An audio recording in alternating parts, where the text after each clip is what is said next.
Chapter 51. Fortunately, the next day, early in the morning, Hayu got up early, made simple food for several Pokemon, and then began to take care of himself. He combed his messy hair in front of the mirror and looked at his appearance through the mirror. He is 1.75 meters tall, which is relatively tall among his peers at the age of 17. He still has room for growth in the future. Although he is not handsome, his delicate temperament combined with his tender face is very lovable. When he smiles, he is no different from an ordinary trainer, but once he is expressionless, the fierceness in his eyes is enough to make people shudder. On Hayu's face, there is no passion and recklessness that belongs to this age. "Little Eevee, let's go." Hayu called out and let little Eevee jump to his shoulder, checked his belongings, and left the room. After finishing the free breakfast in the restaurant of the Pokemon Center, Hayu smiled and greeted Joy-Chun at the front desk, noticing a somewhat gloomy expression on the other person's face. Hayu pretended not to see it and left the small Pokemon Center. He walked towards the trainer school. Along the way, met some enthusiastic passers-by who greeted him, and Hayu responded one by one. Coming to this luxurious school again, Hayu still felt a little dazed. It was not because of how luxurious this school was, but because the slum he just passed was only half an hour away from this school. It was hard for Hayu to imagine how a magnificent luxury school and a dirty and messy slum appeared in the same city at the same time. And they were so close. The slums were still in his mind, and the contrast between the two made Hayu a little emotional. However, he didn't have time to think about it, and was soon welcomed in by the school staff. The students on campus looked at Hayu curiously, and Hayu attracted the love of many girls. He even heard some outrageous words. "Wow, little Eevee is so cute yet, you think it's cute too? I'll ask my grandfather to buy me one when I get home. Don't worry, you two don't have to worry, there are a lot of Pokemon in my breeding base, come to my place after school to choose, and I'll give it to you for free." 2. Hayu felt a little uncomfortable when he heard these students call precious Pokemon as worthless Caterpie on the roadside. This world is too twisted in his opinion. Children in the Pokemon world will learn about Pokemon when they are 12 years old and their minds are relatively mature. They will receive their first Pokemon at the age of 16, and after that, they will be divided into travel school and academic school. The academic school is just like the students in this school. Most people are unwilling to go out for adventure. They can go to school by relying on their identity or paying a large sum of money. Study inside. As long as you can graduate successfully, you can participate in the league meeting with the recommendation letter of the school, without collecting badges. In addition to some superiors, the travel faction is mostly civilians like the Shorts Boy and the Bug Catcher. Among these trainers who are stuck in the quagmire, only a few can get rid of the predicament, rise straight up, and stand out from many civilian trainers. And most people will die in the wild adventure. Even if they can be safe, they will recognize the reality after wasting some time. Of course, there are also very few people who will not be content with the status quo and try to resist the solid system set by the Alliance, become a member of the underground dark organization, or a Pokemon hunter smuggling between various regions and cities. In this twisted world, the underground dark road is a rare road that can cross the class. After all, most people can't afford to raise Pokemon. Even if you buy the lowest level Caterpie, you only need a few thousand Alliance coins. However, the subsequent cost of raising and training is the biggest expense, which is often several times the value of the Pokemon itself. It is not a skill to be able to afford Pokemon, but it is to be able to afford it. Is this world fair? In the laws of the Alliance, it seems that some trainers with family backgrounds have planned their paths early. Starting from the age of 6, a deposit of 200,000 yuan per year is paid until the age of 16, and you can obtain the status of the direct line of the Alliance and a royal. 3. These people either join the school to study or travel in the wild. Eventually, they will become the backbone of the Alliance. Another nail is added to the unbreakable system of the Alliance, and it is firmly nailed. Yu looked at this group of students with enthusiastic smiles, and recalled that he had just come here and saw the beggars who were about to starve to death in the slums. Yu had no pity or jealousy in his heart. He only felt fortunate.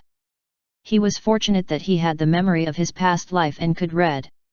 He was fortunate that he could become a pirate instead of living a life of mediocrity under the oppression of the Alliance. He was fortunate that he could meet Mrs. Mehta, successfully become her apprentice, and obtain the most precious thing in the world, knowledge. He was fortunate that he saved May, won the appreciation of Mr. Norman, obtained the investment of Chinjuajim, and broke the information blockade of the Alliance on ordinary trainers. He was fortunate that he successfully caught the eyes of the Joy family and got their investment. Boarded the shaky ship of the Alliance. Even though the ship looked rotten, it was still amazingly solid and sailed steadily on the sea. Evie. Little Evie's growl helped Yu recover and continued to follow the guidance of the staff in front. As he walked into the center of the school, some buildings that he had no permission to visit last time gradually came into view. A road stretched out, with a large flower bed on both sides, planted with some flowers that exuded a strange smell. Yu even saw 1 or 2 rare medicinal herbs in it, and he had the urge to pick them. In the middle, there was a huge fountain, a huge Ludicolo statue was spewing water, and several love discs could be vaguely seen in the pool. Finally, Yu was led to a luxuriously decorated teaching building. The overall style was grey, which seemed to be very consistent with Rustboro City's decoration style. The little Evie in Yu's arms looked around curiously, his little head poked out, his big, lively eyes rolling around. "Sir, your Evie is really well cultivated." This road seemed to be very long, with no end. And the staff leading the way in front seemed to feel bored, looking at Yu behind him and talking. Yu glanced at the middle-aged man in front with a little surprise. He didn't expect that a staff member here also knew how to cultivate. "Should I say it, it's worthy of being a trainer school?" "No, you're flattering me. I've worked here for more than 10 years, and I know a little bit of Pokemon knowledge." Yu nodded in understanding, looking at the end of the passage that was gradually reaching, thinking in his heart. Chapter 52 Teachers of the Same Age. After taking Yu to the location, the staff left. Knock, knock, knock. Yu took a deep breath and slowly knocked on the office door. Then, an old voice came from inside. "Come in." Yu stretched out his hand and pushed open the simple wooden door. A faint fragrance came to his nose. An office full of bookish atmosphere came into view. Bookshelves were inlaid on the walls on both sides, and countless books were neatly arranged. The room gave people an elegant feeling, and sitting at the desk was a bald, hunchbacked old man. The old man in a black short robe saw Yu leave. After entering the room, a pair of dead fish-like eyes slowly raised up. "Are you the breeder recommended by little Duan?" the hunchbacked old man asked with a pout. Yu answered very respectfully, "Yes, Grandpa, my name is Yu, a junior breeder." Yu keenly realized that the old man's identity was not ordinary through the way he addressed Duan. If he was just an ordinary principal, how could he call a leader so casually?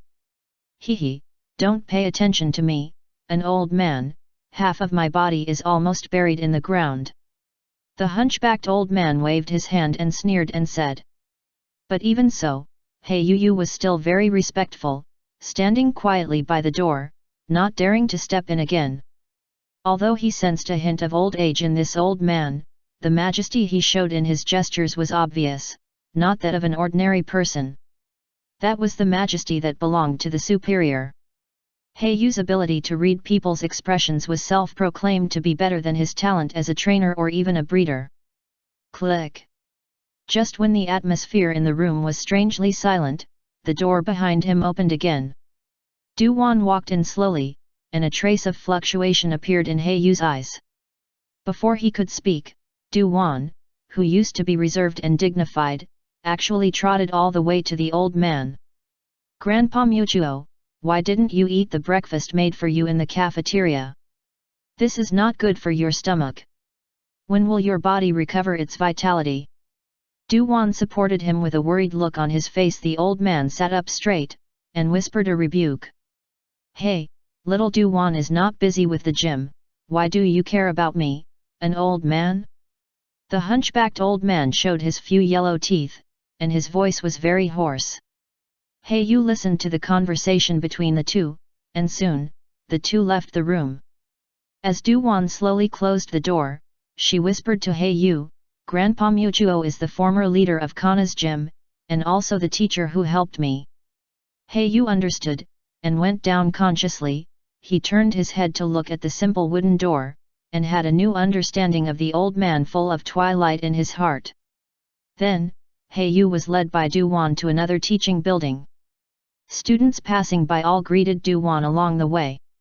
The students in our school are mainly divided into 3 levels, elementary, intermediate and advanced. Generally speaking, they enter school at the age of 16 and graduate at the age of 19, and directly participate in the league meeting.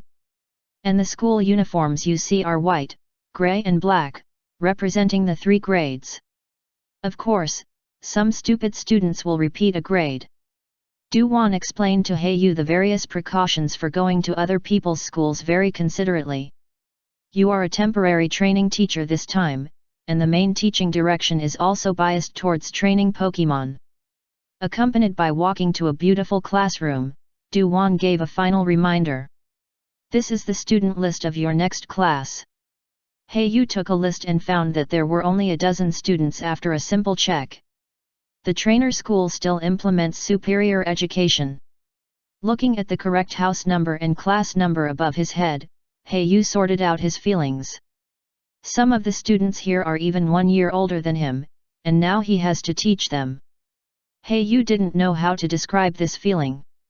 Pushing the door with a little expectation and nervousness, a dozen curious eyes came at him in an instant. Counting the number of people calmly, Hey Yu showed a gentle smile and said slowly, Hello, from today on, I will be your temporary training class teacher for the next week. As soon as the voice fell, someone below instantly raised his hand. Hey Yu looked closely and felt that this person was familiar. After thinking carefully, he remembered that this was the student who frequently mocked him when he came to fight Du-Wan last time. It seems that his name is Feng Chen, and he seems to have some background. Hey Yu remained calm on the surface and gestured to the other party. Teacher, how old are you this year? Feng Chen asked with a face full of doubt. Just turned 17 not long ago. Hey Yu continued to maintain a standard smile on his face. But when he said this, the dozen or so students present were shocked, and they all looked at the teacher who was about the same age as them. Really? Teacher, you look very young, are you sure you can teach us knowledge well? Feng Chen had a look of taunt on his face, and his words were full of suspicion. Hey Yu narrowed his eyes and looked at the student who repeatedly taunted him, and a trace of murderous intent emerged in his heart. Although he was a kind-hearted genius breeder in the eyes of outsiders, he never forgot his old profession. Pirate. A profession that buried countless corpses on the seabed. It's so troublesome to take the Alliance Road. Everything is bound. If it was on the sea, he would have killed him long ago. Hey Yu slowly calmed down his murderous aura in his heart, and maintained a smile on the surface. Some other students also watched the good show at this moment, and wanted to see how this young teacher would respond. Hey Yu slowly walked down the podium, walked to Feng Chen's side, picked up the book on the table and rolled it into a tube. Pa! Hit Feng Chen's forehead directly. You! Before Feng Chen could curse, Hey Yu took the lead and said, Next time, call the teacher with respect. This is the minimum respect for a scholar who teaches you knowledge. Feng Chen was born in a family, and he was fearless in school. The teachers had to give him some respect. When had he ever been treated like this? A little trainer dared to offend me like this. Let me tell you, our family is. Before he could finish his words, Hey Yu's cold eyes swept over him, and Feng Chen was so scared that his hair stood on end. Hey Yu was born a pirate, and he had a fierceness and tyranny in his bones, but everything was hidden. Once released, he would not be a group of people who only knew how to enjoy themselves. The second generation can bear it. After giving Feng Chen a small lesson, He Yu slowly walked up to the podium again, picked up the brush and wrote 2 big words on the curtain. Hey Yu! This is my name, I am a junior breeder, and I am more than enough to teach you breeding knowledge. As soon as these words came out, the dozen students below instantly widened their eyes. Some of them were from local big families, and some were from other regions and cities.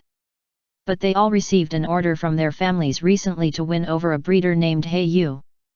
They also heard some news that a genius had passed the assessment of a junior breeder at the age of 17.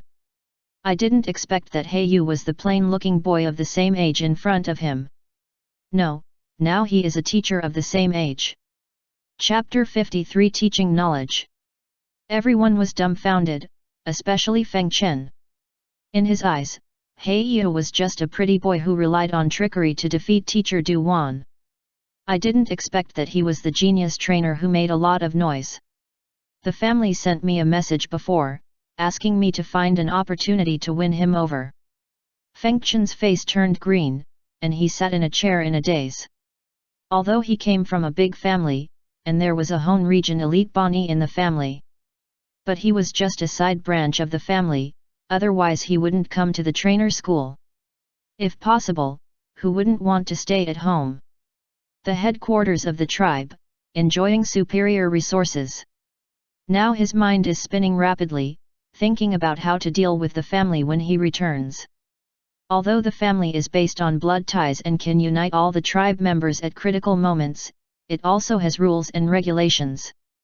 Feng Chen was sweating profusely at this moment, especially the look that He Yu gave him just now, which flashed with a dangerous light. It was a look he had never seen before. He Yu didn't care about the other party, but opened the textbook seriously, and after a brief look, he decided to start explaining. What we are going to talk about today is Pokeb, the origin and development of locks. Speaking of poke blocks, we have to mention a profession breeder, which did not appear many years ago. He Yu began to teach the students, and took out the badge of the junior breeder and hung it on his chest. It aroused the envy and surprise of the students. Although they could do well after graduation, they were still a little behind a junior breeder. After all, there were many people here who just wanted to get by, and they knew their own strengths and weaknesses. And a breeder has a lot to do. In addition to formulating breeding plans for different Pokémon and making exclusive poke blocks for specific Pokémon, he also needs to learn certain nursing and medical knowledge, certain Pokémon physiological massage knowledge, etc., etc. And the most basic item for making poke blocks is tree fruit. Tree fruit cultivation is a complicated course, because the color of the tree fruit planted is different according to different soils and temperatures, and their effects are naturally different. For example, red apricorn has a pungent smell and is usually used to make poke blocks for healing injuries. Yellow apricorn has a refreshing taste and is usually used to make poke blocks for healing strength. He Yu was a little thirsty when he spoke, and he picked up the cup next to the water dispenser and filled a glass of water. After drinking it, there was a sweet feeling. After tasting it carefully, it seemed that some nutrient solution was added to it. I have to say that the trainer school is so rich, and just the public water dispenser is so different. Your task when you go back today is to write a paper about tree fruits. Whether it is tree fruit cultivation, tree fruit use, or even the history and anecdotes about tree fruits, you can give it to me before class tomorrow, and I will comment on it on the spot in class. After speaking, He Yu put away the textbooks on the table and left the classroom directly. A few seconds after he left, the whole classroom instantly erupted in heated discussions. It's no wonder that the news that the breeder He Yu came to their school as a temporary teacher will soon spread throughout the school. He Yu walked in the school corridor, looking at the message sent by Joy Chun on the Pokédex, and he was completely relieved. This Feng Chen is really looking for death. It turns out that he is a side branch that is not valued by the family. In the future, if there is a chance, we can plan something. Hayu dared to put on airs with this group of second generations on the spot, firstly because he has the support of the Joy family and Chinjuajim behind him. Secondly, he recently got the title of a genius breeder. Even the president of the Breeder Guild of Rustboro City, Master Fi Jing, often communicated with him. The closeness between the words made Hayu happy. He finally had a little foundation for his survival in this world. No need to worry anymore. He is no longer the little pirate who allows himself to be manipulated. Hayu walked slowly to the cafeteria. There were not many people inside, but he still went to the private room on the second floor. After all, this was one of his employment benefits, so he would rather not use it. Pan-fried scallops, mushroom vermicelli casserole, steamed slowpoke tail. Hayu ordered a few dishes he liked within the meal fee. It must be said that the food was pretty good. After finishing lunch, Hayu went to the school's logistics department to receive his 7-day subsidy. 100,000 alliance coins? It's also a little extra money. If Hayu heard this, he would definitely be beaten to death. 100,000 alliance coins is already as much as an average family's annual income, and Hayu can earn it in just 7 days. It can only be said that it is worthy of being a trainer school. A junior teacher hired from outside the school has such a subsidy. I really don't know how those long-term teachers who signed contracts are treated. But it's true. After all, it's a small class education, and you have to endure the mischief of the second generation. Knowledge is priceless. Hayu returned to the teacher's dormitory. Although it was not a single-family villa, the single-room apartment was luxurious enough. Little Evie, I'm back. As soon as he opened the door, Hayu shouted into the room. Sure enough, a shadow jumped out in a few seconds and jumped into his arms. Evie. Little Evie buried his head in Hayu's chest, and his body kept twisting in his arms. Okay, little Evie, it's boring to stay at home alone. Hayu had to work hard to coax little Evie. It must be said that Evie is really lovable. Even Hayu had a moment when he wanted little Evie to be a pet instead of a fighting Pokemon. But this idea was quickly extinguished. Let's try making new poke blocks today. It's you. It can increase the defense of Pokemon's shell, the wall protection poke blocks. He did it right away. Hayu immediately took out a small poke blocks making machine from his space backpack. As for the one that Mrs. Meta gave him before, it had been put in a corner for a long time, but he didn't throw it away. After all, it was his first poke blocks making machine, so it was better to keep it as a souvenir. And in front of him, this one was purchased from the Cultivation House Union. It was smaller and simpler, and it had more automated procedures, so he didn't have to do everything himself. As the night slowly fell, a low roar continued to be heard in Hayu's room. As the sound gradually disappeared, it didn't sound for a long time. Hayu slowly opening the door, holding a poke blocks storage box in his hand. The new poke blocks inside, the wall defense poke blocks that can be used to increase the hardness of the Pokemon shell. And the failed waste materials piled up in the corner of the room. In the next few days, Hayu taught the students knowledge in the school, and no second-generation students who relied on their background dared to taunt him. I don't know if the rumors were too much, and he was too amazing, saying that he could determine life and death at a glance, and that Feng Chen was scared to pee his pants with just one sentence. Even when he walked normally in the school, those students didn't dare to look at him, which made Hayu laugh and cry. But this also saved a lot of trouble. He didn't want to be entangled in some bloody campus plot. Chapter 54 Black Glasses. Hayu went bankrupt recently. Alas, with more Pokemon, more resources are consumed. I have to buy a large number of materials to practice making poke blocks.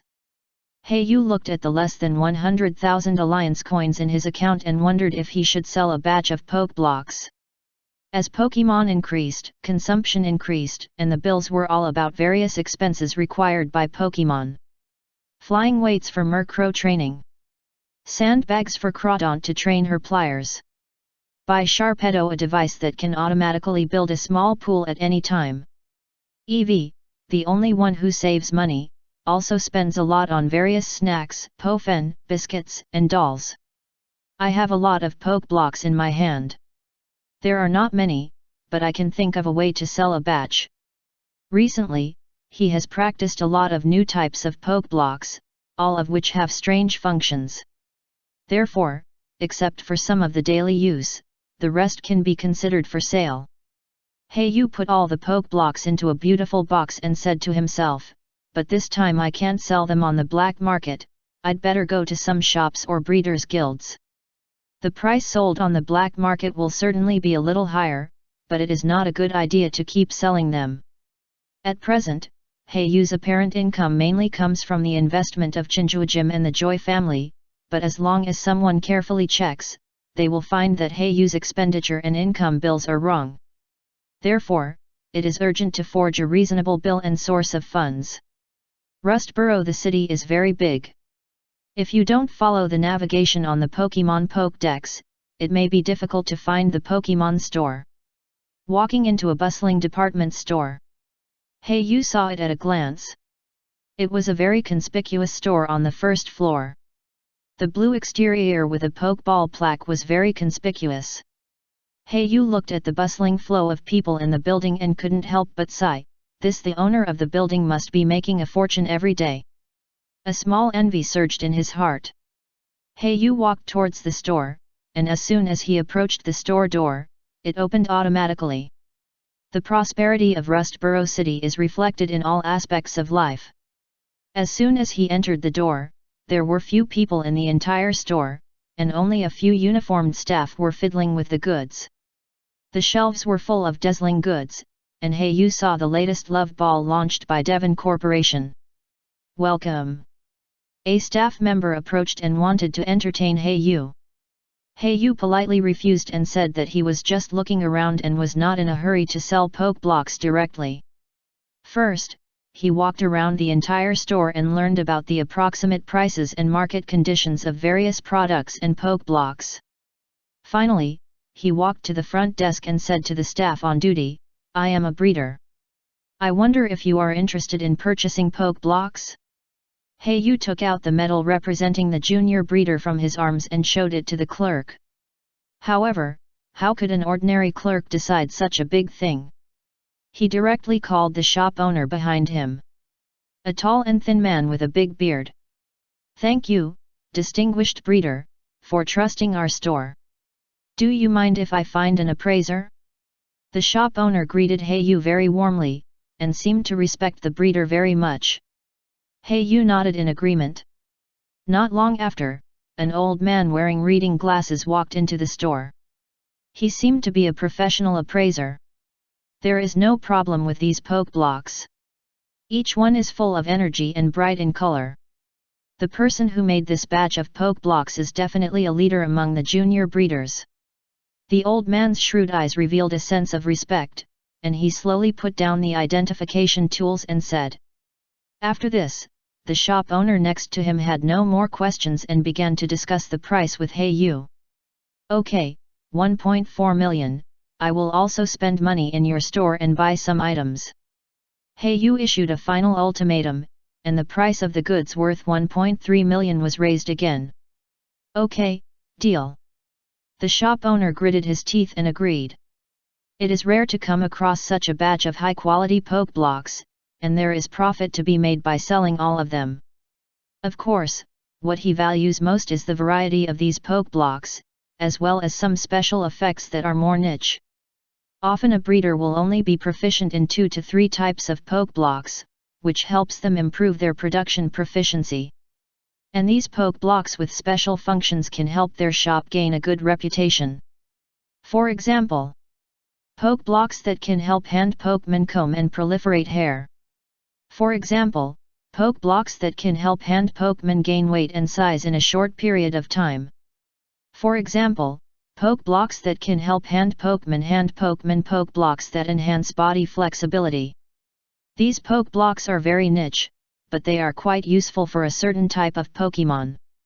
After signing the contract and having the bank notarize it, Yu successfully obtained this huge amount of funds.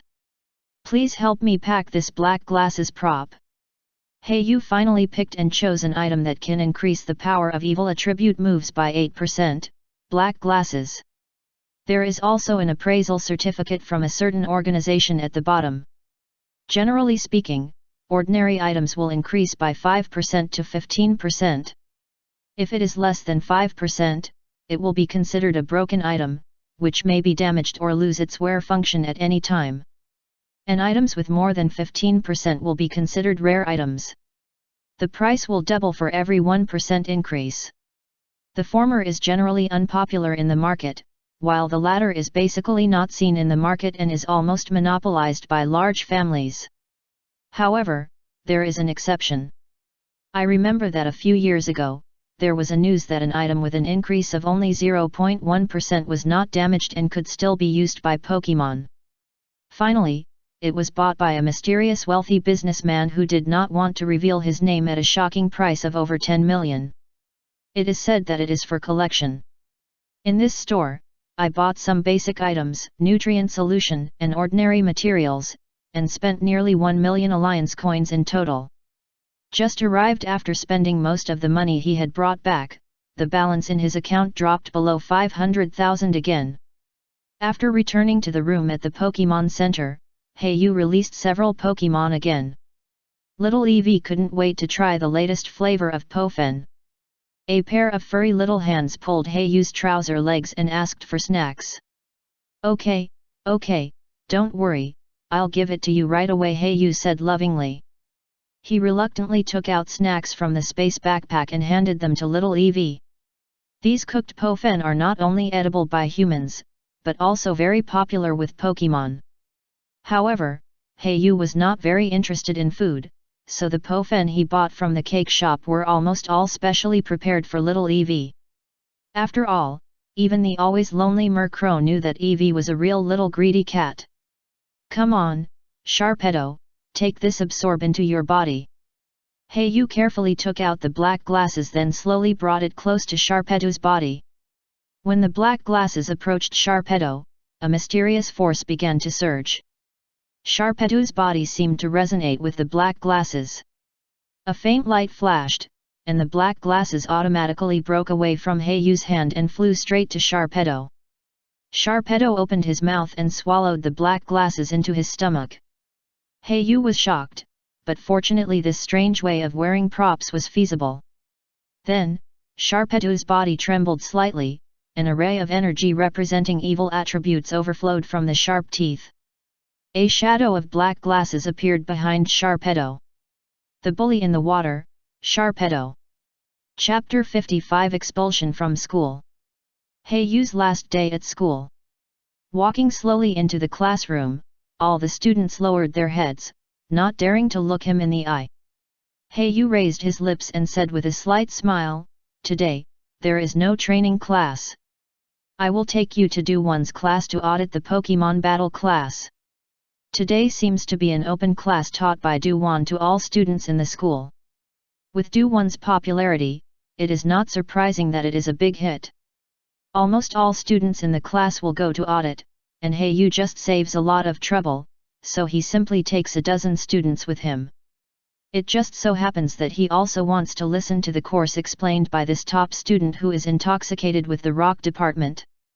Yet, a dozen students in the class cheered immediately. Yu led the way and walked to the southernmost part of the school. A large battle square. When Yu led the students to arrive, there were already quite a few people gathered here. A rough count showed that there were hundreds of students. Do-One was surrounded in the center.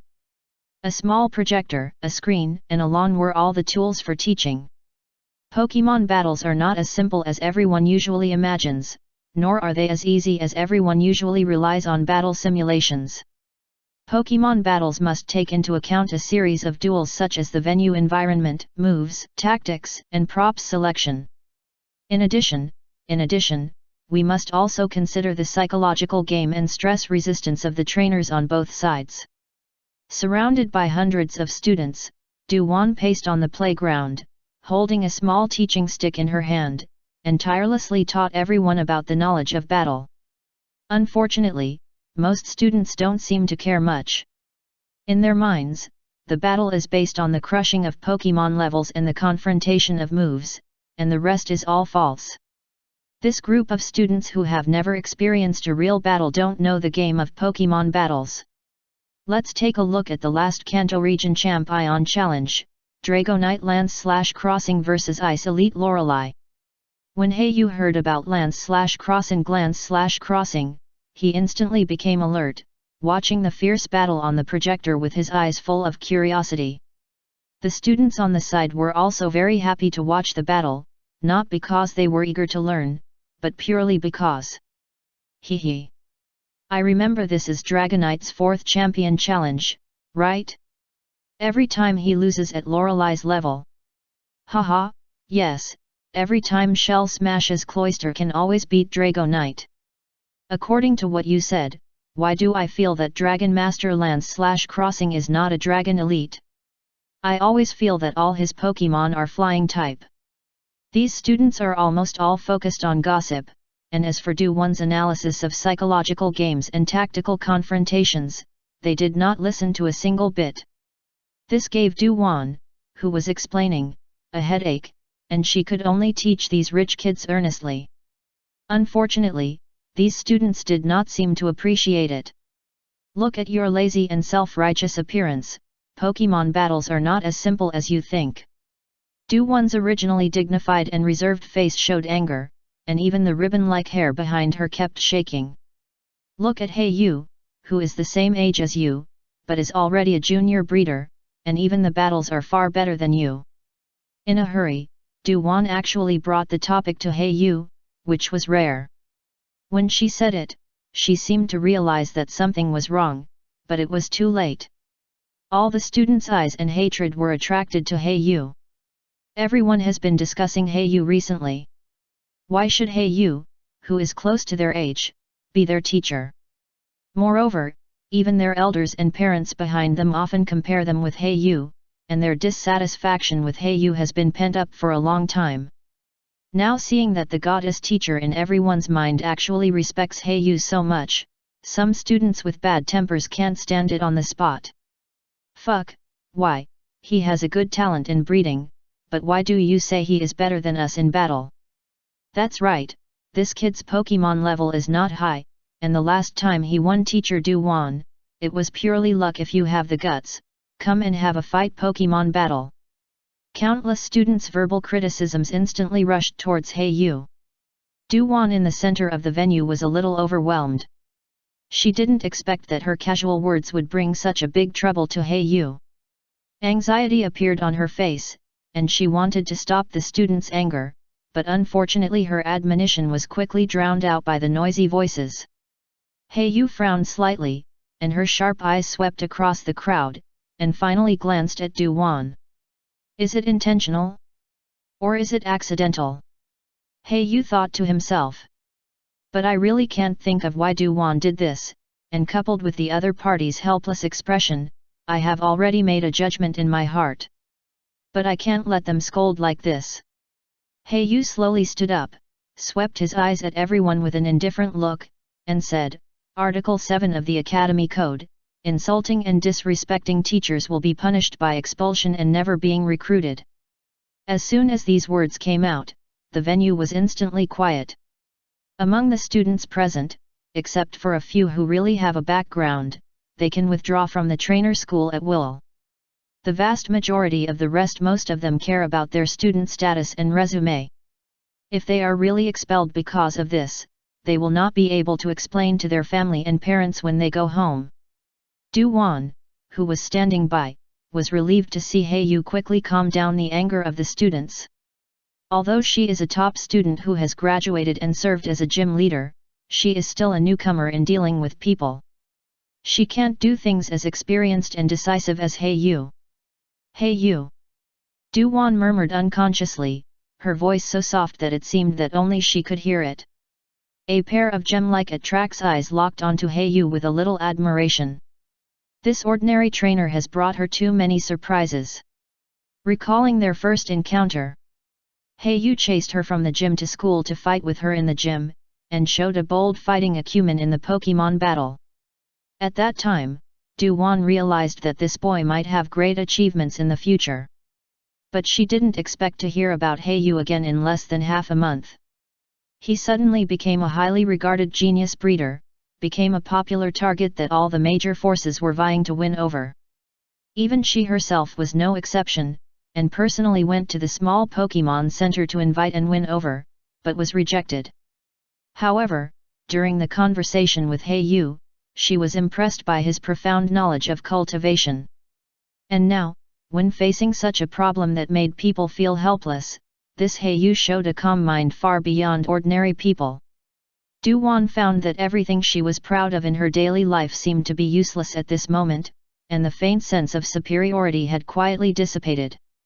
I also want to be a decisive master like Yu. Du-Wan secretly made up her mind, and looked at Yu, who quickly turned the situation around with a pair of determined eyes. Chapter 56 Playing Tricks with Me? Du-Wan looked at Yu's pretty face, and there was a little admiration and a different feeling in Attract's eyes. All this was seen by Feng Chen in the corner, and he felt jealous and dissatisfied, and his resentment towards Yu became even worse. Especially when he saw that the goddess teacher in his mind actually showed that expression to Yu, he was jealous to the point of going crazy, and even his originally stiff expression was a little distorted. He looked down on Yu from the beginning, and after being scolded by Yu in public a few days ago, he became a laughing stock in the academy. Although the other students did not dare to talk about him in person because of his deep family background, almost everyone laughed at him behind his back. Especially when some rumors were spread extremely exaggeratedly, he was too ashamed to go to class. For him, losing face is worse than death. If it weren't for Teacher Du-Wan's open class today, he would probably still be hiding in the dormitory as usual. A few days ago, the family came to me specifically for this matter, and even my father scolded me. Although Feng Chen's family is huge, he is just a collateral descendant, and he is not favored. His monthly resource quota, which is not much, has been cut by more than half because of this incident. So that his monthly pocket money is not enough now, and he has to ask his parents for extra money. And the culprit of all this is that man. Yu. Feng Chen became more and more angry as he thought about it, and his gnashing expression looked a little ferocious, so that he said something that made him regret for the rest of his life. Teacher Yu, if that's the case, do you dare to have a Pokemon simulation battle with me? The eyes of many students shifted to Feng Chen again. Most people remembered the grudge between the two in their minds. After all, rumors always spread quickly, and people are always willing to believe rumors. Yu was slightly stunned, and then looked at the student who had been secretly remembered by him. I didn't expect that he would come to the door before he started to venge the other party. Simulated battle? No problem, I just don't know if I can ask Teacher Du-Wan to borrow the school's simulated battle helmet. Yu turned his head and shouted at Du-Wan. The so-called simulated battle, in simple terms, is similar to the virtual projection game in the previous life. The trainer only needs to wear a helmet to automatically simulate the appearance of Pokemon with the projector. Although Pokemon cannot accept instructions as flexibly as in reality, there is no problem with the most basic moves. This kind of high technology is almost unheard of in the outside world, and there is no news, but in fact it has been put into the alliance by the top leaders in the trainer school. Yu looked at Feng Chen expressionlessly, staring at him with cold and sharp eyes, which made him a little scared. Feng Chen took a small step back, swallowing his saliva from time to time and looking a little nervous. In fact, he already regretted it in his heart. No matter how the incident today develops, he will be punished after returning to the family. He has already regretted offending a promising trainer, not to mention that this trainer is also the target of the family's strong efforts to win over. It's a pity that he can only bite the bullet now. Otherwise, how can he survive in school in the future? How will others laugh at him? After Du-Wan agreed, several staff members took out the sealed Pokemon simulation battle helmet, and Yu put on this precious device. Feeling a slight dizziness in his mind, suddenly, a pair of gorgeous little hands lifted Yu up, and he felt a fragrance at the tip of his nose. It's Du-Wan. Yu instantly realized the true identity of the person who supported him. Yu, who had already put on the helmet and could not observe the situation outside, did not know how much of a sensation it caused. Teacher Du-Wan, who showed her dignified and reserved face to outsiders, actually supported a strange man in public. I don't know how many students' hearts were secretly broken. Du-Wan's pretty face was slightly flushed, and the eyes and whispers from the surrounding students made her cheeks as hot as fire. She carefully helped Yu sit on the lawn, then hurried away and returned to the crowd. As the battle at the beginning, two phantoms of Pokemon composed of blue light began to appear in front of everyone. The simulation degree of Pokemon was very high, and it looked lifelike. Some freshmen who had never touched this high-tech device were very curious, and their eager expressions made the old students disgusted. They had long been tired of playing with this kind of fighting device, and their usual fighting training was basically completed on it. Alas, is there really any hope for the next generation of the Alliance? When Du-Wan thought that these students had not even experienced the most basic battles, she couldn't help but raise questions in her heart. At the same time, she was very worried about the education of the next generation of the Alliance. Yu looked at the phantom of the buttons in front of him and played with this Pokemon simulation helmet with great novelty. Hey, you can actually choose Pokemon? Garchomp? Dragonite? Salamence? Even the props and characteristics can be selected. Isn't this the same as the game battles in the previous life? A smile gradually appeared on Yu's mouth. With the memories of his previous life, he had countless lineups and routines stored in his mind. It's a pity that these can't be realized in real battles, and they just come in handy now. The opposing Feng Chen chose to engage in a 3v3 battle. In simple terms, each side sent out 3 Pokemon to engage in a melee. Interesting, did the opponent really choose a strong Dragon-type Pokemon? Yu looked at the 3 blue Pokemon phantoms that appeared in the middle of the field and said as expected. Dragonite, Garchomp, Gudra. The opponent chose almost all quasi-gods from various regions. Yu's eyes rolled around and he finally chose an unexpected lineup. Breloom, King Gligar, Durant. The students watching the battle looked at the 3 Pokemon phantoms and wondered, why not choose quasi-gods and Royal 3? Kuroya looked at the characteristics of the 3 Pokemon, and a look of satisfaction emerged in his heart. The battle began. As expected, the Dragon-type Pokemon showed its dominance with its powerful power, and defeated Kuroya step by step. Gligar King activates Toxic Orb. Breloom activates Toxic Orb. Durant uses Entrainment.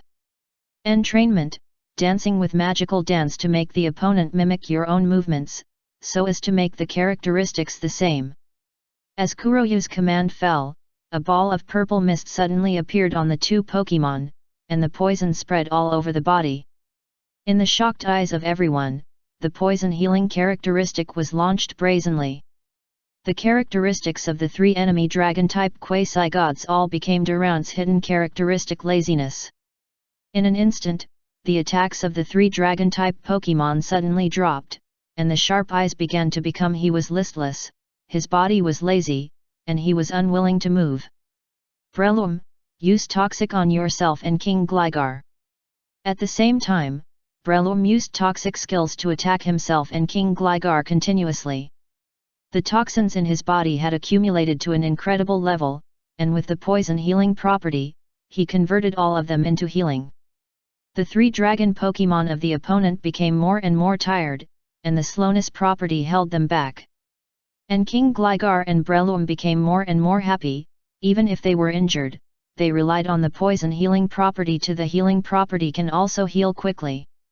As time passed slowly, the 3 quasi-gods fell to the ground, and the students watching the battle outside were already stunned. 3 ordinary Pokemon, relying on various operations, dragged the 3 quasi-gods to death. I don't accept it, come again. Tearing off the helmet, Feng Chen panted, his eyes were full of anger, and he looked unconvinced. In his opinion, this kind of cheating tactics can't be called a battle at all. A battle should be a fair and upright confrontation. He Yu looked at Feng Chen in surprise. It was the first time he saw someone who wanted to be abused. Okay, I agree. In this case, how can it not be as he wished? Then, for the whole afternoon, He Yu fought more than a dozen battles with his opponent. Without exception, Feng Chen lost all of them and was abused miserably. During this period, He Yu used the tricks he knew in his previous life. Substitute defense poison tactics. Tian and King's Rock infinite shrinking tactics. Minimize mud slap plus light powder props tactics. Stealth rock plus spikes plus toxic spikes tactics. It can be said that this afternoon's battle opened the eyes of the students in the entire trainer school. They never thought that the battle could be so diverse. Various Pokemon and props matching. The collision between moves and tactics. The psychological game between trainers. As another battle fell, He Yu slowly took off his helmet and looked at Feng Chen, who had been beaten by him and was autistic and doubting his life. Pokemon battles are not as simple as you think. What I present is just the tip of the iceberg. Chapter 57, Rusturf Tunnel. After completing his 1-week teaching career, He Yu returned to the Pokemon Center, where he continued to train Pokemon and learn about cultivation every day. Before leaving, he selected a Universal Intermediate Dark Pokeblocks recipe as a reward for being a temporary teacher. Murkrow, use haze. In a closed indoor training room, He Yu directed Murkrow, who was wearing a weight. In the room, Murkrow suddenly flapped his wings, and a sharp beak spewed out black mist. Skill Haze. This skill can return the ability of Pokemon that inhales the mist to its original point, which is very restraining to characteristics similar to overconfidence, or enhanced skills such as Swords Dance. Therefore, it is the top priority for Murkrow to learn. Murkrow, who has the characteristic of mischievous heart, can achieve twice the result with half the effort when releasing or learning transformation skills. He Yu watched silently in the corner of the room. As the mist lost its energy control, it slowly dissipated in the air. Okay, Murkrow, come back. When Murkrow, who was hovering over the room, heard this, he immediately retracted his wings and slowly landed on He Yu's shoulder. Ga. Murkrow seemed to show off and made a hoarse growl. A hint of tenderness flashed in He Yu's eyes, and he stroked touching Murkrow's wings. He praised, Murkrow did a great job, but don't forget to practice flying while training new skills. Murkrow has recently been able to adapt to flying in various environments, and can still fly even in the strong wind blown by Firo. But his flying skills are a bit difficult to see. Once he encounters complex terrain and obstacles, his speed will drop rapidly. Otherwise, he will not have time to brake and crash into it. Crawdaunt, Dragon has been flying for a long time these days. How is the training of dance going? Is there any progress? He Yu looked at the corner and asked Crawdaunt, who was waving her claws at the sandbag. Just claws. Crawdaunt turned around and knocked the sandbag away, wantonly venting her strength. Hearing the question from her master trainer, she hurriedly stepped in front of her master with 6 short legs, then slowly closed her eyes and mobilized her dragon energy. As a few seconds passed, Crawdaunt began to wave her claws, her body gradually swayed, and she began to dance a strange and mysterious dance. The body's momentum slowly rose, purple-red energy spread out, and dragon dance was performed successfully. He Yu said happily, not bad, now dragon dance is more and more proficient. Crawdaunt, this is the focus of your future training, you must carefully comprehend it. He Yu immediately started to count the time. Dragon dance training is mainly reflected in 3 aspects. The time spent on performing dragon dance. How much energy can dragon dance increase? Dragon, how long can dance last? The second one requires sophisticated instruments to test, so now Hayu focuses on the other two aspects. A huge body and a strong body can withstand more energy. Hayu knew this well, so he mixed some poke blocks that improve physical fitness into the poke blocks he gave to Crawdaunt. As time passed slowly, the ticking sound rang out in the quiet room. The energy in Crawdaunt's body that was boosted by Dragon Dance gradually couldn't be maintained, and began to slowly decrease, and finally rapidly decreased in just a few seconds until it disappeared. 47 seconds. Hayu looked at the time on the timing software on the Pokédex, and his mood couldn't help but be very good. The first Dragon Dance can only last for more than 20 seconds, but it has improved so much in just over 10 days. After feeding the Pokémon a few poke blocks to restore their physical strength, Hayu began to think about the next training plan. As the sun set, Hayu went to the front desk to cancel the training room, and then paid the fee for the overtime. For a special training room like this, even if he is a direct trainer, he has to pay for it. After all, the abundant energy inside and the loss of the room cost money. At night, Hayu, who was lying on the bed, suddenly thought of something, sat up suddenly, and slapped his thigh. By the way, Murkrow and Eevee have not seen blood since they were born. As a pure pirate, Blackfeather is a professional who lives on the edge of a knife. He is used to killing people or Pokémon. Crawdaunt and Sharpedo, who followed him in the early days, fought their way out of the blood and fire, and countless Pokémon died under their claws and bloody mouths. But Eevee and Murkrow are different. After the two Pokémon were captured, Blackfeather started traveling on land. Therefore, he has hardly seen blood. I finally understand why Murkrow can never integrate into the team and can't really get to know Crawdaunt and the others. Blackfeather said to himself thoughtfully. This is because Murkrow lacks the baptism of blood.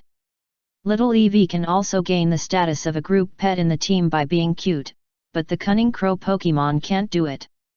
Even Murkrow sometimes seems too aloof, and is unwilling to get close to any Pokémon except his master trainer. Hayu thought about many things in his mind, and finally fell asleep, while little Eevee turned over lazily in the quilt. Little Eevee, who was sleeping drowsily just now, was awakened by Hayu's sudden rise. Seeing that there was nothing to do, he continued to curl up, wrapped his body with his furry tail, leaving only a small head exposed, and fell asleep leaning on Hayu's shoulder. The morning sun just rose. Rustboro on the outskirts of the east side of the city, a black-haired boy wearing ordinary adventure clothes appeared. The boy had a delicate face. If he was paired with some warm-colored clothes, he would definitely be very lovable. But for some reason, the boy was dressed in cold black, and with a cute Eevee beside him, he looked very strange. Hayu had left Rustboro City just after dawn, preparing to go to the wild to train Pokémon, and also accepted several Alliance tasks. The only famous wild adventure places nearby are Petalburg Woods and Rusturf Tunnel. Rusturf Tunnel, after passing through it, you can go directly to Green Town. It is an important tunnel connecting the two towns. Rusturf Tunnel has been mined by Devon Corporation before, but I don't know why the project was stopped, and even turned this place into an adventure area for trainers to enter and explore. Hayu muttered to himself according to the information he found on the internet. It is worth mentioning that Rusturf there are a lot of minerals in the tunnel. Maybe an inconspicuous stone contains a piece of high-quality evolutionary stone/ite. Therefore, it attracts a large number of people who hope to get rich overnight by gambling on minerals. It is said that there is even a gambling stone shop outside, which is responsible for selling minerals mined from the Rusturf Tunnel. A hoarse growl sound came from the sky. Hayu looked up and saw that Murkrow, who was scouting, had returned and stretched out an arm as a landing point. Murkrow slowly dived down. Hayu felt a gust of wind pressure and subconsciously closed his eyes. When he opened his eyes again, he was facing a huge bird's beak. Hayu listened to Murkrow's report on the situation ahead, and his pair of black wings kept gesturing. Although he could roughly understand it, there were still some details that he could not take into account. Yu took off the unmanned camera around Murkrow's neck and began to observe the situation ahead through video recording. Chapter 58 Murkrow's Transformation. Walking slowly along the forest path, leaving footprints of varying depths on the soil, Black Feather finally stopped beside a lush tree. Carefully poking his head out, looking at the Pokémon in the bushes. A very common Pokémon, Wurmple. This one is very common in the wild forests of Hone region. Its status is similar to that of Caterpie in Kanto region, belonging to the bottom of the food chain. I saw that Wurmple was gnawing on a piece of fresh bark on the ground, eating it with great pleasure. The two thorns on the tail were raised, tearing the bark apart, and gnawing it into the mouth, and the juice dripped on the ground. Murkrow, use gust. A black strange crow rushed out from the branches, and its wings fluttered, immediately rolling out 2 gusts of wind. Gah! A faint blue energy emerged, and a black light flashed across. Before Wurmple could react, the attack fell fiercely on him. Up! Yo! Wurmple screamed in pain, and blood slowly flowed from the wounds on his body. Wurmple, who was naturally timid, hurriedly began to run fast, trying to escape. How could Yu let him escape safely? He hurriedly ordered, Murkrow, don't show mercy, just use peck. Murkrow's sharp beak gradually became sharper, flapping its wings and swooping down, and its sharp beak pecked Wurmple fiercely. Wurmple collapsed to the ground with wounds all over his body, and a trace of pleading flashed in his eyes. Yu's voice without a trace of emotion appeared again, keep attacking, kill it. The law of survival in the wild is the survival of the fittest. Black Feather came to make the 2 little Pokémon bleed today, so there would be no mercy. Murkrow flapped his wings in the air, looked at Black Feather hesitantly, and then looked at Wurmple lying on the ground with wounds, with a flash of pity in his eyes. But in the end, due to Black Feather's expressionless attitude, Murkrow still used a pecking attack, and the sharp beak attacked again until Wurmple lost his breath of life. Eevee. The little Eevee on the side was crying, and his furry ears covered his eyes, trying not to look. But he still smelled the bloody smell in the air, so that astonish. In extreme fear, he actually chose to enter the Pokémon that he had been unwilling to stay in. Vol. Ah! A hint of satisfaction flashed in Yu's eyes. In the world of cannibalism in the wild, there is no mercy. But they need to adapt to it next time. Yu felt that it was still a bit radical. Murkrow is a crow Pokémon, and insidiousness, cunningness, and cruel fighting are their synonyms, so it may be easier to accept. But Eevee, go back and enlighten her. After cleaning up the traces of battle around, Yu set out again to Rusturf Tunnel journey.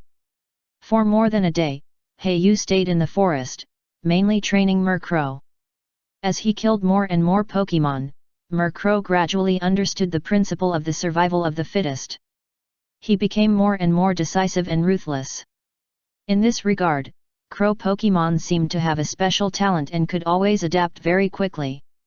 Murkrow gradually experienced the baptism of blood, and the sharp eyes in his eyes were enough to scare off some timid Pokémon. Therefore, Murkrow's level was rapidly increasing and had reached level 13. Finally, I got out. Although I didn't cross Petalburg before, Woods is so tired, but it's not easy to train Murkrow along the way. Yu looked at the tire marks and footprints that were clearly visible on the roadside, and a smile appeared on his face. Ga. Murkrow also made a hoarse cry and flapped his wings happily. After some thinking, Yu decided not to walk anymore. He took out the folding mountain bike from the space backpack and rode all the way to Rusturf Tunnel. During the journey, he finally saw some people, most of them were carrying mining tools such as hoes or shovels. The destination was naturally the same as Yu, Rusturf Tunnel, but it looks very professional, as if they are here specifically for gold panning and mining. We are finally here, those huge sheds in front should be the gambling stone shop. Yu put down the monoculars, looked at the large area of green tents in front, patted the dust on his body, and drove towards the destination. A black-haired boy rode a bicycle, followed by a mercrow, and people along the way were attracted. But after only a brief glance, he quickly retracted it. Although Heiyu's body was a little tattered, the trainer's adventure suit on his body could not be fake. But even so, there was still a little accident.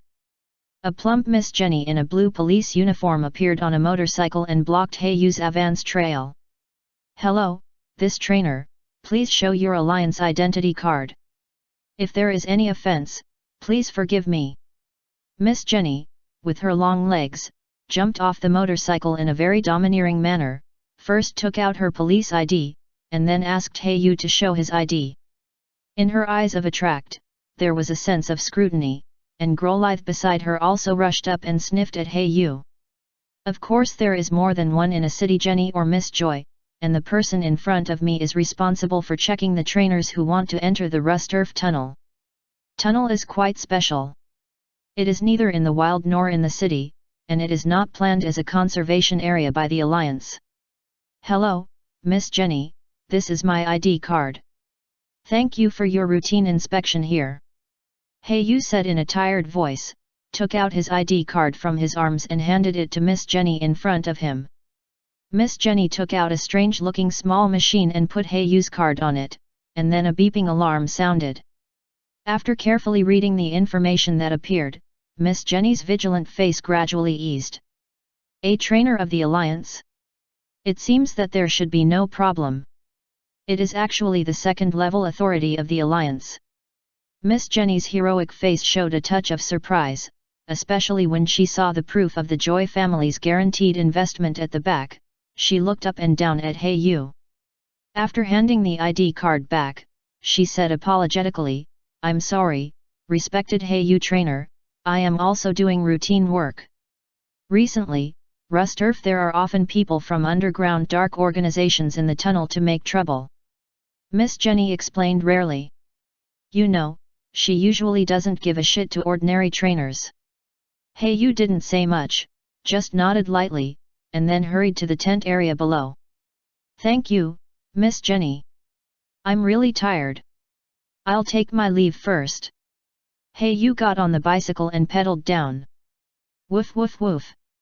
Grolive rarely yelled a few words. Miss Jenny looked at Heiyu's back as he left, and murmured, "Grolive, you said he smelled of blood, right?" In fact, Miss Jenny also found something wrong with Heiyu, but it was unnecessary. After all, there was no evidence and it was a waste of time. And killing and capturing Pokémon in the wild is an unwritten rule among the trainers of the Alliance. After all, in the wild, the legal constraints of the Alliance are too weak. After that, Miss Jenny continued to stick to her post, and the path came again.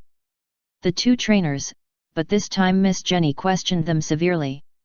Because these two trainers are just civilian trainers, not even the direct trainers of the Alliance. Finally, under the suggestion of Miss Jenny, the two civilian trainers secretly stuffed 2 Alliance coins in exchange for the release. Hehe, although the treatment here is not as good as in the city, there are still many opportunities to make extra money. Don't look at Miss Jenny like her, who looks glamorous on the surface, but in fact, the pressure she needs to bear is not small.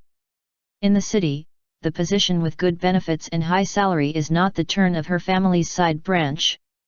But the cultivation funds of Grolive and several other Pokémon really need Alliance coins. Therefore, they can only use the small power in their hands to earn some extra money besides the salary. Miss Jenny nodded the Alliance coins she had just earned.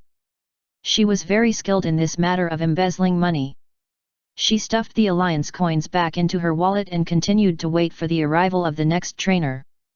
"Hey, it's you, stop it, please show me your ID." Chapter 59 Thunderstone. Break ding ling ling. Heiyu parked his mountain bike outside the gambling stone shop and jumped off the bike with a trot. It's so lively.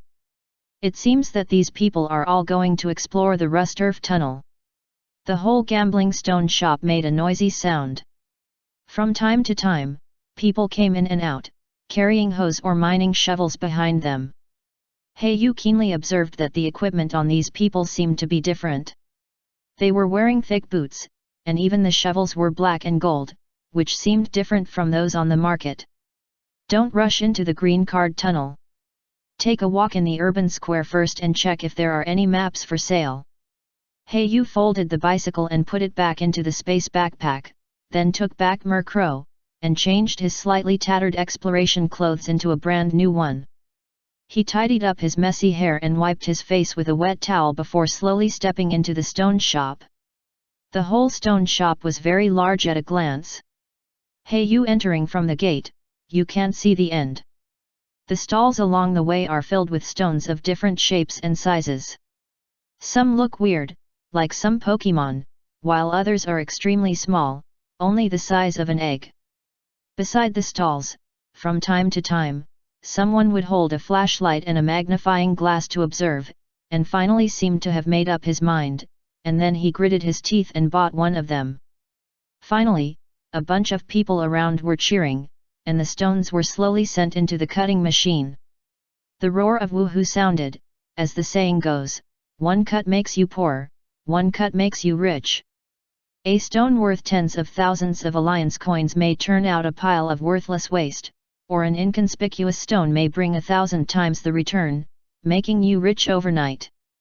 Here it is a paradise for lucky people, but also a hell for gamblers. Some people get rich overnight here, while others lose everything here. Yu has no interest in gambling on stones, not because he is so self-disciplined, but because he knows that these are all scams. Is it true that the Alliance or those high-level figures have no way to detect what is in the stone? Not to mention that he has seen all kinds of high-tech products of the Alliance, the various wonders of Pokemon in this world make him very suspicious. Can psychic Pokemon really not detect what is inside? Can rock Pokemon really not feel the special minerals inside? After Yu figured out the relationship behind it, he lost interest in gambling on stones. As for those poor people who lost everything because of gambling on stones, Yu was even less interested in persuading them. Sometimes people can never teach people, but things can teach people once, which is enough to remember for a lifetime. What's more, what does it have to do with Yu? Everyone has his own destiny and choice. If you interfere with the cause of others, you will have to bear the consequences of others. After simply walking around a small area, Yu began to ask some merchants and passers-by and learned the location of the map vendor. Brother, do you want a map? 5,000 alliance coins per copy, no bargaining. The dwarf map vendor carrying a large backpack took out a brand new map from his backpack. Yu took a quick look and found that it was hand-painted and printed. It seems that there should be a good industrial chain behind it. Brother, don't worry, this map was just updated a few days ago. As long as you don't enter the deepest part of the Rust Earth Tunnel, there will generally be no problems. The map vendor patted his chest and guaranteed. Yu secretly said, sure enough. There must be someone who specifically enters there to collect terrain, and someone else specifically draws it. The vendor in front of him should be the last one, responsible for selling the map. After giving the other party 5,000 alliance coins, Yu got a map, but he did not venture directly into the Rust Earth Tunnel, but found several map dealers. Although the maps sold by each map dealer are different in details, they are roughly the same.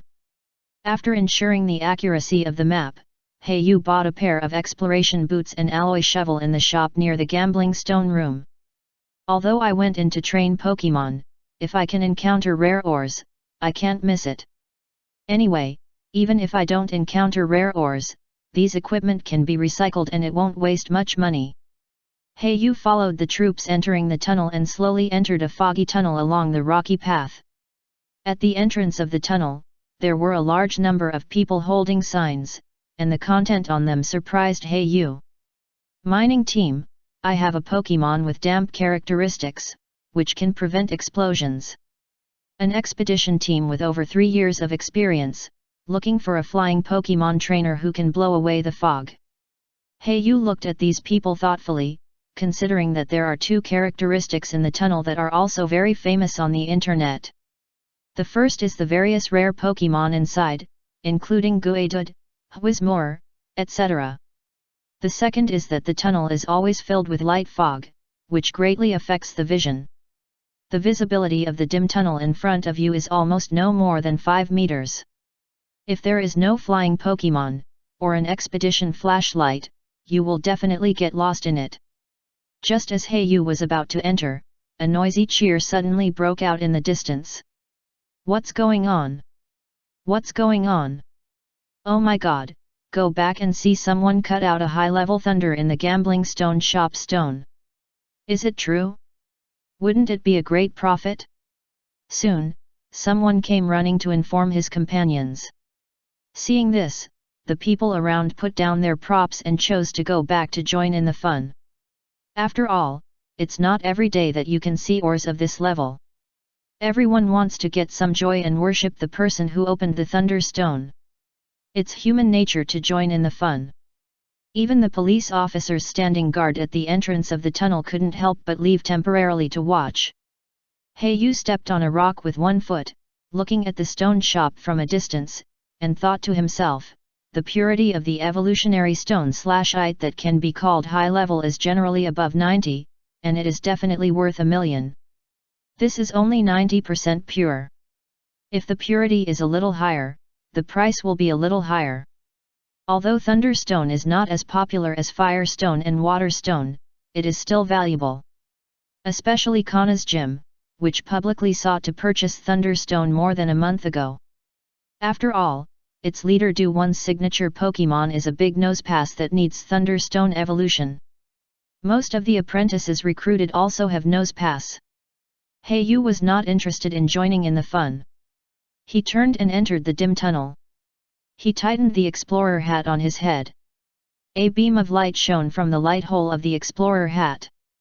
Murkrow on Heiyu's shoulder flapped his wings and slowly blew away the mist. Heiyu's figure gradually disappeared in the darkness. The entrance of the entire tunnel was empty. Just at this time, two trainers in red and blue clothes came out from the darkness and looked at the crowd led away by Thunderstone with sarcasm. The fat man in red clothes said, "The alliance is getting more and more corrupt. We can easily lead the guards away." The other black-skinned beauty in blue clothes said, "Don't talk nonsense here.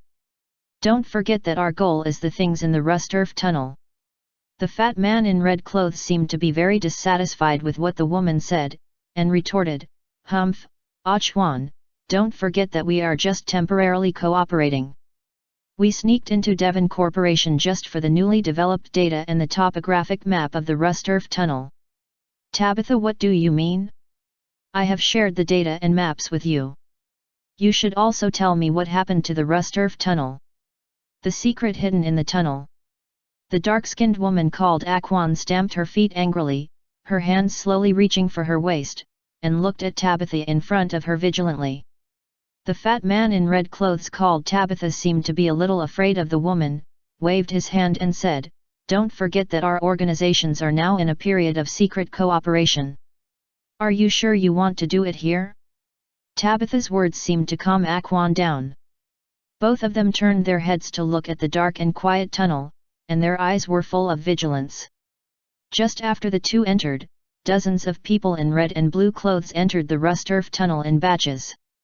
The two parties were at odds with each other, but they talked about cooperation with each other. Chapter 60 Grimer. Rust-Earth tunnel was Devon at the beginning. Corporation was responsible for mining a vein. There was only one vein that could be used to make attribute gems. However, as they dug deeper and deeper, they found that there seemed to be a mine pit with an outrageous number of minerals of various attributes. Devon Corporation also took the opportunity to make a lot of money, gradually growing from a small company to a well-known cross-region company in the entire Pokemon world. However, the Rust-Earth tunnel, which was used as their original capital accumulation at the beginning, suddenly stopped mining for some unknown reason. It was even open to a large number of trainers to allow them to enter and explore. Although this move made Devon Corporation's reputation soar to an incredible level, the loss of benefits was also immeasurable. Therefore, relying on the gambling stone shop outside, it is also making a lot of money every day, but it is completely incomparable to the big cake of Swallow alone. Rusturf the tunnel has been exploited by trainers for several years, and the exploration area has extended nearly 10,000 meters. During this period, various branch roads are as numerous as ant nests. It is unknown how much benefit the vast number of exploration trainers have gained from it, but it is definitely an astronomical figure. All of these are losses for Devon Corporation. No one knows why Devon Corporation does this, but this does not prevent the vast number of trainers from entering the tunnel for enthusiastic exploration. Murkrow, whirlwind, these mists. Hey, you barely identified the direction through the beam of light emitted by the exploration hat on his head and directed Murkrow. As the fog in the area in front of him was blown away, Hey, you could finally spread out the map to identify the direction. At present, the road he was walking on was the central avenue of the entire Rusturf tunnel. In addition to this main tunnel, there were many branches. These branching paths were intricate and not only small in area, but also likely to hide some dangerous Pokémon. Every year, people who come to explore get lost in the mines and eventually become nutrients for Pokémon in the dark. Hey-Yu recorded it by sprinkling a little special lime he developed on the road, and slowly went deeper into it through the map. After walking for more than 4 hours, he finally left the outermost area. Murkrow uses Astonish.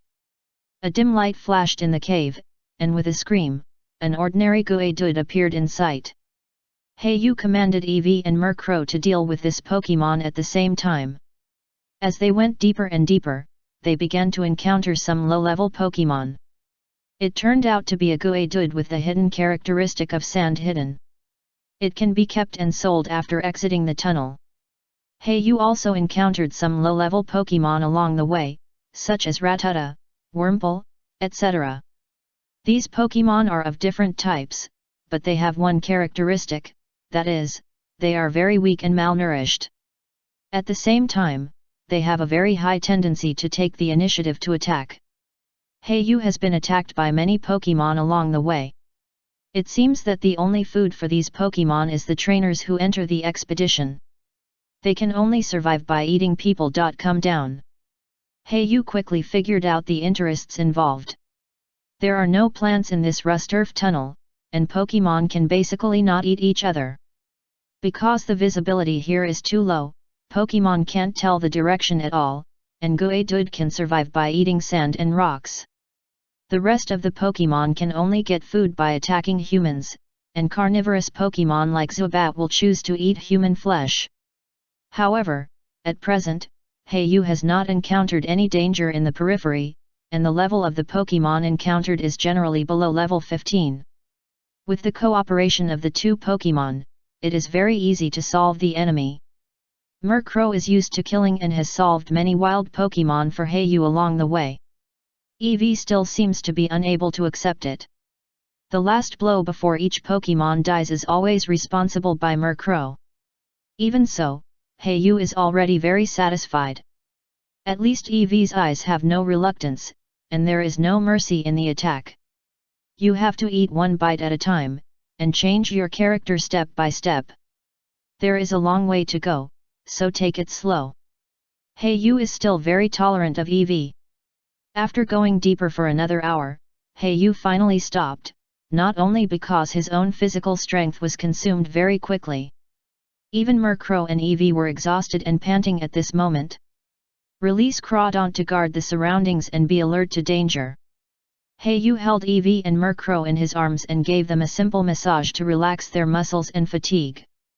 It must be said that the talents of the two Pokémon are really terrifying, worthy of being produced by the gym and the Alliance breeding house.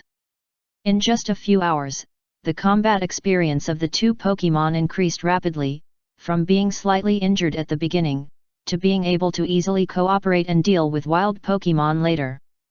Especially Murkrow, as if born for killing, and the control of the timing of the battle along the way was very accurate.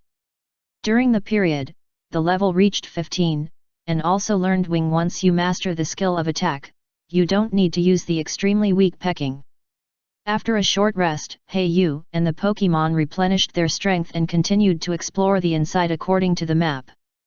During the period, they passed by some exposed rock mines on the periphery. After using an alloy shovel to break them, they found that there was only ordinary fine steel inside. Although this mineral has a certain value, it is not worth Yu taking it away. After all, it is too heavy. There are many things in his space backpack, and there is no room for these fine steels. Just when Yu passed a fork, there was a sudden sound from inside. A very foul smell. This smell is not just a simple stench, but a fishy smell. Especially like the smell of moldy pickled meat. The faint smell permeated the fork, floating out from time to time. Yu couldn't help but cover his mouth and frowned. The little Eevee with a keen sense of smell at his feet retreated one after another, looking at the dim fork with disgust. Yu released Crawdaunt, and bravely picked up the searchlight in his hand and shone it inside. 2 lumps of black mud appeared at the end of the fork tunnel. The name of Pokemon instantly appeared in his mind. Grimer. Sludge Pokemon usually feed on garbage and emit an extremely foul smell. Some environmental protection companies like this Pokemon very much. After all, garbage recycling is a headache, and with Grimer, it is easily solved. This is it.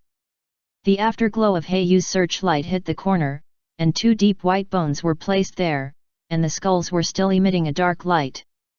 Yu directly commanded, Crawdaunt, just use the shell blade to solve it. Just the claws. Crawdaunt directly splashed, and the 2 pincers, one on the left and one on the right, crossed and swung, and only one hit made the 2 Pokemon lose their combat ability. Yu immediately threw out 2 Pokeball capture. Murkrow, blow away all the stench here. Yu sniffed and finally accepted it, then slowly walked into the corner of the fork in the road. 2 neatly arranged skulls and various human bones scattered beside came into view. Yu was silent, while the little Eevee beside him was so scared that he hid behind Yu.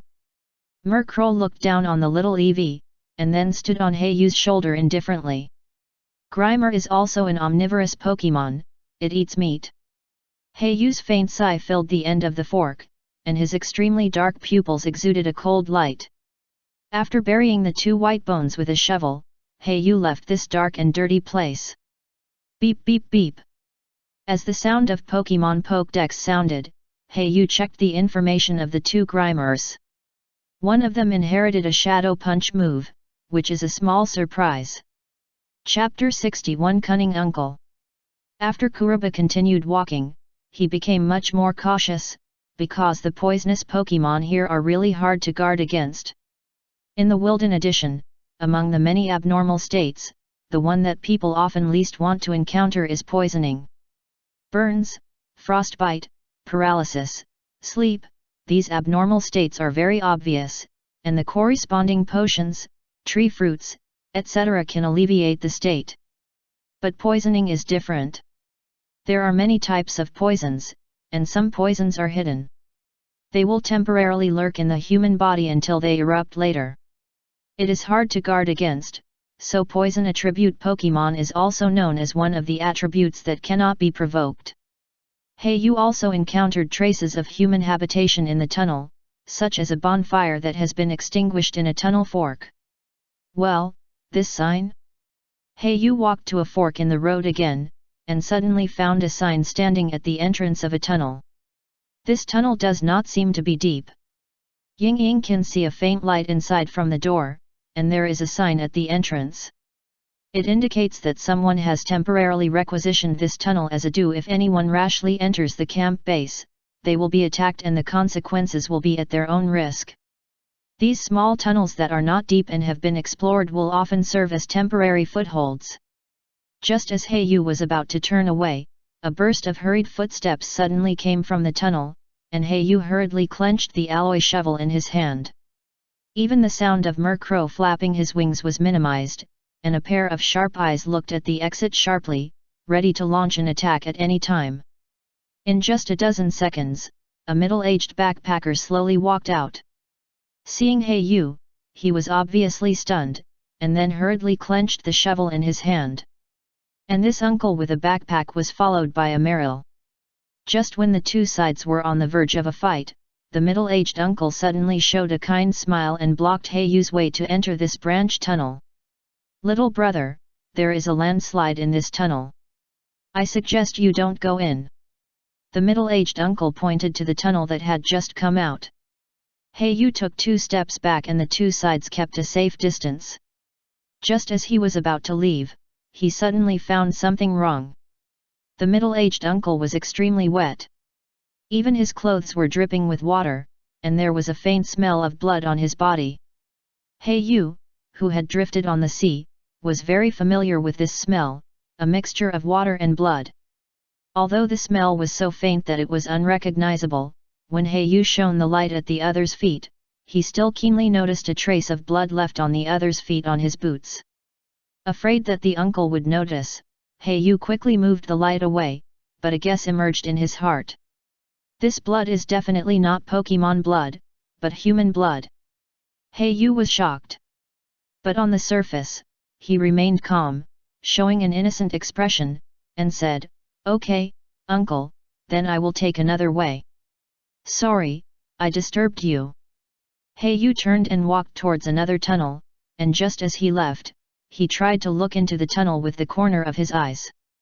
And the middle-aged uncle seemed to have discovered Heiyu's little action, and hurriedly moved his feet, using his body to block Heiyu's sight to prevent him from looking into the tunnel. This subconscious action made Heiyu feel more wrong.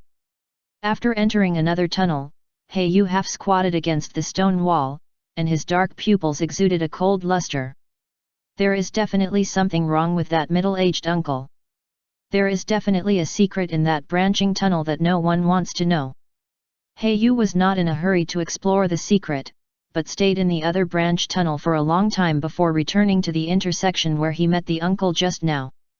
There was no trace of the uncle here, as if he had left. Heiyu looked at the tunnel where the uncle tried to cover up the secret, and finally drew a mysterious smile, and stepped in lightly. Not long after Heiyu entered, the uncle walked out of a huge stone wall and looked at the tunnel Heiyu entered, with a hint of darkness in his eyes. His original honest expression disappeared, and he showed a cruel smile instead. He clenched the blood-stained alloy shovel in his hand and muttered, "You are looking for death yourself, so you can't blame me." Heiyu followed the light walking all the way inside. He did not find any signs of collapse along the way, which made him more convinced that the uncle was lying. After walking for less than a few minutes, Heiyu finally heard a pit similar to the size of a room at the end of the tunnel. Heiyu did not notice anything wrong, except for some household garbage and human traces in the corner. He turned his head and looked at Evie at his feet. "Little Evie, smell it and see if there is anything wrong." Little Evie wrinkled his little nose, poked his head out and sniffed around, and poked at a clearly raised piece of land. Heiyu's eyes flashed, and he used an alloy shovel to dig out this piece of raised land. After a few shovels, he dug up something that surprised him. A broken hand. Heiyu continued to dig inside, and in just a few minutes, some incomplete human corpses were dug out. When these bones are put together, they are a complete person. Heiyu simply counted them, and these charred bones were quickly pieced together into a human figure in his mind. This is the truth that the middle-aged uncle just wanted to hide. Is it the uneven distribution after encountering rare minerals, or is it the scene of a vendetta after a long-standing grudge? Heiyu couldn't guess what kind of love and hatred this corpse had with the uncle before he died. Heiyu released the captured Grimer and ordered him to eat all the bones and meat, and then clean up the scene before leaving. Heiyu walked out of the tunnel vigilantly all the way. As soon as he came out of the tunnel, the middle-aged uncle stood in the middle, as if waiting for Heiyu. "Uncle, you lied to me before, there is no landslide inside." Heiyu stared at the uncle with a half-smile expression. "Ah," the uncle scratched his head and continued to say honestly, "Ah, is that so? Did you go the wrong way, little brother? After all, there are many forks in this tunnel." The two seemed to have an invisible tacit understanding. They looked at each other without saying anything, but both hands slowly reached their waists. The two people who were originally close to each other gradually pulled away. Straight when the two sides were on the left and right of the fork in the road, and the distance between them was the farthest, the uncle's simple and honest expression disappeared instantly. The kind smile on his face slowly turned into an indifferent expression. "Little brother, did you encounter anything at the fork in the road just now?" The middle-aged uncle had a gloomy face and stared at Yu, trying to find out the flaws. Yu sneered, "I saw a good show inside." After saying that, he knocked the ground with the alloy shovel in his hand, revealing a mysterious smile. The middle-aged uncle was shocked and could no longer hold back his expression. He roared and asked, "What did you see?" Yu glanced at the space backpack on the back of the middle-aged uncle. In fact, he was a little curious about what could make his companions turn against each other and even kill people to steal treasures. Chapter 62 Tearing off the face. Yu was sure that this uncle was definitely killing for the first time.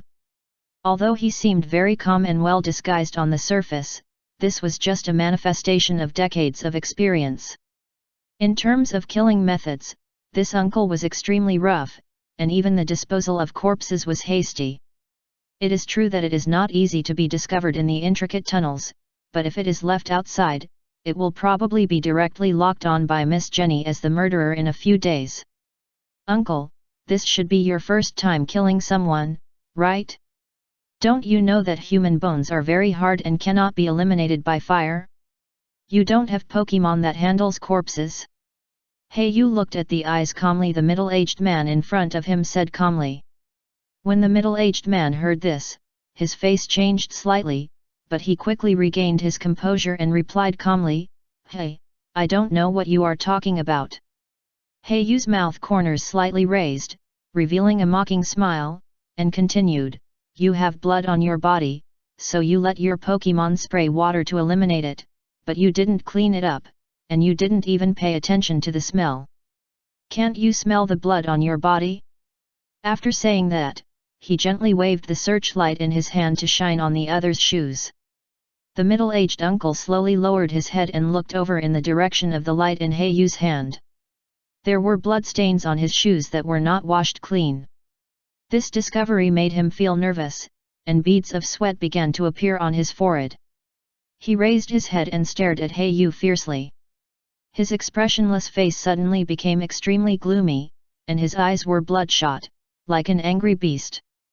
"You little boy, why do you want to go in?" the middle-aged uncle roared and questioned, his voice was filled with endless rage and fear. But this was more like a self-questioning, and his trembling hands showed that his heart was already in extreme anxiety. "You will be buried here with him." Meryl Lee uses Aqua Tail, Grimer, Sludge. The middle-aged uncle directly commanded the Pokemon to attack. During the conversation, he even wanted to kill again and try to bury the secret in the underground tunnel. In fact, it is not surprising that he has such an idea, because Kuroyu's appearance is too confusing. From the appearance, Kuroyu, who is still in puberty, is obviously a child, and his clothes are not luxurious. It is obvious that he is an ordinary trainer who has just started traveling. Eevee and Murkrow beside him are probably all his Pokemon. It is not surprising that the middle-aged uncle thinks so. After all, with his vision, he can only think of this level. When he reaches middle age, the level of Pokemon is hovering around level 20, which shows that his background is not high, and his talent as a trainer is also relatively poor. In addition, he had just dealt with his companion, and his confidence was swelled. Seeing that Yu was just another child, he acted decisively. Yu directly ordered the two Pokemon to use Protect to defend against this wave of attacks, and rolled to the corner, releasing Crawdaunt. A flash of white light, and the mighty lobster appeared. Claw. Yu looked at the two Pokemon of the other side. With his current vision, it was easy to judge the approximate strength of the two Pokemon. The Pokemon was cultivated very ordinary, and its strength was not impressive. The only thing to pay attention to was the fairy attribute of Meryl. It's just that people in this world don't seem to have discovered this attribute, but only listed it as a general attribute. including fairy attribute play rough, etc., are all classified as general moves. Is this all your strength? Then I think you will be buried here like your companions. Hey, you used the words just now to taunt back. At this moment, the middle-aged uncle was obviously on the verge of collapse. The pressure of killing, coupled with the aggressive Hey you. Especially when Crawdaunt appeared, his face became paler and he felt the powerful energy fluctuations on his body, and his heart became more desperate. He realized that he might have been tricked and underestimated the innocent child in front of him. Meryl, bubble beam. Grimer, use sludge bomb. The middle-aged uncle commanded anxiously. At this moment, he was filled with murderous intent and just wanted to kill Heyu and leave him here. Seeing that the other party was extremely crazy, Heyu no longer had the mind to taunt and directly ordered Crawdaunt to deal with the other party. Use Shell Blade. The training of moves these days has not been in vain. In addition to the improvement of Dragon Dance, Crawdaunt has also become more proficient in Shell Blade. The pliers wrapped in the rushing water hit Grimer heavily. Just one blow made it difficult for him to bear and he was in great pain. Murkrow, wing attack. EVU Swift Heyu continued to command the other two Pokémon to attack, not giving the opponent a chance to breathe. Meryl was restrained by Murkrow and Eevee and could not spare her hands to rescue Grimer. Crawdaunt was constantly waving her pliers to attack. The middle-aged uncle was sweating more and more on his head and his face became extremely nervous. At this moment, he regretted why he didn't train one more Pokémon. In the wild, others don't care about your fairness. Bullying the minority with the majority is the main theme. I have many Pokémon, which means I can bully you with the advantage of Pokémon numbers. With another bubble beam hit Grimer, who was already a little unstable at this moment, and his body was a little limp. Even the toxins secreted dripped onto the ground, looking very miserable. The whole battle was one-sided, and with Grimer being dealt with, Crawdaunt was free to cooperate with the two little ones to deal with Meryl. The whole battle was even more of a landslide. Even without Heyu's stepped-up command, the three Pokémons cooperated very closely and soon beat the enemy Pokémon to death. The middle-aged uncle's face was bloodshot, and he screamed, "Why? Why do you all force me?" He staggered to his knees, looking forward with empty eyes, and his heart was already desperate. After Heyu ordered both Pokémon to be killed, he slowly stepped forward, looked down at the uncle and asked, "Now can you tell me the truth of the incident, and why did you kill your companion?" Unfortunately, the uncle was no longer in the mood to explain, but kept muttering, "Why? Why did it become like this?" The regret in his heart had overwhelmed him.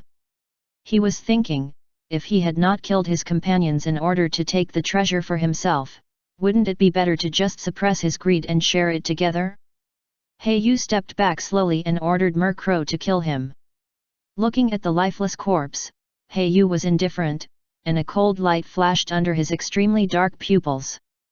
In fact, the world has always been like this. If you want to make Pokémon stronger and want to go further on the road of trainers, you must fight for it.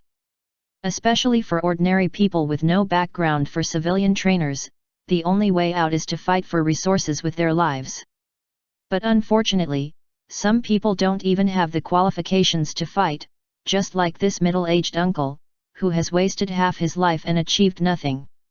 It is precisely because of this corrupt system and the cut-off upward channels that ordinary people continue to join the dark organization and become a member of the underground Black Force. Because only in this way can they fight against the Alliance and compete for resources. And the reason why the dark organizations in each region are getting more and more and can never be eliminated is because of this. Chapter 63 Lactate of the Earth. After searching the corpse of the old man briefly, he found that there were only a few empty Pokeballs except for some scattered Alliance coins. Heyu released Grimer to clean up all the bones before looking at the two dead Pokémon. A Grimer. A Meryl. This Meryl is a little bigger than normal, and the fat around its waist is thicker. It seems that it should be a thick fat characteristic. Heiyu used a shovel to cut off the more valuable parts of the two Pokemon, wrapped them with special materials, and put them into the space backpack. Finally, he slowly looked at the space backpack of the old man. Murkrow flew over in tacit understanding, hooked up the space backpack with a pair of claws, flapped his wings, and flew to Heiyu happily. Heiyu smiled and stroked Murkrow's head before taking the space backpack. In addition to some sundries and Pokemon, in addition to food and Poke blocks, there were only 3 bottles filled with Kaki mucus. Heiyu slowly took out the bottle. Under the light, the Kaki liquid inside exuded luster purge. Earth vein stone milk. Heiyu shouted in surprise. This is a very precious natural treasure. He had seen it in the library of Jinjuajim when he was browsing books. It is rumored that this earth vein stone milk is the essence of the earth. As the saying goes, the earth is nectar, and the earth vein is fragrant. This earth vein stone milk is extremely valuable. It is a supreme treasure for rock and ground Pokemon. After taking it, it can greatly improve the qualifications of Pokemon. In the black market, 1 drop is often worth a lot of money. That's right, it is sold by drops. And there are at least hundreds of drops in the 3 glass bottles in front of me, worth nearly 10 million. Heiyu finally understood why the middle-aged uncle wanted to attack his companion. No wonder few people could keep their integrity in the face of such a captivate. After all, a huge sum of money of tens of millions is enough to buy a royal with excellent qualifications. 3. And there are still several million left for training costs. For a civilian trainer, it can definitely be called a reversal of fate, and even if it is planned, it may not be impossible to go further. But if these 10 million are divided in half, I am afraid no one would be willing to do so. After cleaning up the scene, Heiyu left this tunnel and continued to explore in another direction. After all, this is not the utopian world in the animation. Where there are people, there are rivers and lakes. Love, hatred, and conspiracy are the main themes here. As the saying goes, you are what you eat. In this world, only people eating people can go further. After leaving this tunnel, Heiyu continued to find an unmanned tunnel according to the map.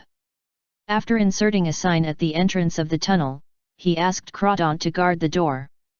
After ensuring safety, he camped in the tunnel, lit a bonfire, made food, and fed Pokemon. Little Eevee, be good, don't move. Heiyu laid Little Eevee horizontally on his legs, opened her wound covered by hair, and carefully applied medicine. Puff! As 2 sprays were sprayed on her calf, Little Eevee felt a burst of pain instantly. Eevee! The pain and coolness of her calf made Eevee cry out in grievance, and she looked at Heiyu with tears in her eyes as he treated her wound. She felt very aggrieved, this was her first serious injury. She never thought that the battle would be so dangerous. In the past, she could play those wild Pokemon around with tacit cooperation. But this time, she was accidentally injured in the battle against the Pokemon commanded by someone. Little Eevee didn't want to let the tears flow down, and the tears hung in the corners of her eyes. She looked adorable with tears in her eyes.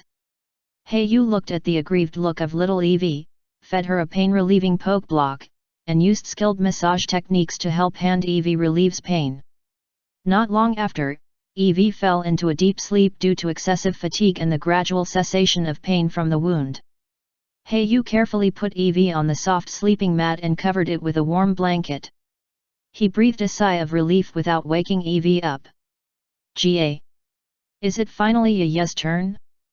Heiyu continued to massage Murkrow until his wrists were sore and he stopped. Shaking his wrists, he sighed, massaging Pokemon is not an easy task. Just as Heiyu was exploring the Rusturf tunnel, a huge earthquake occurred inside Rustboro City. The latest research data of Devon Corporation was stolen. Countless police cars were dispatched, and Miss Jenny from the police department came in person to inquire about the situation. "President Stone, are you telling the truth?" The stolen data turned out to be the latest research of the Pokemon Navigator. Miss Jenny was so angry that she was stunned, and her breasts kept rising and falling. "That's right, I really didn't expect that there would be ungrateful people in my company, or that they were both undercover agents. President Stone didn't expect that the two employees he entrusted with important tasks, Tabitha and Aquan, actually stole the latest research of their company. Jenny on the side was also so angry that she almost fainted. The Pokemon Navigator is a huge project invested by their Jenny family. This navigator does not need to connect to the signal tower as before, but directly connects to Devon Corporation's signal network covering the whole world can be used. That is to say, no matter how harsh the environment is, whether it is a volcano, an ocean, a wild forest, or even a forbidden area that humans have not set foot in, it can be used directly. This is definitely a significant invention for some Alliance investigators and people in the police department. The Jenny family has invested a lot of money in this project. After all, once the invention is successful, the biggest beneficiary is their family. But now they tell her that the research data has been stolen? President Stone on the side was even more depressed. What he didn't say was that in addition to the research data being stolen, even their Rusturf the topographic map of the Stone family was stolen. You know, there are some secrets of their family hidden there. Although it is now deserted, he still feels a little panicked. Since he led the Stone family to rise, he hasn't felt this panicked for a long time. Looking at the police brigade rushing out, the current patriarch of the Stone family, Devon the president of corporation, Stone Joseph, showed worry on his resolute face. At this time, a phone call came in. "Hello, Dad, I heard that the company had problems. Do you want me to come back to help?" A clear voice of a young man came from the other end of the phone. Stone Joseph smiled and shook his head, scolding, "Forget it, you little brat, you just know how to be with those stones all day long. I guess you can't help if I ask you to come over." The other end of the phone responded, "Hee, Dad, I was influenced by you, right? Didn't you like to play with stones when you were young?" Amid the teasing and scolding of the father and son, Stone Joseph's depressed mood dissipated a little. Before hanging up the phone, he said to the other end, "Stephen, the shiny beldam that the family helped collect has been found. Come back another day and let him and your evolution become Metang. Combined evolution. It is said that this is a special secret method developed by the Stone family, which is only suitable for the quasi-god Pokemon Metagross. It can make two identical Pokemon merge and evolve, and their qualifications will be significantly improved. Of course, it is estimated that only the leading business families such as the Stone family can afford this unique evolution secret recipe. The rest, even if they are the direct descendants of a large family, will only let it evolve normally after getting a beldam. Even if they have the secret recipe of the Stone family's fusion evolution, they probably don't have the financial resources to use it.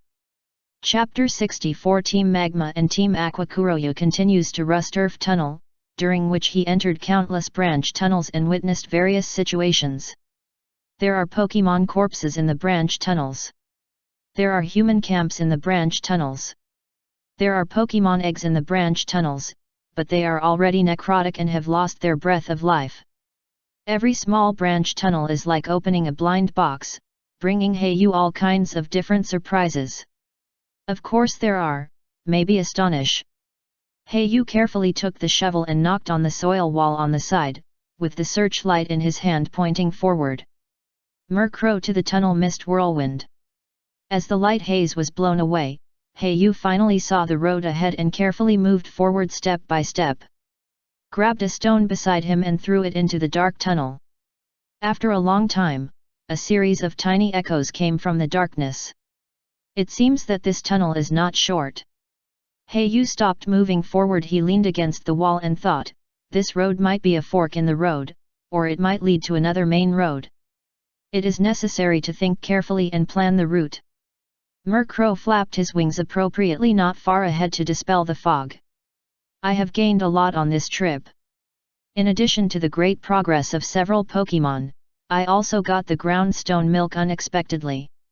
I'd better not be greedy. Yu thought that it would be better to continue exploring on the original road than to risk entering another main road, even if it was a shorter forked tunnel. Just when Yu was about to turn around, suddenly, a deafening explosion sounded in the tunnel. Bang! This sound was like something exploding. The echo produced actually crossed countless distances and resounded in Yu's ears. Little Evie was startled and jumped suddenly, and his soft hair exploded. Murkrow was also a little flustered by the echo. The rhythm of his flight was disrupted. He flapped his wings and barely maintained his balance in the air. But Yu was not angry but happy. His eyes looked at the dark branch tunnel with surprise. This is the sound of Loudred's roar. Yu couldn't help but smile.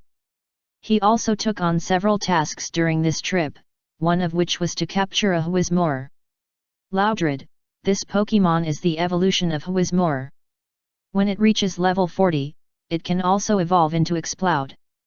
Although Exploud's final race value is only 490, it seems that it does not match the identity of the third stage of evolution.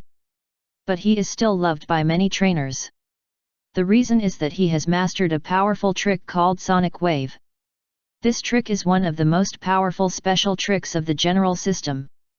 According to the official textbook logo, it has a power of 140. Second only to Mega Impact and Hyper Beam with 150 power. Compared to these powerful moves, Sonic Wave has no side effects.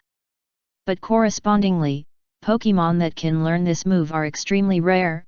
Only Vibrava, Noivern and Exploud can learn it. The other two are noble and rare dragon-type Pokémon. When Yu thought of this, his heart was burning. The reward for the task marked to capture Whismur was not small, and it was settled in alliance points.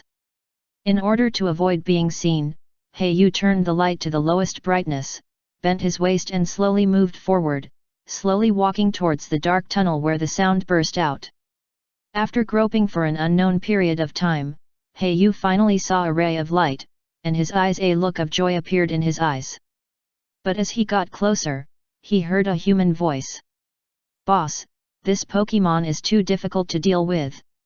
Its sonic attack is too strong. What are you afraid of? Hold him back.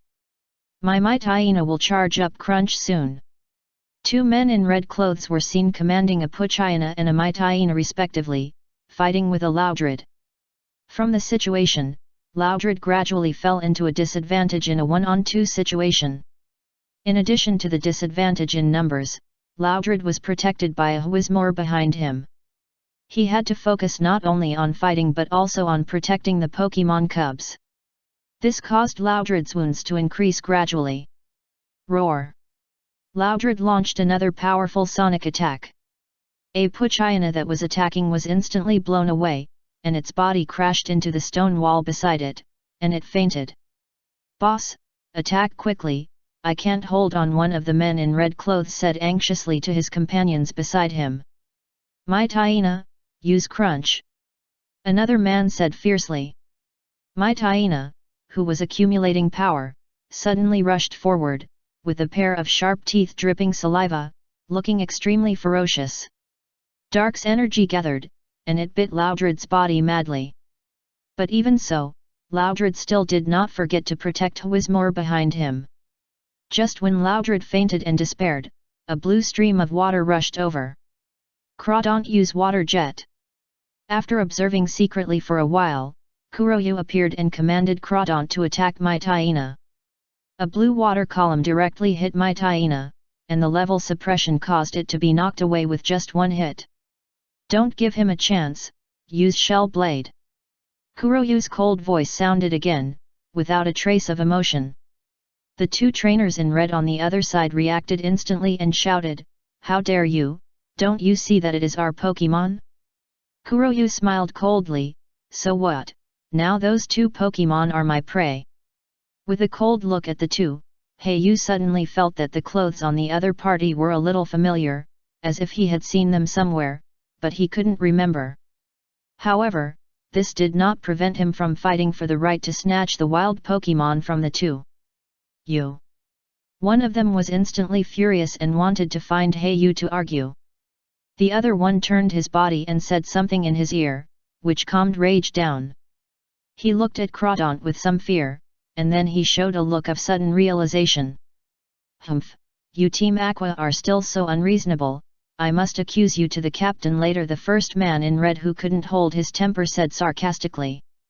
And another companion with a calm face echoed, that's right, our two organizations are obviously in a period of cooperation, but you openly snatch our prey. Heiyu was originally commanding Pokemon to besiege the wounded Loudred, but he was shocked when he heard the two say so. Team Aqua? Then isn't this outfit of theirs Team Magma? Because the Pokemon on me is Crawdaunt, Team Aqua's signature Pokemon, so they recognized me as a member of this organization?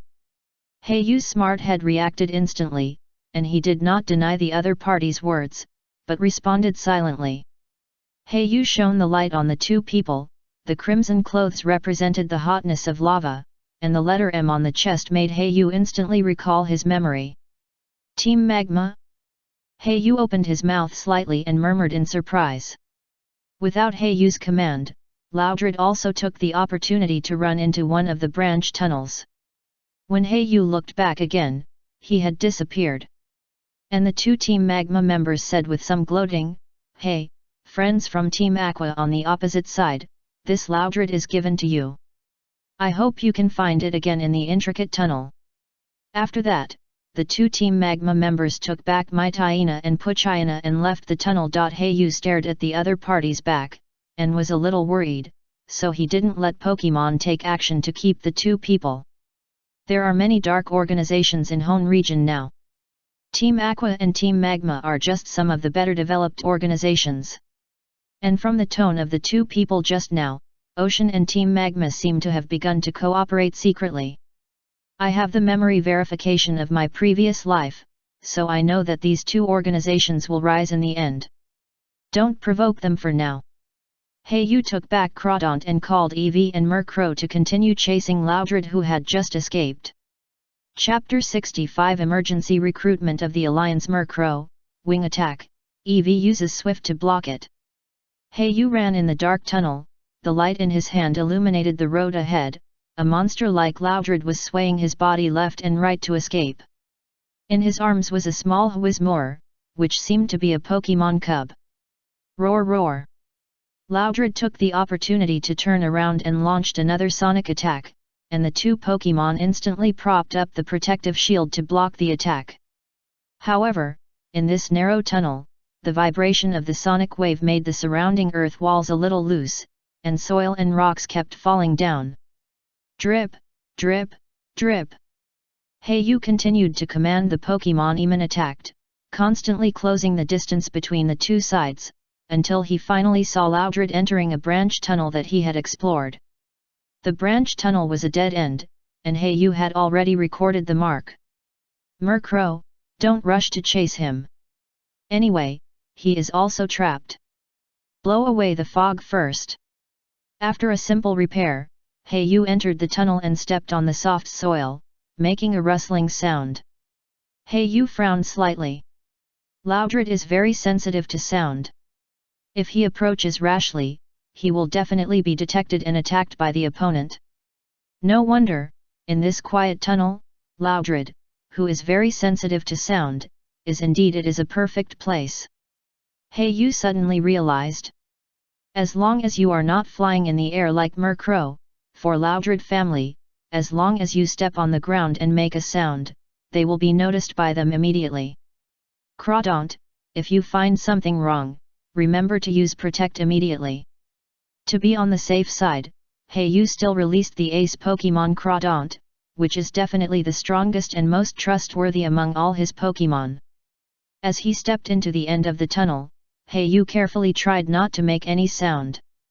But it seems that Loudred family is too sensitive to sound. In an instant, a sound wave attack was launched. Duan! The green Protect shield was instantly propped up, and Crawdaunt reacted very quickly to block the sound wave attack. Heiyu waved his hand instantly and commanded coldly, Crawdaunt, attack Loudred with Shell Blade. Murkrow, use Wing on Whismur attack. Murkrow, who had been prepared for a long time, dived and attacked the Pokémon cub in the corner in an instant. Crawdaunt used its sturdy legs to kick hard, and a pair of pincers charged water flow. The shadow of a shell blade emerged and chopped down directly. With a desperate wail, Loudred, who had been exhausted and wounded, instantly lost his ability to fight and fainted. Blackfeather ordered Murkrow to easily deal with Whismore, and threw out 2 Pokeballs to capture them one by one. Beep beep beep. Whismore, a whispering Pokémon, usually whispers softly, and you can't hear it if you don't pay attention, but if you sense danger, it will scream with a sound that can cause headaches. General attribute Pokémon, gender, male, characteristics, sound insulation, height 0.6 meters, body size 15 kilograms, slightly poor development, lack of nutrition. Mastered moves, Pound, Echo, Snore. Inherited moves, Takedown. Hey-You took out the Pokémon Pokédex and checked the 2 Pokémon one by one. Whismore had just passed the larval stage and inherited a move called Takedown. It's just that there is not much food in this tunnel and it lacks nutrition. Whismore is a little underdeveloped. Take it back to submit the task after a few days of conditioning. The other Loudred has reached level 27 and has very good qualifications. Otherwise, it would be impossible to grow to such a level in a tunnel with such a lack of energy and food.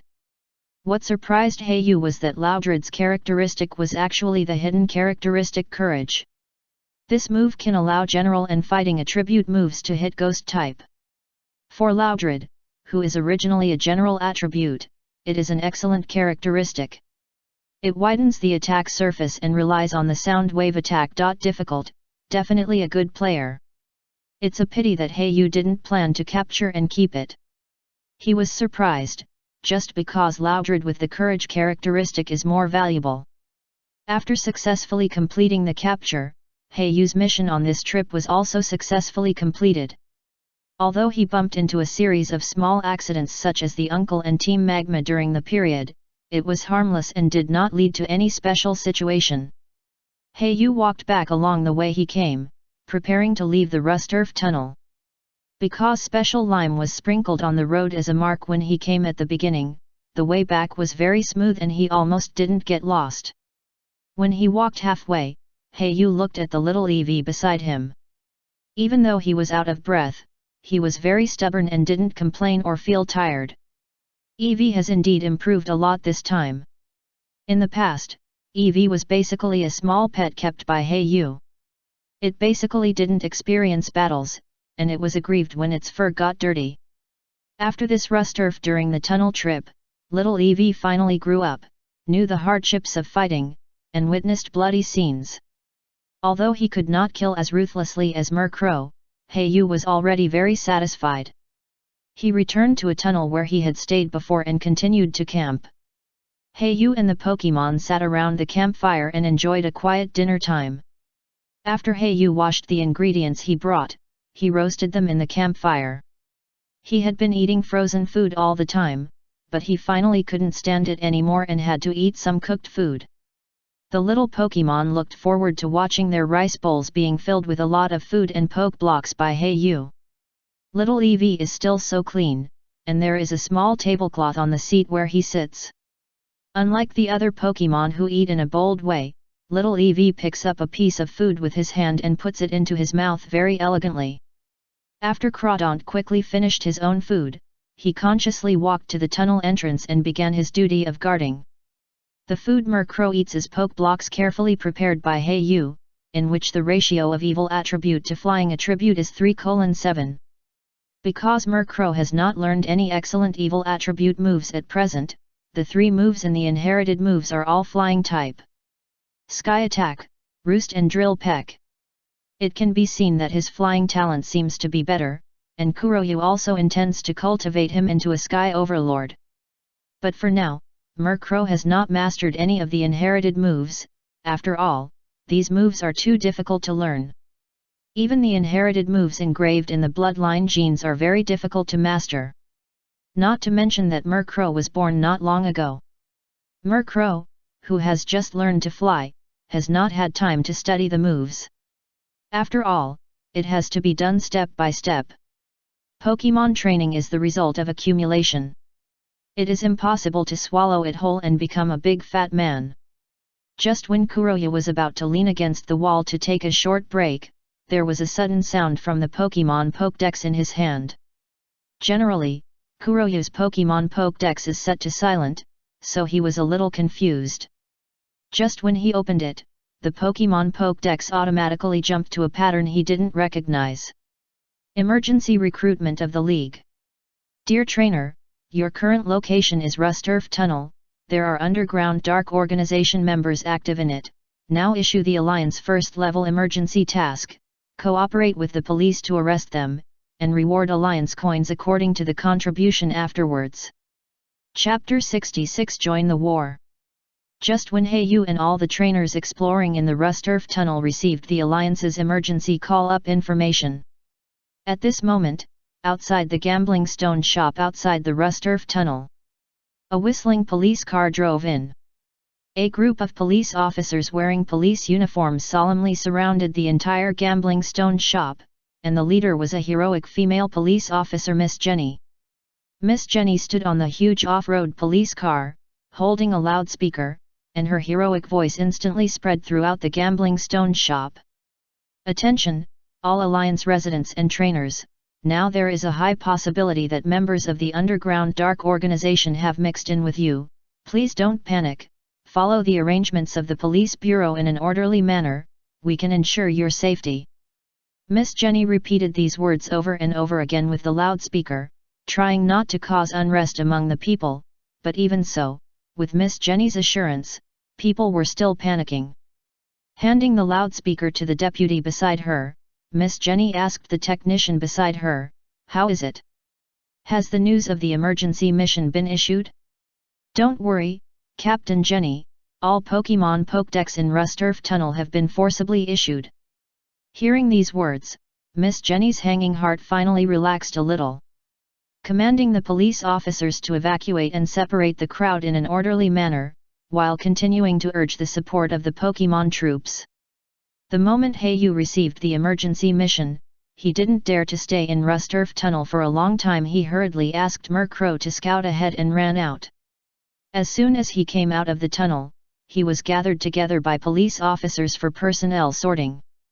He had no choice but to follow the main force and wait for the Alliance to deal with him. Miss Jenny saw Heiyu and Crawdaunt following him in the crowd, and a trace of suspicion flashed across her face.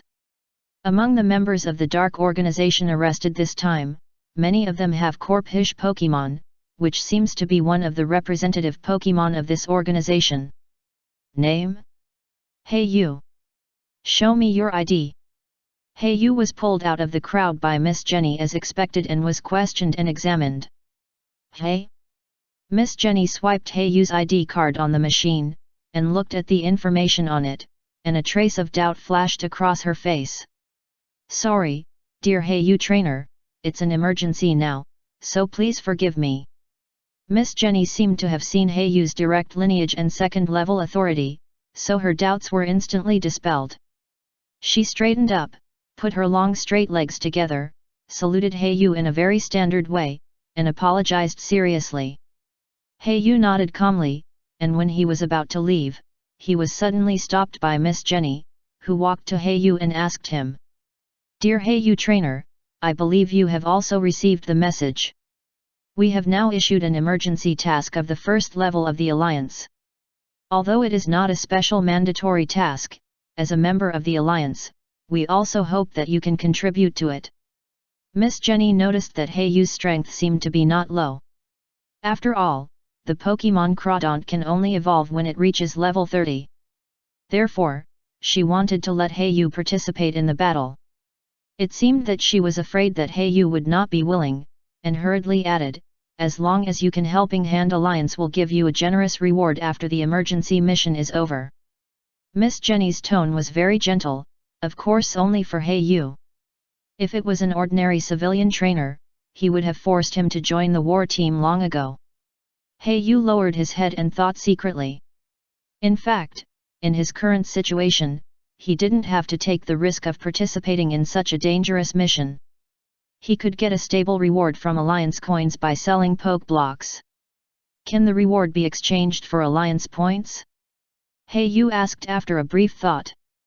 Alliance points are undoubtedly more precious than Alliance coins.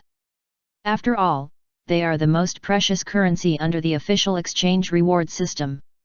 Even if it is just the most ordinary authority, it can be used to exchange for various treasures, poke blocks and high-quality Pokémon cubs. The higher-level Alliance lineage can even exchange for Royal 3 and the Alliance Cultivation Manual.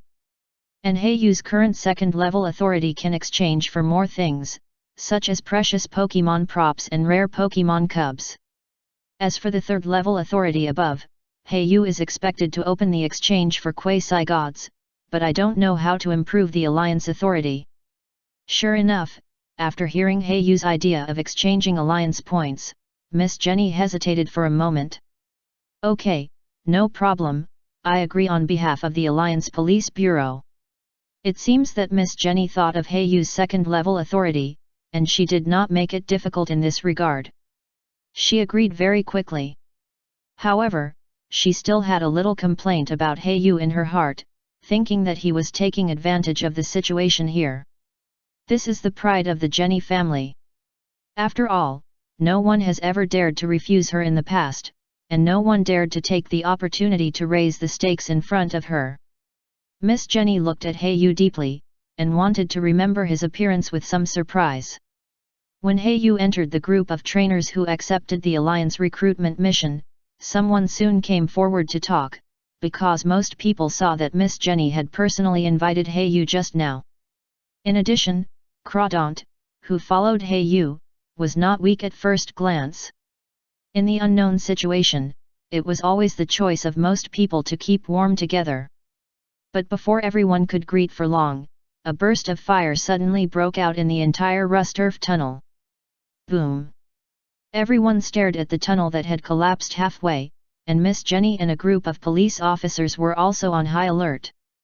Then 3 Pokémon appeared at the entrance of the tunnel in an instant. Camerupt, use fire. Sharpedo, bypass the Pokémon and attack the little girl directly, use water jet. 2 figures, one red and one blue, commanded the Pokémon and launched an extremely powerful attack. The aftermath of the attack forced everyone's Pokémon to retreat directly. Even Miss Jenny's Arcanine couldn't resist this power and barely held up the protective shield. At this time, a huge steel snake slowly raised its head, with a huge body of dozens of meters high, and its silver-white body was blinding in the sun. On top of Steelix stood a girl, who commanded with a raging face, Big Nose Pass, use Zap Cannon to attack Sharpedo, Golem use Earthquake to attack Camerupt. The attacks of the 2 Pokémon were no weaker than the other.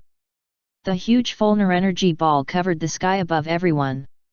A shadow flashed and hit Sharpedo directly. Bang!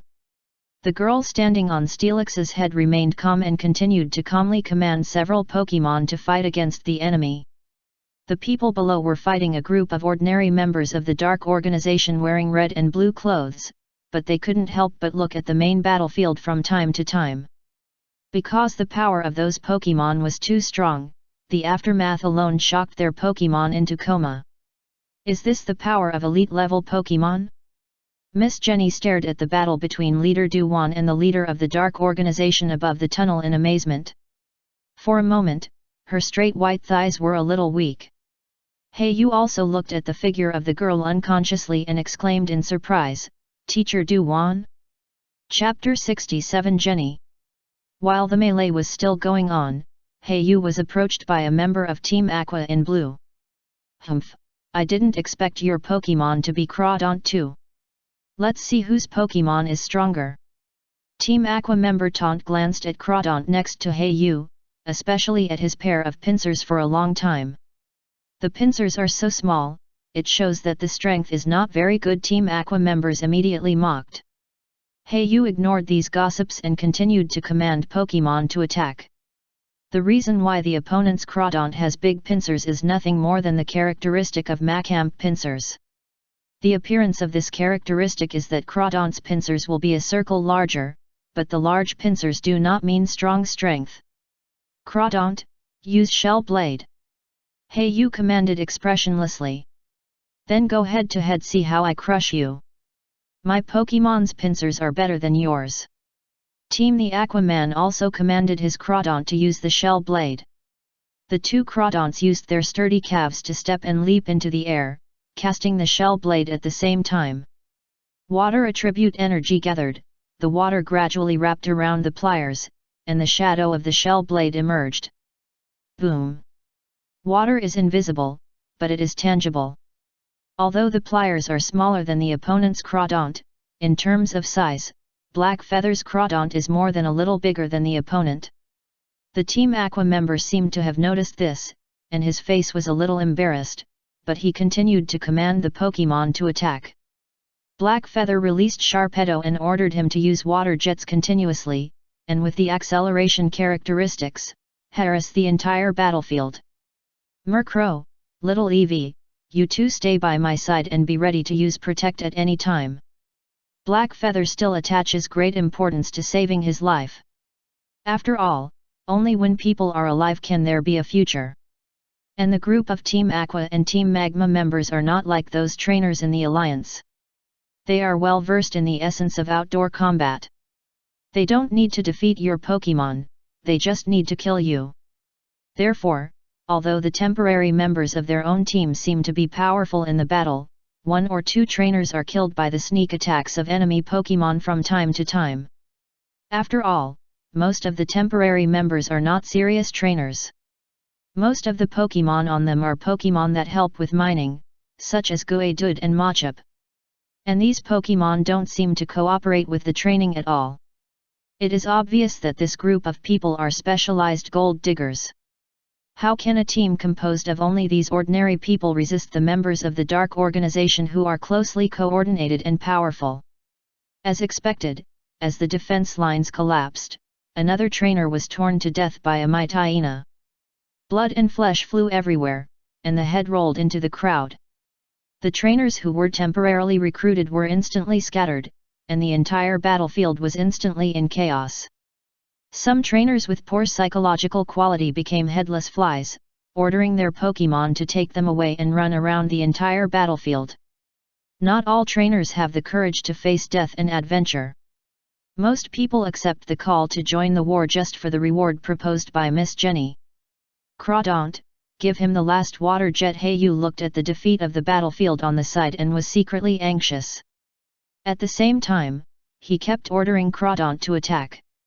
As his whole body was wrapped in water, a blue light flashed across the battlefield and suddenly hit the enemy's Crawdaunt. Bang! He was directly hit against the stone wall on the side and fainted. Seeing his Pokémon being defeated, the Aqua member immediately yelled at the Team Magma member next to him, "Damn, didn't you see that guy's Sharpedo running around the battlefield? He's as fast as a blue lightning. Hurry up and help me." The Team Magma member glanced at the angry man, but didn't care much. He glanced at the rust earth tunnel, as if there was something important. Although Hayu defeated several enemies, the others on his side were still beaten back. Just when he was about to escape and give up this mission, a terrible orange-yellow flame swept from the mountains and rivers next to him to the enemy camp. Boom hoo! Boom hoo! The flames instantly attacked the rolling flame tide, except for a few Team Aqua and Team Magma members quickly ordered Pokémon to use protective skills to guard. Most of the members of the evil organization died in this world-destroying fire. The whole body was burned, leaving only some bones. Hayu looked at the mountains and forests beside him. Dozens of Arcanines stood there. The handsome and extraordinary divine dogs issued a powerful growl. Ah! Miss Jenny looked at the many Arcanines in the mountains and forests, with a look of surprise on her face. She shouted to the people around her, "Trainers, the support of the Alliance has arrived. Hold on to the last moment. Victory is just around the corner." As the sound of the loudspeaker resounded throughout the battlefield, morale was boosted, and everyone showed their last trump cards. At this moment, Rusturf Duwan, Tabitha, and H1, who were directing the Pokémon battle above the tunnel, also heard the echo from the speaker. Tabitha and H1 looked at each other, and they had already thought of escaping. They made the same move, pressing their fingers on a Rubik's Cube on their waists. Instantly, countless small devices broke out of the ground around the tunnel and quickly flew towards the special instruments on the waists of the two people. It seemed that they were recycling these small devices. Du-Wan, who was standing on Steelix's head, saw the two people's actions and understood their thoughts. We can't let these two people escape. We have to entangle them and keep them. Although Du-Wan always has a generous and gentle personality in daily life, that is the internal alliance. There is always zero tolerance for these evil forces and underground organizations. The education Du-Wan received since childhood and the three views she developed made her extremely disgusted with these dark scums. Big Nose Pass uses ferromagnetic bombs, launch aurabug bombs that absorb opponents, and the attack will definitely hit. The Big Nose Pass, which is suspended in the air by magnetic force, instantly launches aurabug bombs from its mouth. These bombs are not powerful, but they seem to have some kind of suction, pulling Kamerupt, which was originally retreating, back into the combat range.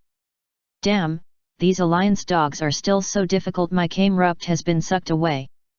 Tabitha's bloated body climbed onto Mai Taina's back. Just as she was about to take back her Kamerupt and run away, she discovered this scene and was immediately extremely angry.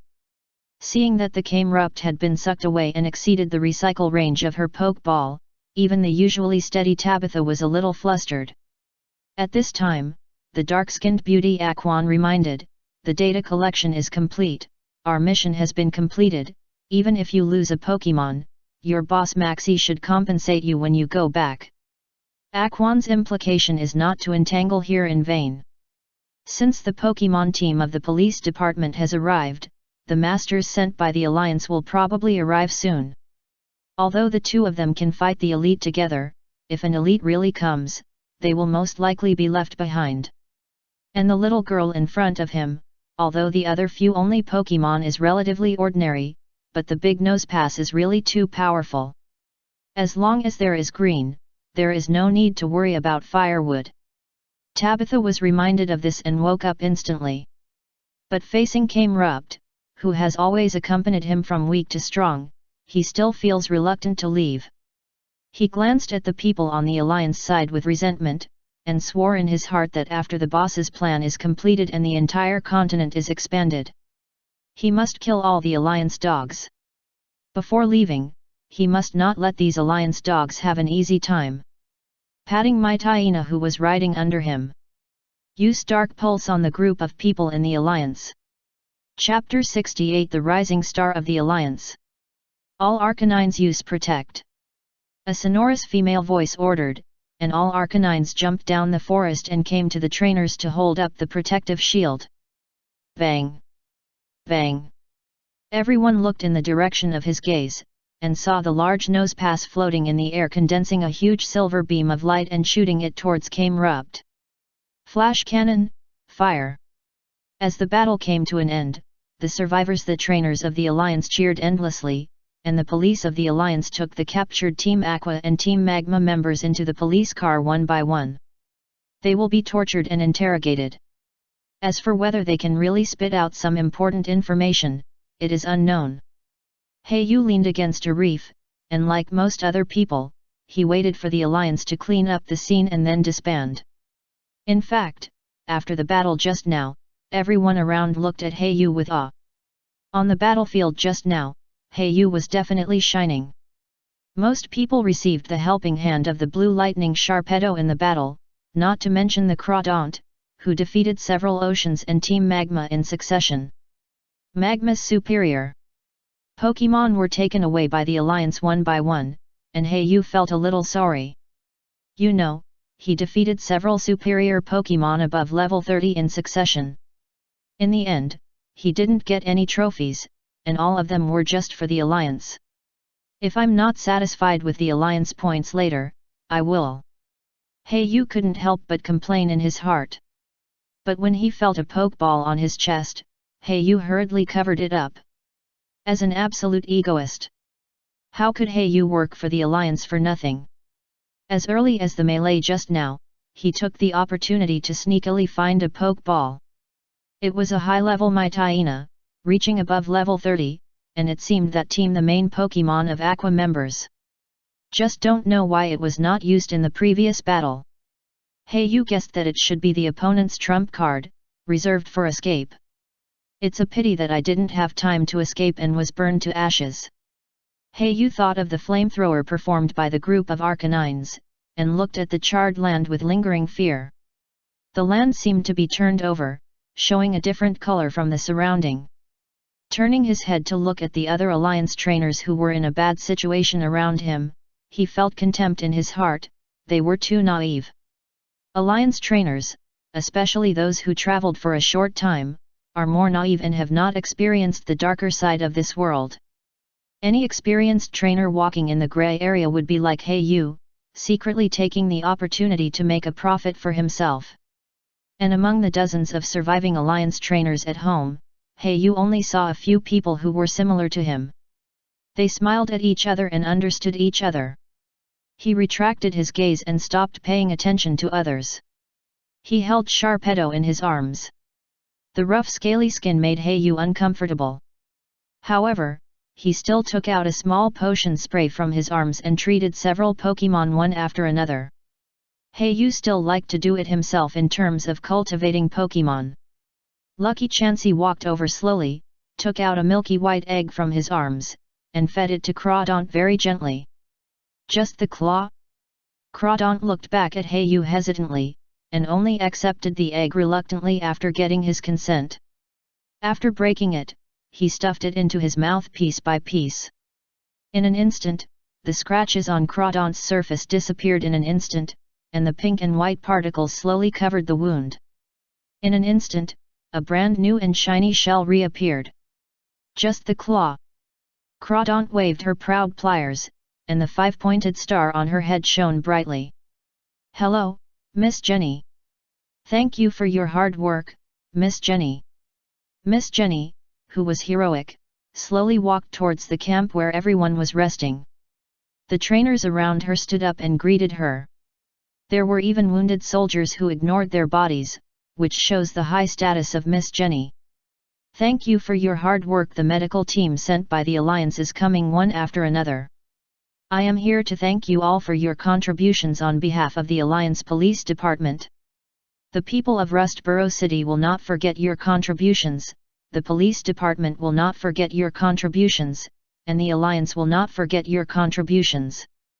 Miss Jenny knows how to manipulate people's hearts. Because of her noble family background, she seems to have received training in this area since she was a child. With just a few words, everyone calmed down. Everyone cheered again and shouted, "Long live the Alliance!" As for the ordinary trainers who died and were injured in the Alliance just now, no one mentioned them again. Everyone seemed to have forgotten them. Everyone is now only concerned about when they can get the reward proposed by the Alliance. Miss Jenny walked slowly to Hey You in high heels, with her green hair thrown behind her. She walked with long legs. Everyone looked at Hey You with envy, thinking in their hearts, it seems that this young man is going to be successful. Miss Jenny, who had been sorting out the scene and managing the police officers, finally had some free time with the arrival of the Alliance personnel. Looking at Hey You, there was a touch of admiration in her eyes, especially when Hey You was in the battle just now. S performance made her feel fortunate for her foresight in inviting Hey You to join the battle. Hey Yu's direct lineage and second-level authority did give her great determination. At the same time, compared with others, Hey Yu's contribution was indeed the greatest. Facts have proved that her invitation was correct. If it weren't for Hey Yu's Sharpedo running rampant on the battlefield and assisting everywhere, I'm afraid the defense they maintained would collapse soon. It would not last long until the Arcanine sent by the Alliance Police Bureau. The army arrives. Trainer Kuroyu, thank you for your hard work. Miss Jenny put her long white legs together and saluted in a standard way. Her whole body was straight, showing off her plump and beautiful figure. Let the other trainers around secretly glance at this place, reluctant to look away. Kuroyu pretended to be tired, propped up his body against the stone, raised his trembling hand, and saluted in the same way. This action made Miss Jenny feel even more distressed. "Miss Jenny, this is my duty. Trainers of our generation in the Alliance should fight against evil and punish illegal things." Kuroyu's voice was neither too loud nor too soft, just enough for everyone around to hear. This righteous speech made the people around who had just secretly arranged him give a thumbs up. "Young and promising. Genius boy. League rising star." Miss Jenny listened after hearing these words. She was amazed and quickly took out the notebook on her chest and wrote it down as a quotation, preparing to use it for a speech at the Alliance Commendation Conference. When she looked at Hayu again, her eyes were full of admiration.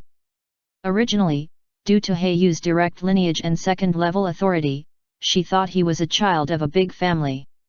He must have never been on a wild adventure and was a complete greenhouse flower. But the words just now, plus his performance on the battlefield, made Miss Jenny convinced that Hayu was an extremely strong practical trainer. "Trainer Hayu, the Alliance is lucky to have you." Miss Jenny's eyes were shining. When Hayu heard this, he looked at the Alliance flag fluttering in the wind. Although he couldn't help laughing in his heart, he still looked righteous. "It's my blessing to join the Alliance." Chapter 69 Repair. After a brief conversation with Hayu, Miss Jenny admired the young man more and more, and she had the idea of attracting investment in her heart. But it was obviously not appropriate to raise this issue at this occasion, so she continued to wander around the camp and began to calm people's hearts. While the Alliance was in a stable state, above the rust earth tunnel, Du-Wan was giving a simple information report to the Alliance personnel.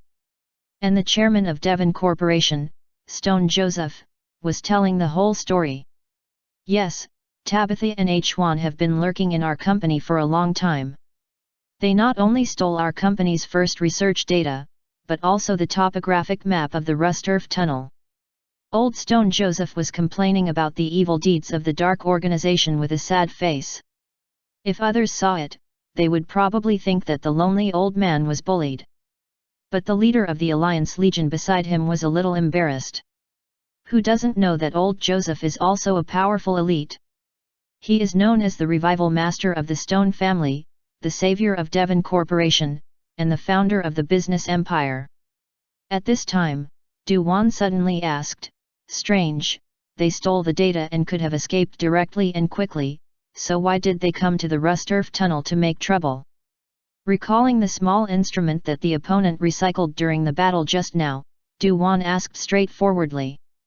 The expressions of several people on the side were a little embarrassed, and they thought to themselves, why did this little girl ask so bluntly? Stone Joseph said a few vague words. "This was originally a Pokemon breeding base of our family, a living area for Pokemon cubs, but it was abandoned later." Old Man Joseph said that he didn't know why the two dark organizations suddenly attacked Rust Earth Tunnel. The dark organizations this time are Team Aqua and Team Magma. According to the information I just asked, the two organizations seem to have started a short-term cooperation. The Alliance Corps leader received the information reported by his subordinates in his headset, so he said to several important senior personnel present with concern. Du-Wan still looked straight forward. She seemed to be in sharp contrast with the cunning people present at the scene at a young age. She often said something that choked the people present and made them speechless. "Little Du-Wan, my Alliance Corps is already in charge here. You go down and calm people's hearts. After all, you are the gym leader of Rustboro City." The average age of the people present was over 40 years old and they were well versed in the ways of the world. Therefore, he hurriedly found a reason to send away the incompatible Du-Wan. Du-Wan seemed to have noticed something wrong. Her pretty face turned red, but she couldn't help thinking of Hayu's calm appearance in control of the overall situation. She left the tunnel depressed and walked towards the camp in the mountains and forests. When Du-Wan was about to express her condolences to the people who had just fought for the Alliance, suddenly, she saw a familiar figure in the crowd. "Hayu?" She looked surprised. But she quickly realized that Miss Jenny standing next to her was talking and laughing with Hayu. Somehow, she felt depressed. walked straight forward and wanted to find Hei-yu to ask him clearly. After the emergency call-up mission issued by the Alliance was over, everyone recorded their statements one by one and were dismissed for free activities. When Hei-yu was about to leave, a figure suddenly stopped him. "Teacher Du-won? Hei-yu, you are here too, I didn't notice you just now." Du-won originally wanted to ask angrily, but suddenly realized that the relationship between her and Hei-yu was just friends. So she ran to Hei-yu when she stopped him. She was suddenly at a loss for words. For a moment, she was at a loss and could only respond awkwardly. But at the same time, she did not forget the question just now, so she asked indirectly, "Ms. Jenny is so heroic, I wish I could be like her someday." When Hei-yu heard this, his hair stood up all over his body, and he looked at Du-won beside him in surprise. Hei-yu keenly noticed the girl's thoughts, so he responded in a pretentious manner, "Teacher Du-won also showed her power just now and drove away the leader of the dark organization. In my opinion, you are the Rust Borough, the guardian of the city." Du-won had heard many compliments in the past, but those people seemed to be flattering her identity. But when she looked at Hei-yu's clear eyes, especially when she heard his praise, she couldn't help but feel happy. The two talked to each other, and finally left the Rust-Earth tunnel together and walked into the city. Miss Jenny, who was about to see Hei-yu off, watched all this from behind and thought to herself, "I didn't expect that Hei-yu had such a good relationship with leader Du-won. It seems that the information level of him needs to be improved." After returning to Rust Borough City, Hei-yu and Du-won said goodbye, and ran to the Pokemon Center without looking back.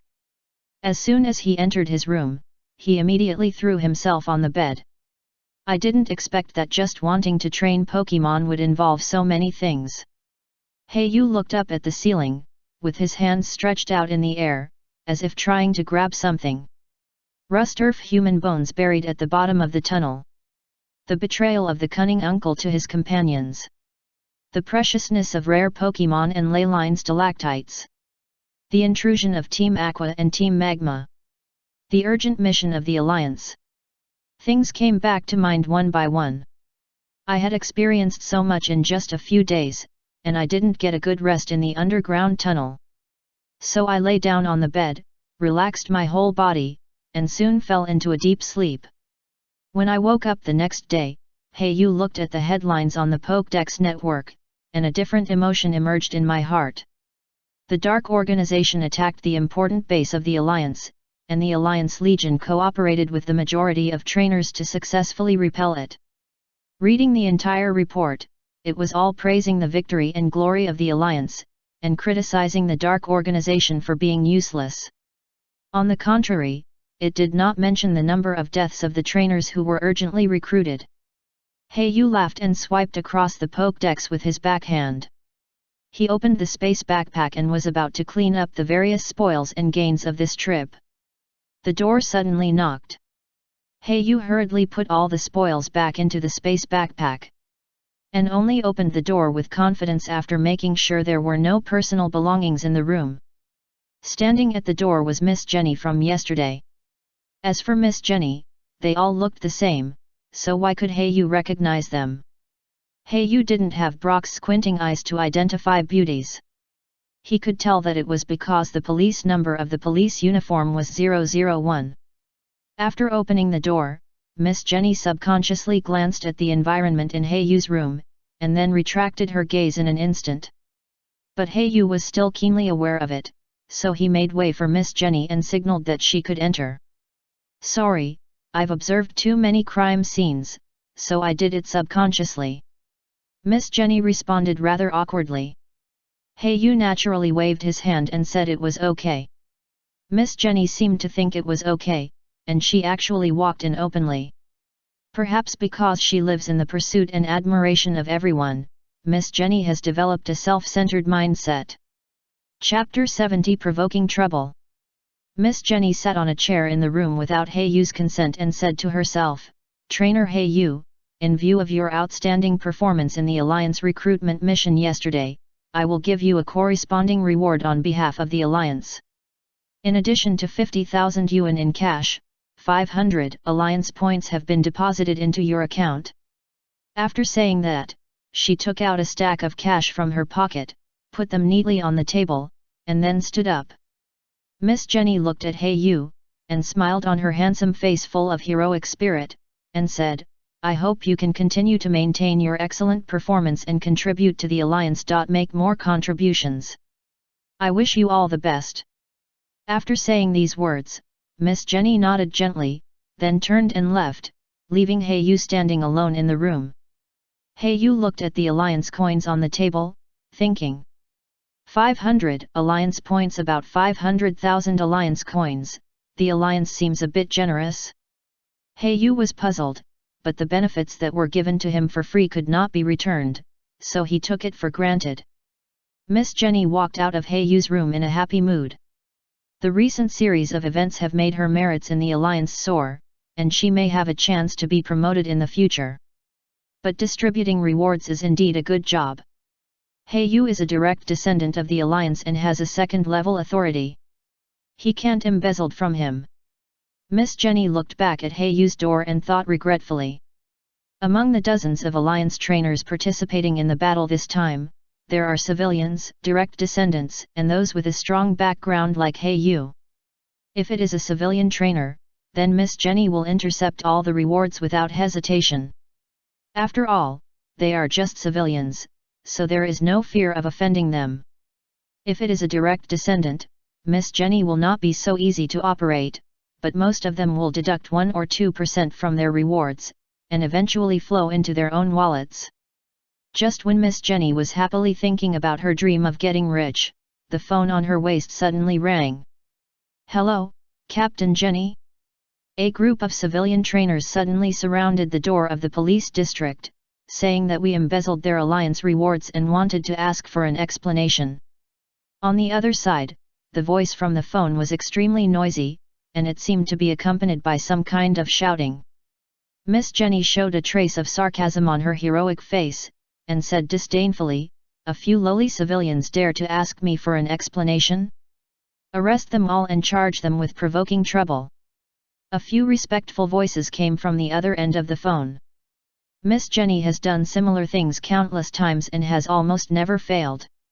Even if something goes wrong and causes public opinion to ferment, with the background of the Jenny family, it can be quickly suppressed.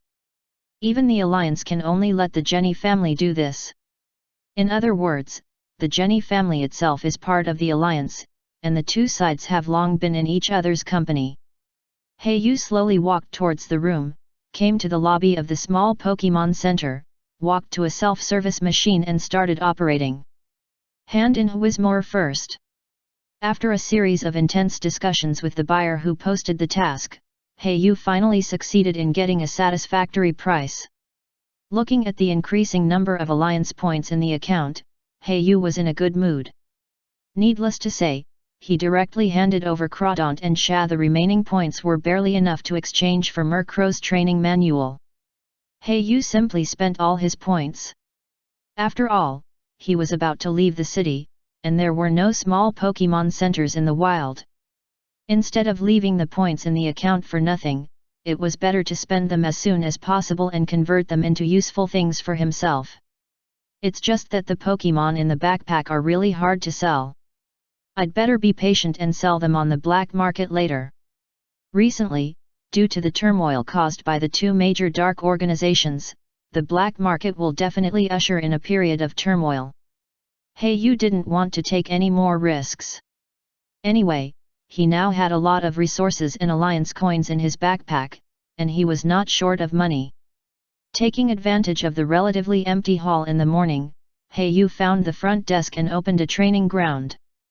"Murkrow, come out." Hey Yu took out a luxury ball from his waist, and a white light flashed, releasing Murkrow. Gah! As soon as Murkrow was released, he spread his wings and flew around Hey Yu's head. "Murkrow, your task today is to try to master Tailwind. This is one of the primary skills you will train as a flying system in the future. You must not be careless." Hey Yu carefully instructed, and at the same time, let Murkrow fall on his shoulder. Take out the weight ring from the space backpack and adjust it to the second gear. Currently, Murkrow's strength is improving rapidly, and it can be said that it is different every day. With the scorching sun, a morning passed slowly. Murkrow, tailwind. Hei-Yu stood in the corner of the training ground in the shade to avoid the sun, and at the same time, he did not forget to give orders. Murkrow's speed racial value is 91, which is considered to be in the middle among all Pokémon, but after evolution into Honkrowth, the speed racial value will drop to 71. Therefore, after evolution, Tailwind skills are urgently needed to make up for this deficiency, not to mention that the characteristic of Mischief Heart is a perfect match. In addition to being able to perform more quickly when using it, even when learning transformation skills, you can learn by analogy and have a higher level of understanding. As Murkrow turned around, the black feathers on his wings shook, and an invisible breeze appeared around him. Tailwind, after using it, can increase the speed of all our Pokémon. Not only in the regular competitions of the League, but especially in the wild team battles. It can be called a magical skill. Hei-Yu saw the breeze around Murkrow gradually dissipate, commanded again, feel the power of the breeze, and continue this energy. Tailwind, mainly reflected in the word smooth. According to the trainer's instructions, Murkrow slowly gathered the flying energy around him, forming a stream of airflow around his body. The breeze appeared again, and Murkrow felt his whole body suddenly relaxed, and his speed increased again. Flying continuously between training grounds, it is impossible to distinguish with the naked eye. Before you can see, a black shadow flashed quickly. Tailwind, don't stop. The flying energy needs to be accurately controlled again. 2 more breezes have slipped away, Murkrow, be more serious. Once the training began, Hei-Yu's expression changed instantly. Like a ruthless machine, he kept commanding and issuing training orders. XXX. Of course, it's not that he's cruel, but as a breeder, he can judge the limits of Pokémon. The amount of training he has set now will neither make Murkrow feel pain nor overly hurt Pokémon. Okay, Murkrow, stop. Hei-Yu looked at the time recorded on the stopwatch and saw that it had improved a lot compared to the beginning. Murkrow flapped his wings and landed on Hei-Yu's shoulder, panting, waiting obediently for the trainer to take off the weight ring for him. Hei-Yu touched Murkrow's messy feathers and said with a smile, "Let's go back to the room and comb your hair." Murkrow leaned tiredly on Hei-Yu's neck and opened his mouth to make a quack sound. Chapter 71 Black Market. A few days after returning to the Pokémon Center, Hei-Yu has been training several Pokémon in skills. I don't know if it was stimulated by something, or maybe it was because of the bloody battle with the Dark Organization, but Eevee worked very hard in training. Especially the Protect skill. Except for Crawdaunt, who learned it early, Sharpedo and Murkrow, who learned Protect with the skill disc together with Eevee, were left behind. At present, Eevee's Protect can react instantly and will hardly be attacked by sneak attacks. And recently he has begun to master the genetic skill Yawn. Hei-Yu can't help but feel relieved, and sighed that although this trip to Rusturf Tunnel was full of ups and downs, it was still worth it. At least Murkrow has been able to integrate into the entire Pokémon team after the bloody baptism, and Eevee no longer resists hard training and begins to become diligent. A few days passed quietly. Rustboro, the city, has returned to peace again. After all, although the news a few days ago was big, it has nothing to do with ordinary people. Everyone should still eat, drink, and go to work. It's time to take action on Pokémon. Hei-Yu walked out of the Pokémon Center and came to the black market, wearing a black robe and mask to hide his presence. Entering the black market of Rustboro City again. Like a drop of water falling into the sea, there are many people in the black market who are wrapped from head to toe like Hei-Yu, without revealing a single flaw. Hei-Yu first went to the stall area, where small Pokémon were sold, and took a brief look at the stalls. During this period, he also saw a small Pokémon that made his eyes light up, a Nidoran with the Vitality attribute, which will eventually become a Nidoking with the Force attribute after evolution. The force attribute will make the additional effects of the moves disappear, but it can increase the power of the moves by about 30%. Combined with Life Orb, each time you use a move, the power will increase, but you will lose a small amount of life and stamina. Such a mobile turret Nidoking can be called a killer on the battlefield. Unfortunately, Heiyu has no intention of breeding poison and ground attribute Pokémon. However, this Nidoran with Vitality is very popular. Although its qualifications are very ordinary, it was sold at a high price of 300,000 Alliance coins. It seems that the Vitality characteristic, or Forced Nidoking, is indeed very popular. It's just that evolution requires Moonstone, so the people who offered the price were very hesitant, otherwise the price might be a little higher. Then, he walked to the store area, found a store that bought Pokémon, tightened the mask under the black robe, and slowly stepped into the store. The whole store is mainly decorated in a dark grey style, and there are Pokémon patterns such as Gengar and Sableye printed on the wall, which looks quite weird. Heiyu looked at the few customers in the store and slowly walked to the front desk and said, "I want to sell Pokémon." Facing Heiyu's indifferent tone, the clerk seemed to be indifferent, pointed to a small door behind him, and continued to fiddle with the toys in his hand. Heiyu didn't say much nonsense, pushed open the small door, and entered a long passage. Until he walked. After walking a long way to the end, he ran into another man in a black robe in the passage. The two looked at each other for a few seconds and then moved to the left and right.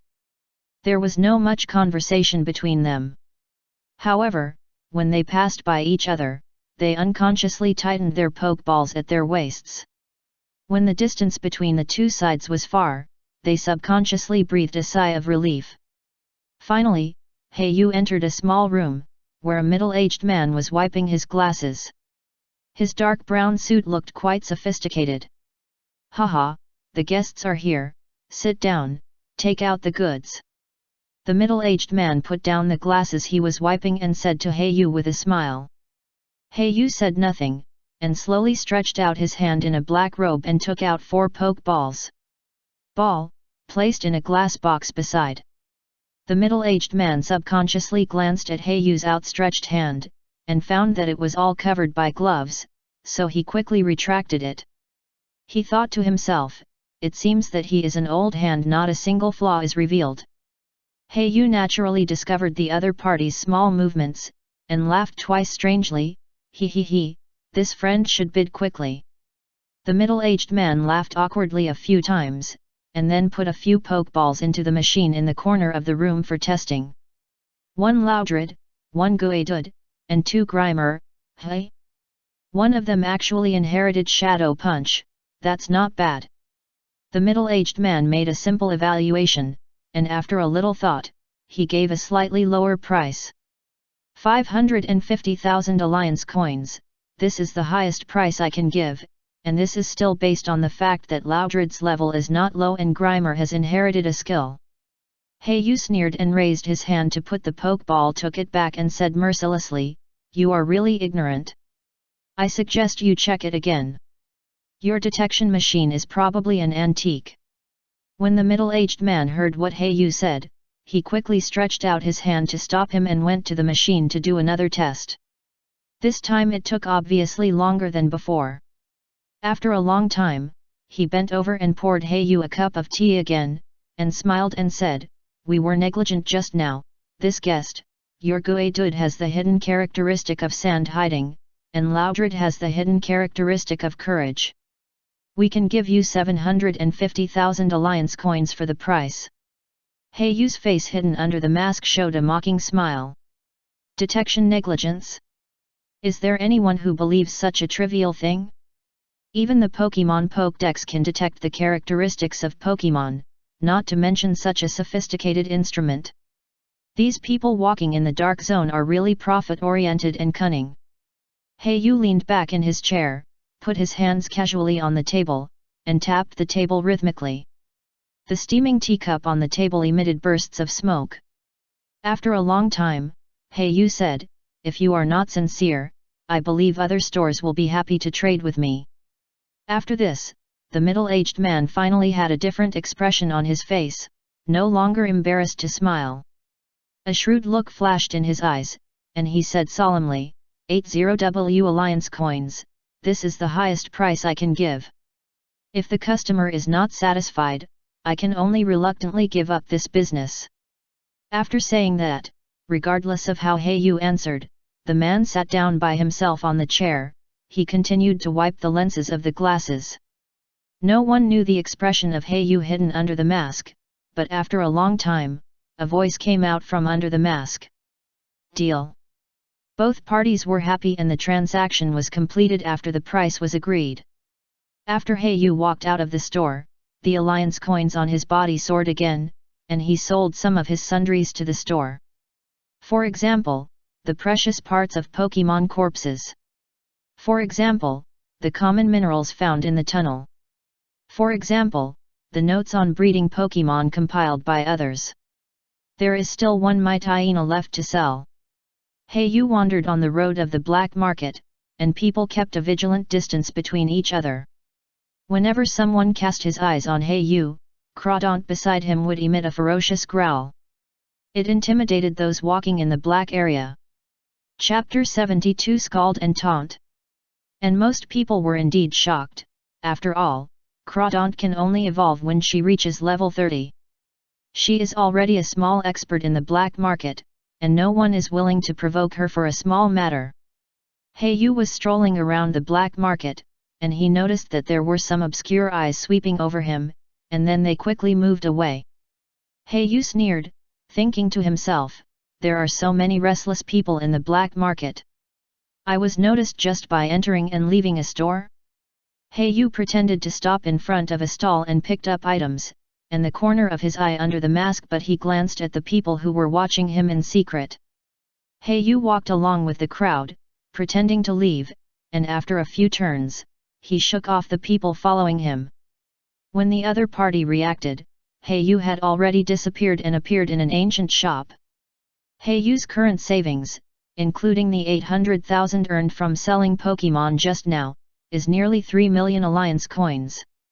It would be a waste if he didn't spend so much money. Just came here to pick out if there are any usable materials. The environment in the shop seems relatively cold, and the number of people is sparse. All customers' eyes are on the middle and high-level Pokemon displayed on the counter. Blocks. But Yu didn't look there, but looked at the various strange materials on the counter. The reward I got from the trainer school before, a recipe for an intermediate universal dark poke blocks. There are many materials that are difficult to buy on the market, and now there are just right here. Yu went around and bought many strange materials under the strange eyes of others. A Houndoom Fang. A Mandy Buzz Heart.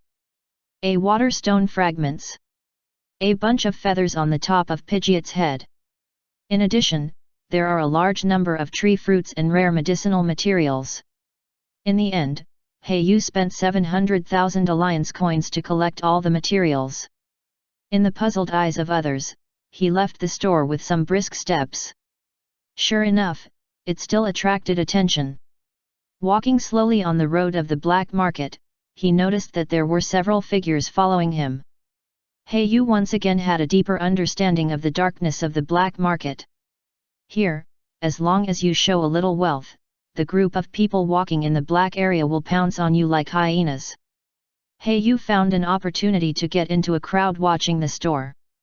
When he came out again, the black robe on his body had been taken off and disappeared. Only a thin boy wearing a mask was left. Turning his head to look at the few people who were still staring at the crowd and waiting for him to come out, Yu showed a hint of sarcasm at the corner of his mouth. After wandering around, I entered a shop that specializes in selling skill discs. Compared with the previous shops, this one seemed much more lively. There were dozens of people like Yu who came to choose skill discs in the whole shop. Looking from the outside to the inside, it was weird. Yu's arrival did not cause any ripples. People only stayed on his mask for a moment and quickly retracted their gaze. There is an unwritten rule in the black market. Once you stare at someone's face for a long time, it means taunt, and both sides will fight. Yu began to look at the samples displayed in the shop. Most of them were not interesting to him, or the attributes did not match, or they were too common. The only rare thing in the whole shop might be a skill disc of Scald and Taunt. The price of the two skills is 400,000 and 500,000 respectively. After a brief thought, Yu bought the two skill discs. Crawdaunt currently lacks special attack type tricks, Bubble Beam is not enough for it now, and Taunt is bought for Murkrow. As the assistant of mischief, Taunt is a must-learn skill. Yu always hates those shield and passive Pokemon that use disgusting moves. Well, of course, if you use it yourself, it doesn't matter. For the sake of safety, and not to be targeted by others because of showing off his wealth, Yu went in and out of the store twice, wearing two different outfits, and bought the skill discs respectively. Next, Yu bought some small things that he found strange in some other stores. For example, a rotten flower grew on a stone. Even Yu couldn't find any information in the online library of Chinjua Gym, so he could only guess that it should be the first new variety born in the world, the first generation of hybridization. It has considerable research value. After bargaining, Yu successfully bought it for 3,000 alliance coins. Finally, he rented a skill learning machine for a small Pokemon at the black market base for a short time, and gave the two skill discs he bought to Crawdaunt and Murkrow respectively. The alliance coins on him that were close to 3 million dropped to just over 1 million in an instant. In just 2 hours, more than 1 million alliance coins were just like that. It was spent like water. For a poor family, it may not be possible to get so much money in a lifetime, but for an ambitious trainer like Kuraba, it is just a small expense on the road to success. Found an inconspicuous shop in the corner of the black market and sold Maitaina for more than 300,000 yuan. It was a small recovery. After all, although Maitaina's level is high, it was once someone else's Pokemon. It is not easy to tame such a Pokemon. Generally, only professionals can do it. What's more, for a Pokemon of this level, it is quite high and the direction of cultivation is not easy. Pokemon that have been finalized are often not popular. Compared to a Pokemon cub, their value will be greatly discounted, and most people buy them just to use them as temporary Pokemon. After all the things were settled, Yu left the black market, which was a perfect end to this black market trip. Back to the little Pokemon Center again, Joy Chun was still at the front desk, looking around the hall, as if looking for something. When she looked at Yu again, her eyes were obviously bright, and her slender little hands picked up the white nurse's skirt, and trotted towards Yu. Yu, you are finally back. Yu looked at the sudden Joy Chun appeared and asked, Sister Berry, what's wrong? Is there anything urgent? When Joy Chun heard Yu address her, her face looked a little unnatural, as if she was still brooding over Yu's rejection of her last time. But she still sorted out her mood, gently patted her slightly heaving chest, and said softly, Yu, I just received an urgent call from Chinjua Gym. It seems that there is something urgent to find you. Yu's mind moved, and he took out the Pokemon Pokédex from his waist, and indeed found several missed notification calls. Before entering the black market, Yu turned off the Pokemon Pokédex. Why did you forget this? Yu hurriedly said goodbye to Joy Chun and rushed back to the room. Chapter 73 Improved Investment Benefits. After returning to the room, Yu immediately closed the door, opened Pokédex, and called back the video call. Doduo beep. After just a few seconds, the call was quickly connected and a cute pink face appeared on the other side of the video. Big brother. A cheer of surprise came from Pokédex. Yu's face relaxed, and he pretended to be gentle and said, It's May, why did you suddenly remember to call me? Are you bored staying at home again? May on the other end of the video call looked at the familiar face on the screen, and her face was filled with joy. A pair of big eyes unconsciously narrowed, eyebrows curved, and the corners of her mouth curled up. No, big brother, it's my dad looking for you, but he is still in the gym challenge. May's tone was full of resentment. For this whole May was very dissatisfied with her father, who was always busy. In order to get closer to him, she had to go to the battlefield to cheer him up.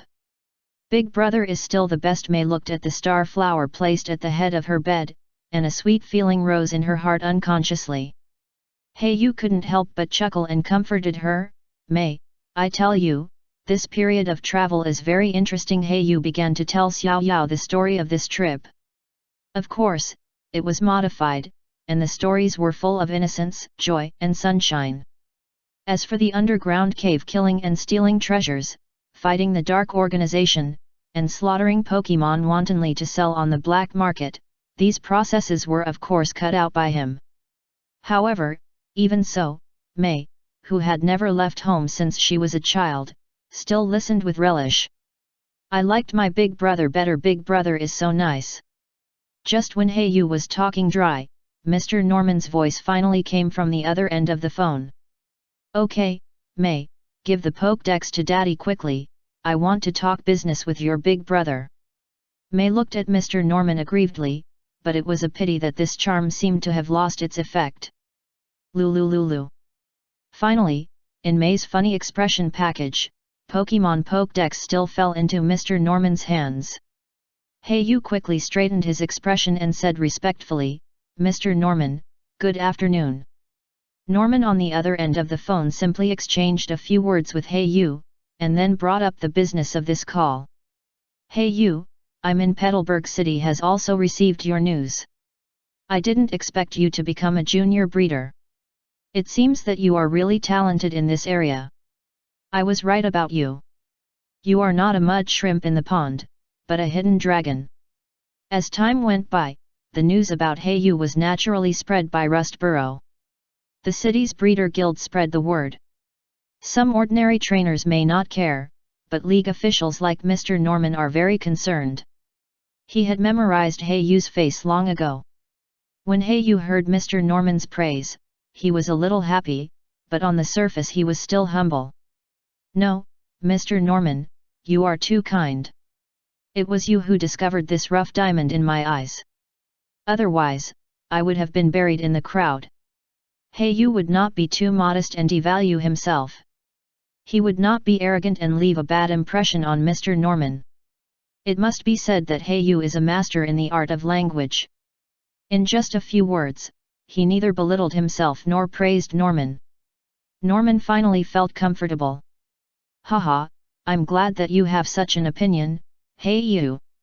After a brief exchange, Norman finally put away his smile and said solemnly, I came here to discuss investment with you.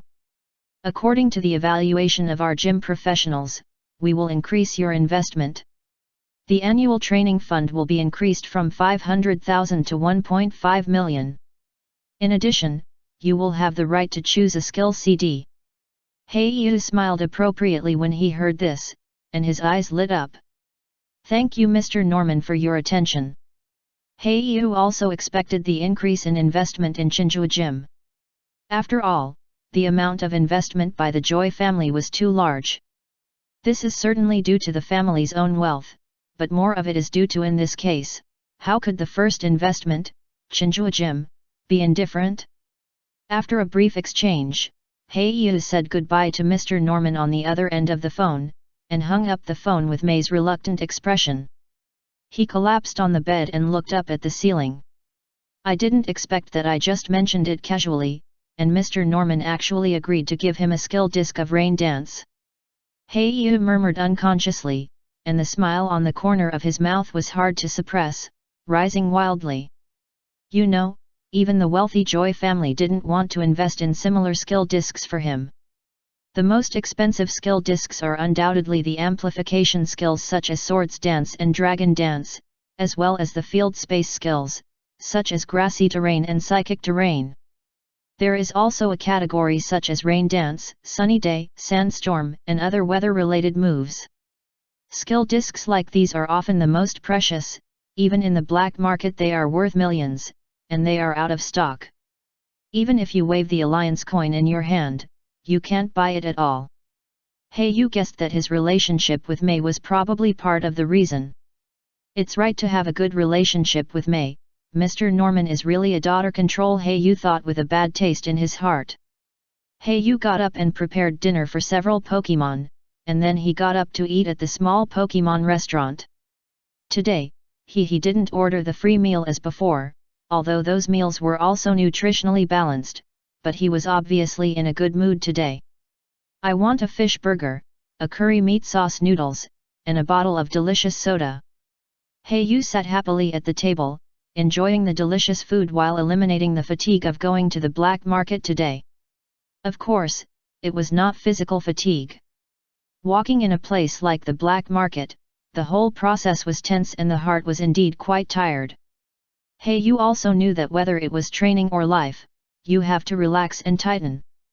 If you stretch yourself like a string, sooner or later it will break. Sure enough, the Pokédex on Hayu's waist, who was still eating, suddenly made a sound. An electronic contract was received on the Pokemon Pokédex. After a simple look and no problem, Hayu decisively signed it. The next day, Rain Dance skill disc was delivered to Hayu. Crawdaunt, you are blessed. Hayu couldn't imagine how powerful the Crab Claw Hammer would be after Crawdaunt performed Dragon Dance once. Dragon Dance and Rainy Day bonus and adaptability and original bonus and Mystic Water. Add to that the Crab Claw Hammer with a full 100 power. And the Crab Claw Hammer has a built-in probability of hitting the vital point. If this attack is a critical hit, the power of the Crab Claw Hammer with so much power blessing is unimaginable. Looking at the majestic Crawdaunt, Hayu has begun to look forward to the arrival of that day in his heart. Chapter 74 Farewell. At the battle site in the backyard of the Pokemon Center, Black Feather was fighting with another trainer at this moment. The wonderful battle had come to an end, and the people watching around held their breath, looking forward to who would be the winner of this battle. Murkrow, use wing attack. At Black Feather's command, Murkrow, who was already blessed by Tailwind, showed extreme speed. The Black Feather wings fluttered, and it dived down instantly. Combusken, don't be afraid of it using Sky Uppercut. Another trainer in exquisite clothes shouted passionately. Combusken stepped on the chicken claws under his feet, and instantly jumped several meters high, with an uppercut, rushing straight to Murkrow. The few breezes surrounding Murkrow's body surface entered his body again, and under the blessing of Tailwind, a black shadow dived down. Wing attack and Sky Uppercut uppercuts attack. Bang! A dull explosion sounded in the middle of the field. In the midst of the dust and smoke. Everyone waited for the smoke to see the figure clearly. Murkrow barely flapped his injured wings and fluttered in the air. But Combusken had been knocked unconscious by the wing attack that was restrained by this move, and lost his ability to fight. Hiss! The onlookers took a breath of cold air instantly. Looking at Murkrow in the middle of the field with amazement, and Kuraba who was commanding behind him. This is the 7th battle, right? Murkrow has won 7 consecutive games. Murkrow has been exhausted from fighting 6 games in a row, and he actually defeated Royal 3 again. You all think it's Murkrow's credit? In my opinion, the trainer who commanded is really amazing. The timing of the battle is exquisite. Everyone around was talking about the wonderful battle just now. It was the first time they saw such a powerful Murkrow. Especially the speed after using Tailwind, it was ridiculously fast. The key is that you can't stop the opponent from using it. Because Murkrow's Tailwind is too fast. Even if you can get close to him to fight close combat, the protective shield that appears instantly will completely cut off your hope of victory. The trainer with Combusken Pokemon took it back into the Pokeball with reluctance, and just wanted to ask the Murkrow trainer who defeated him for advice. But he found that there was no one on the opposite field. At this time, Hayu had returned to the lobby of the Pokemon Center and handed the Pokeball containing Murkrow to Joy Chun. Sister Berry, please help me. Hayu looked at the familiar face and asked for help. When Joy Chun heard the voice, she immediately put down the business she was handling, ignored the Pokemon of other trainers, and quickly took the Pokeball. Don't worry, Hayu, leave it to me. Joy Chun pointed to a nurse and handed over her front desk work to the other party, then turned into the medical room to check on Haeyu's Murkrow. The trainers who were queuing around looked at Haeyu with envy.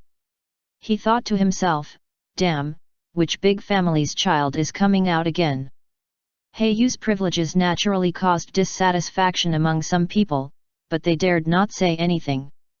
In the face of the unbreakable system established by the Alliance, no one dared to resist. Beep beep beep.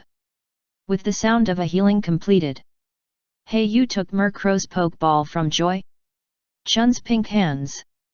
Sister Berry, please cancel my room. Haeyu suddenly said this. The smile on Joy Chun's face froze instantly, and even her hands trembled unconsciously. Raised her head, she asked in disbelief, are you leaving Rustboro City? Haeyu did not intend to hide it, so he nodded directly and said, I have gained a lot here, and I will go to the next travel point soon, so there is no need to stay here. Joy Chun bit her thin lips with her pearly teeth, and asked unwillingly, is there nothing here that makes you nostalgic? Her words seemed to have a hidden meaning. She looked up unwillingly at Haeyu. These days, the two of them often discussed knowledge about cultivation, and their feelings were rapidly heating up. It was a pity that Haeyu didn't care about these love affairs. Joy Chun seemed to have seen this, so she didn't bother too much. But when the day of separation came, she couldn't help but feel a little sad. Haeyu stared at Joy Chun for a long time without saying a word. Finally, she checked out. When she handed Haeyu's ID card back to him, she held the card tightly with her little hands, unwilling to let go.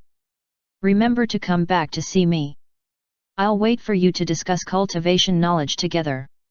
Joy Chun lowered her head and murmured softly. Haeyu walked straight out of the door of the small Pokemon Center, raised his right hand and waved, and disappeared in the crowd. In the next few days, Rustboro trainers in the city found out that Miss Joy from the Pokemon Center actually took 3 days off. This seemed incredible to Miss Joy, who was enthusiastic and hardworking. When Joy returned to work, she seemed to smile less and only stared at the signature on a book from time to time. Her eyes revealed a strange color. Whenever someone approached and tried to see the signature, Miss Joy would scold them and drive them away. What exactly was the signature that Miss Joy was looking at? It became Rustboro's a question discussed by many trainers in city. At night, in a pink room full of girlish atmosphere, Joy Chun lay on the table, silently looking at the signature. Under the light, the signature gradually emerged with colorful words, and 2 simple words slowly emerged. Black Feather. In the trainer school, there is an office filled with a strong bookish atmosphere. Du-Wan sat quietly at the desk, staring at the Pokédex in her hand. Her eyes stayed on a message on the screen, and she couldn't come back to her senses for a long time. Until Grandpa Mutuo beside her coughed lightly to remind her to pay attention, she woke up from her thoughts. Little Roxanne, what's wrong with you today? You look uneasy, Grandpa Mutuo asked gently. He is Du-Wan's teacher and the former leader of Kana's gym. He knows Du-Wan's personality and behavior habits very well. Mutuo barely supported his body with the armchair, and then slowly and staggered to the bookshelf next to him. Du-Wan slowly closed the Pokédex, stood up, walked towards Grandpa Mutuo, and after standing still, she bowed deeply to Grandpa Mutuo, solemnly completing the etiquette between a teacher and a student. Grandpa Mutuo, I also hope to be a decisive person. Please teach me. Du-Wan's voice was firm and serious. She seemed to have made up her mind to change herself. Her eyes no longer flickered. The gentleness and dignity of the past are replaced by a kind of firmness and courage. It is as if a switch deep in the heart has been turned on. Chapter 75 Dragon Master Lands/Crossing. The Rust-Earth Tunnel connects the road from Rustboro City to Greentown, and with the last time Team Aqua and Team Magma made a fuss in the Rust-Earth Tunnel. Now Rust-Earth Tunnel has been completely controlled by the authorities. Haeyu looked at the fenced road in front of him and the well-equipped armed personnel around him, with dog Pokemon such as Electric, Lillipup, and Houndour beside them. Occasionally, there were one or two heroic-looking Miss Jenny, with the Growlithe beside them. The other police officers looked envious. It seems that we can only cross the mountains and take a detour. Hayu jumped off the mountain bike he was riding, folded it back into the space backpack, and looked at the fenced road helplessly. Walking in the bamboo forest, Hayu looked up to the northeast, the towering mountain. Mt Chimney. Soon after walking forward, as long as you cross this forest, you can reach Greentown, and the northeast of Greentown is the most famous mountain in the entire Hone region, Mt Chimney. The closer Hayu got to Greentown, the more he could feel the freshness in the air. It was close to a volcano, but there was no smell of volcanic ash. It seemed that because of the wind direction, volcanic ash never drifted into Greentown. Greentown, which was famous for its fresh air, was very suitable for some empty-nest elderly people to live in. Therefore, it was loved by a large number of wealthy people who came to live in it. Some weak patients also came to Greentown for recuperation. Hayu looked at the town not far away, and his steps became lighter and lighter. A black crow was hovering above his head, looking around vigilantly, as if escorting someone. As night fell, Hayu decided not to take the risk of traveling anymore, but to camp outside the forest. Crawdaunt, I'll leave my shoes to you, remember to clean them with foam. Sharpedo, go to the creek and catch 2 fish. The compressed biscuits are too unpalatable. Hayu commanded Murkrow to patrol nearby, and Little Eevee cooperated with him to set up the tent.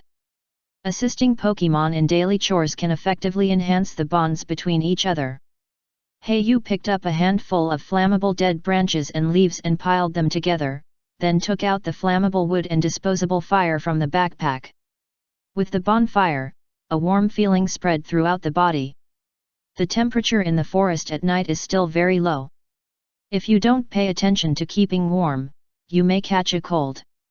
Although Hayu has experienced the torture of severe weather on the sea, he doesn't want to get sick for nothing. Sitting by the bonfire, curled up and warmed himself. Little Eevee imitated Hayu's appearance and slowly moved his hand closer to the fire.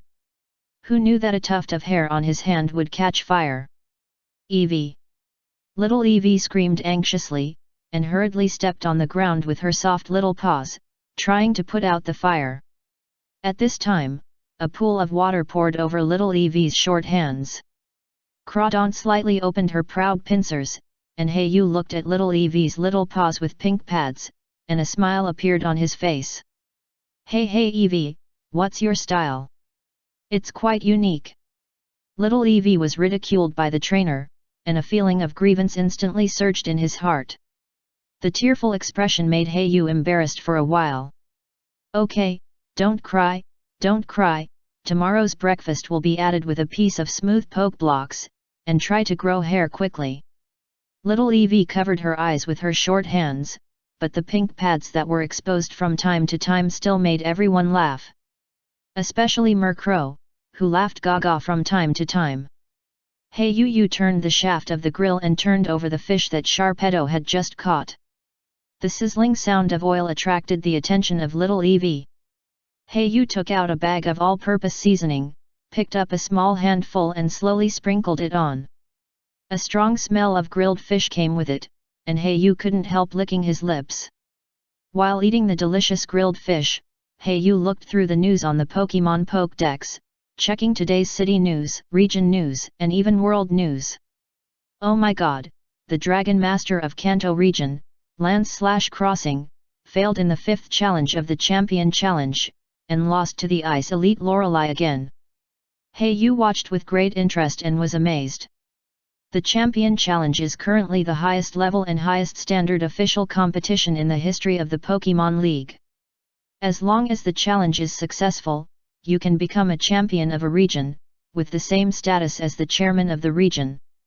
The challenge process is also very simple, you only need to challenge the 4 elites of the region in turn and defeat them all.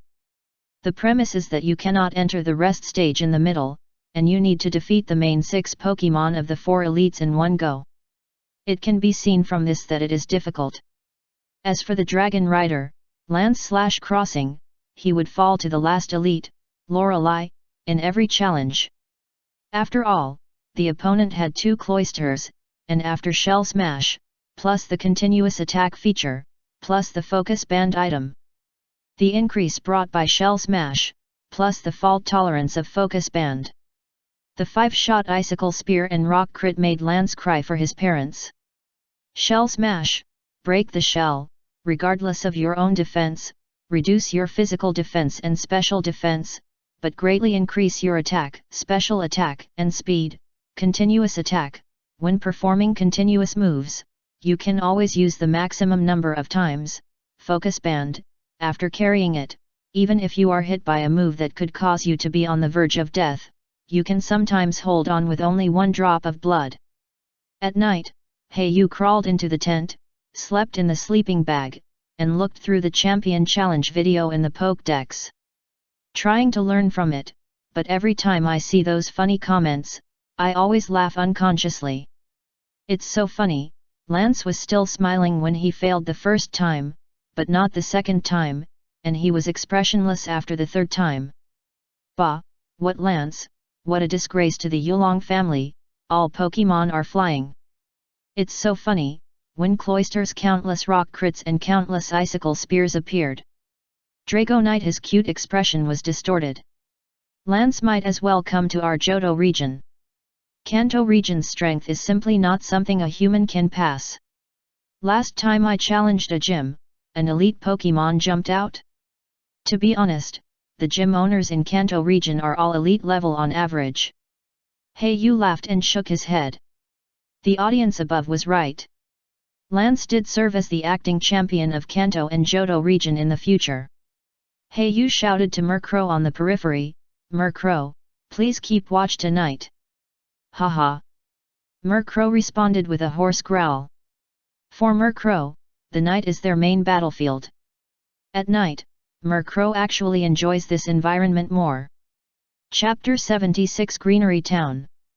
Greenery Town is a green town. Although it is not big, it has a population of hundreds of thousands.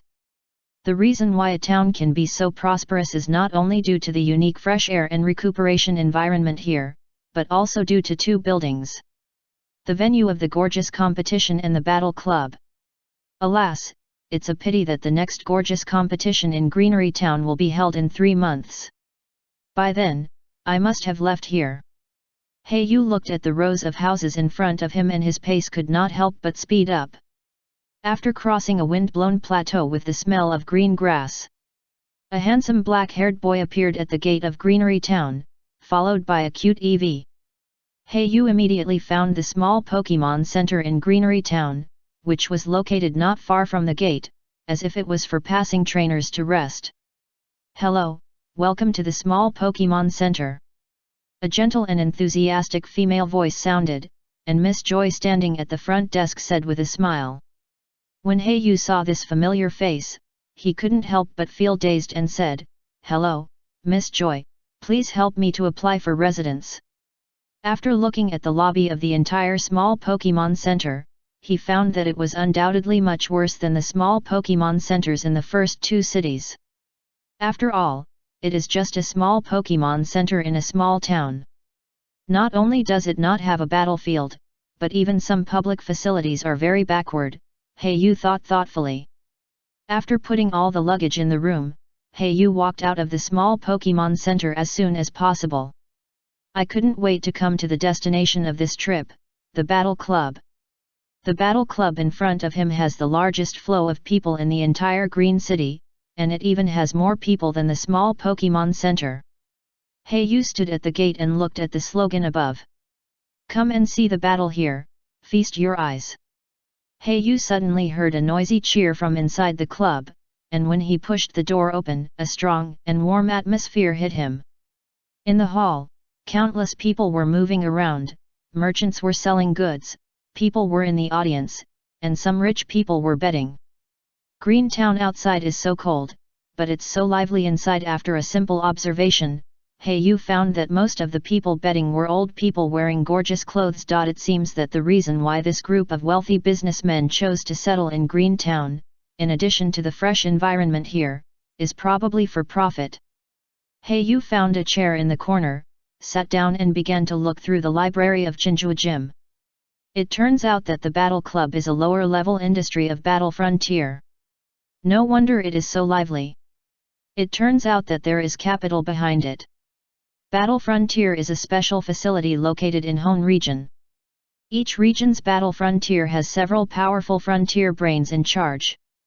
The strength of these people is not inferior to the leader of each gym. I remember Xing Yiyu said that the family behind him was the Battle one of the shareholders of Frontier. Yu inexplicably thought of the little fat man on the pirate ship.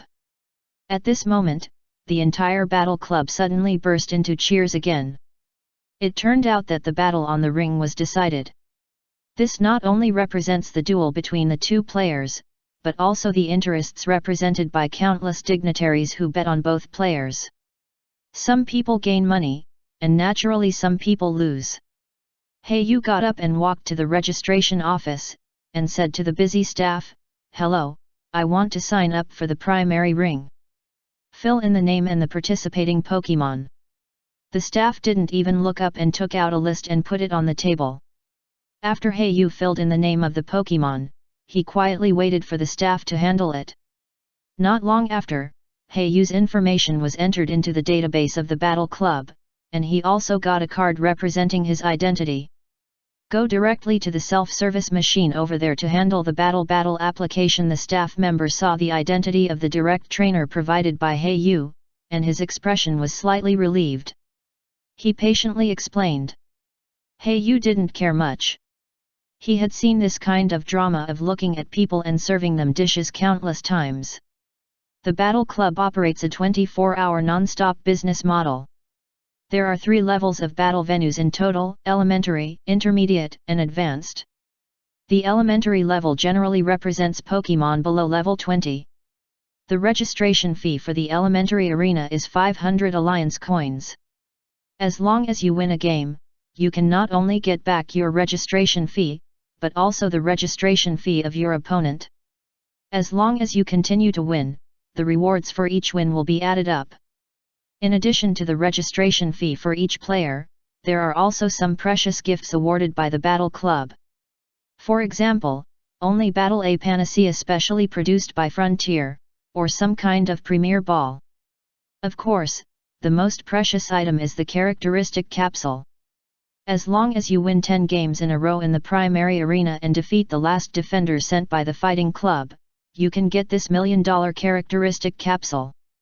It is rumored that the characteristic capsule is an item specially developed by Battle Frontier, and there is no channel to buy it from the outside world. In addition, there is a prize pool, which is all drawn from a portion of the bet money as the prize pool, and each consecutive victory will give you an extra 20,000 Alliance coins. Yu's eyes were shining, and he was eager to try. The registration fee was 500, and as long as he won a game, he would have the opportunity to get at least 20,000 Alliance coins and a bunch of souvenirs worth thousands of dollars. It is precisely relying on this model that the Battle Club can be popular in towns in various regions. Not to mention the special capsules worth millions of Alliance coins after 10 consecutive wins. In addition, this place also attracted a large number of dignitaries and gamblers to place bets, which made the Battle Club even more popular. Yu did not rush to sign up for the competition, but first walked around several arenas and carefully observed the ongoing battle. I didn't expect that there were people from the Alliance participating in it. Yu bought a ticket and sat down in the audience. He found that the word Alliance was printed on the seat. During the whole battle, Yu could hear the cheers from the surrounding audience, and the voices of the trainers on the field were drowned in the cheers. It must be admitted that this Battle Club is very good at grasping people's psychology.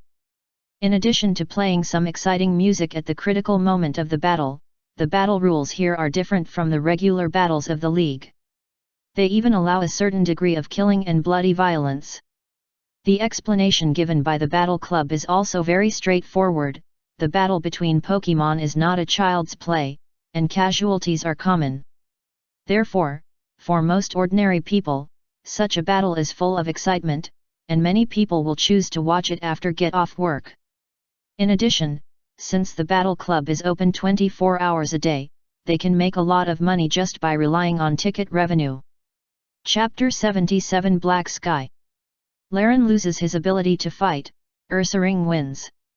Let us congratulate the giant bear player for his 6 consecutive victories. The bonus pool has accumulated to 12W Alliance coins, and he has received a special reward from our club. As the host's announcement rang out, the whole audience burst into cheers again. Hey! Of course, there were a few wailing sounds, and Hey-Yu guessed that it was most likely that the bet was lost. It must be said that this battle was indeed very enjoyable to watch. The Pokemon in the intermediate arena are generally above level 30. Hey-Yu's Crawdaunt and Sharpedo are at this level, so he has the most insight into the changes in the situation on the field. But it's really bloody, Hey-Yu said with some sighs, and the Laren was lifted up and smashed down by Ursaring, and then suffered fourfold restraint, no joke. Laren's outer layer of Aurabug armor was deformed, obviously seriously injured. Haha, Ursaring is not bad, the offense is indeed good, as expected, offense is the best defense. A bad boy with a mohawk hairstyle next to Hey-Yu commented on the battle on the field. He didn't sit quietly in his seat like others, but squatted with a pokeball in his hand, dressed like a street gangster. Hey-Yu heard the words of the bad boy next to him, and he became interested, so he said, offense is indeed important, but defense can't be ignored either. But who knows, the bad boy seemed to be unconvinced, so he retorted, what do you know, only offense is the best defense. Full-scale attack, attack, attack. The bad boy stood directly on the seat, waving pokeball ball, cheering for the ongoing match in the ring. Hey-Yu was in no mood to argue with the other party, because his match would soon start, so he stood up and left the audience. The bad boy looked at Hey-Yu's back with some curiosity, and after thinking about it, he left the spectator seat of the intermediate ring, following Hey-Yu to the audience seat of the primary battle ring. The next match is between the new player nicknamed Haitian and the evil wolf player. I don't know if there are often people from the gray area coming to participate in the competition, so the real name system is not adopted, but can be used nicknames. Hey-Yu was also happy about this, so he simply gave himself a nickname. In fact, the nicknames mostly represent the characteristics of the player's Pokemon. For example, the representative Pokemon of the opponent's wolf player is a Mytyena. Hey-Yu slowly walked into the dim player's passage, and was greeted by sky-high shouts and passionate music. Even if the battle has not started, the atmosphere alone is enough to make people's blood boil, and this is just the lowest level of the primary arena. Looking at the crowded audience seats, and thinking about the bets on this game odds, Hey-Yu thought in his heart, no matter who wins or loses in the battle, the organizer will never lose money. Hey-Yu was in the player channel on the side, and he picked up a mask and put it on. The fighting club didn't seem to care about the real identity of the players, but rather protected them a little bit. This made Hey-Yu smell something unusual. It felt a bit like walking in a gray area. Please help me bet all these 10W Alliance coins, I win. Hey-Yu took out a stack of Alliance coins and handed it to the staff who was in charge of the player's entourage. In the club there is a special betting platform for players. Hey-Yu took a casual look and saw the odds of 4-1. Because the wolf player on the stage has won 3 games in a row, he is a relatively famous player in the primary stage. Hey-Yu is just like the host said, a newcomer and a nobody. The upper limit of the primary stage bet is 100,000 Alliance coins, and Hey-Yu has maxed it out. The staff who took the bets looked at Hey-Yu in surprise. After all, it is rare to see such a confident new player. At the same time, there was a little doubt in his heart. Could this person be playing a fake match? You know, in previous competitions, there was a precedent of 2 players colluding together, placing crazy bets, and then playing a fake match in an attempt to gain benefits from it. The final outcome is naturally needless to say. After being discovered by the organizer, they were exposed on the spot and then kicked out of the battle club. But no one has seen the two players since then. What the end is, it is self-evident. The maximum bet is only 100,000 alliance coins? That's right, if there is a master who comes to challenge the primary arena, and bets hundreds of millions of crazy bets, wouldn't it be a big profit? Yu thought secretly in his heart, and at the same time complained that the organizer really didn't give any loopholes to exploit. Walking out of the player track, the dim lights suddenly became bright, and a huge square arena appeared in front of him. It was a very ordinary battle venue. It seemed that in order to save costs, the organizer did not prepare multiple venues similar to the alliance competition. There was no water venue, ice venue, grassy venue, etc. Terrain. The wolf player who participated in this battle has won 3 consecutive victories, and his hyena still maintains good physical strength. If he wins again this time, his prize money will increase by 20,000 alliance coins, it will reach 80,000, and he will also get a higher level of mysterious gifts. The host said with full of captivating power, and the whole audience cheered again. The machine on the side has accumulated countless banknotes. This kind of naked captivating of showing money has greatly increased the enthusiasm of the players in the game. It can also serve as a gimmick to attract more audiences. Not only because the wolf player injured his opponent in every game, it seems that it is quite violent and bloody, full of excitement. It is also because of the higher level mysterious gifts. After all, the value of such gifts is often not low. Someone once opened an evolutionary stone/ite in it. In order to show fairness, the official will let the players open the gift box on the spot. This kind of unknown expectation will always attract people's attention. Everyone likes to watch the opening of blind boxes. Evil wolf, evil wolf, evil wolf. Tear up your enemies. Evil wolf, come on, 4 consecutive wins. Facing the enthusiastic cheers of the audience, a tall and thin man wearing a brutal mask walked out slowly. At the same time, he kept waving to the people in the audience, with the corners of his mouth slightly raised, as if he was enjoying the feeling of being the center of attention. Yu looked at the overwhelming enthusiasm in the audience, almost all of them were wild cheering for the opponent. Next, let's welcome another player, Tian. This is a new player. The Pokemon he registered is Murkrow, a relatively rare Pokemon. Who will win this dark duel? The host's tone was a little cold. When introducing Yu's nickname Tian, his enthusiasm was obviously reduced, and there was even a hint of sarcasm in his words. Sure enough, there was a booing in the entire audience. To mobilize the audience's emotions, you mock me? Yu couldn't help but be a little speechless. Chapter 78 The Ugly Human Heart. Yu walked around the audience and suddenly saw a familiar person in the crowd, the bad boy who sat next to him in the audience of the intermediate arena just now. The other party's red hair was too conspicuous, especially the mohawk hairstyle, which stood out in the crowd. The bad boy looked at Yu with a half-smile on his face. When the two looked into each other's eyes, a familiar feeling rose in their hearts. Bold, crazy. Interesting, it's actually a dark duel? The bad boy held the poke the ball was thrown up, and then caught steadily, repeating this action.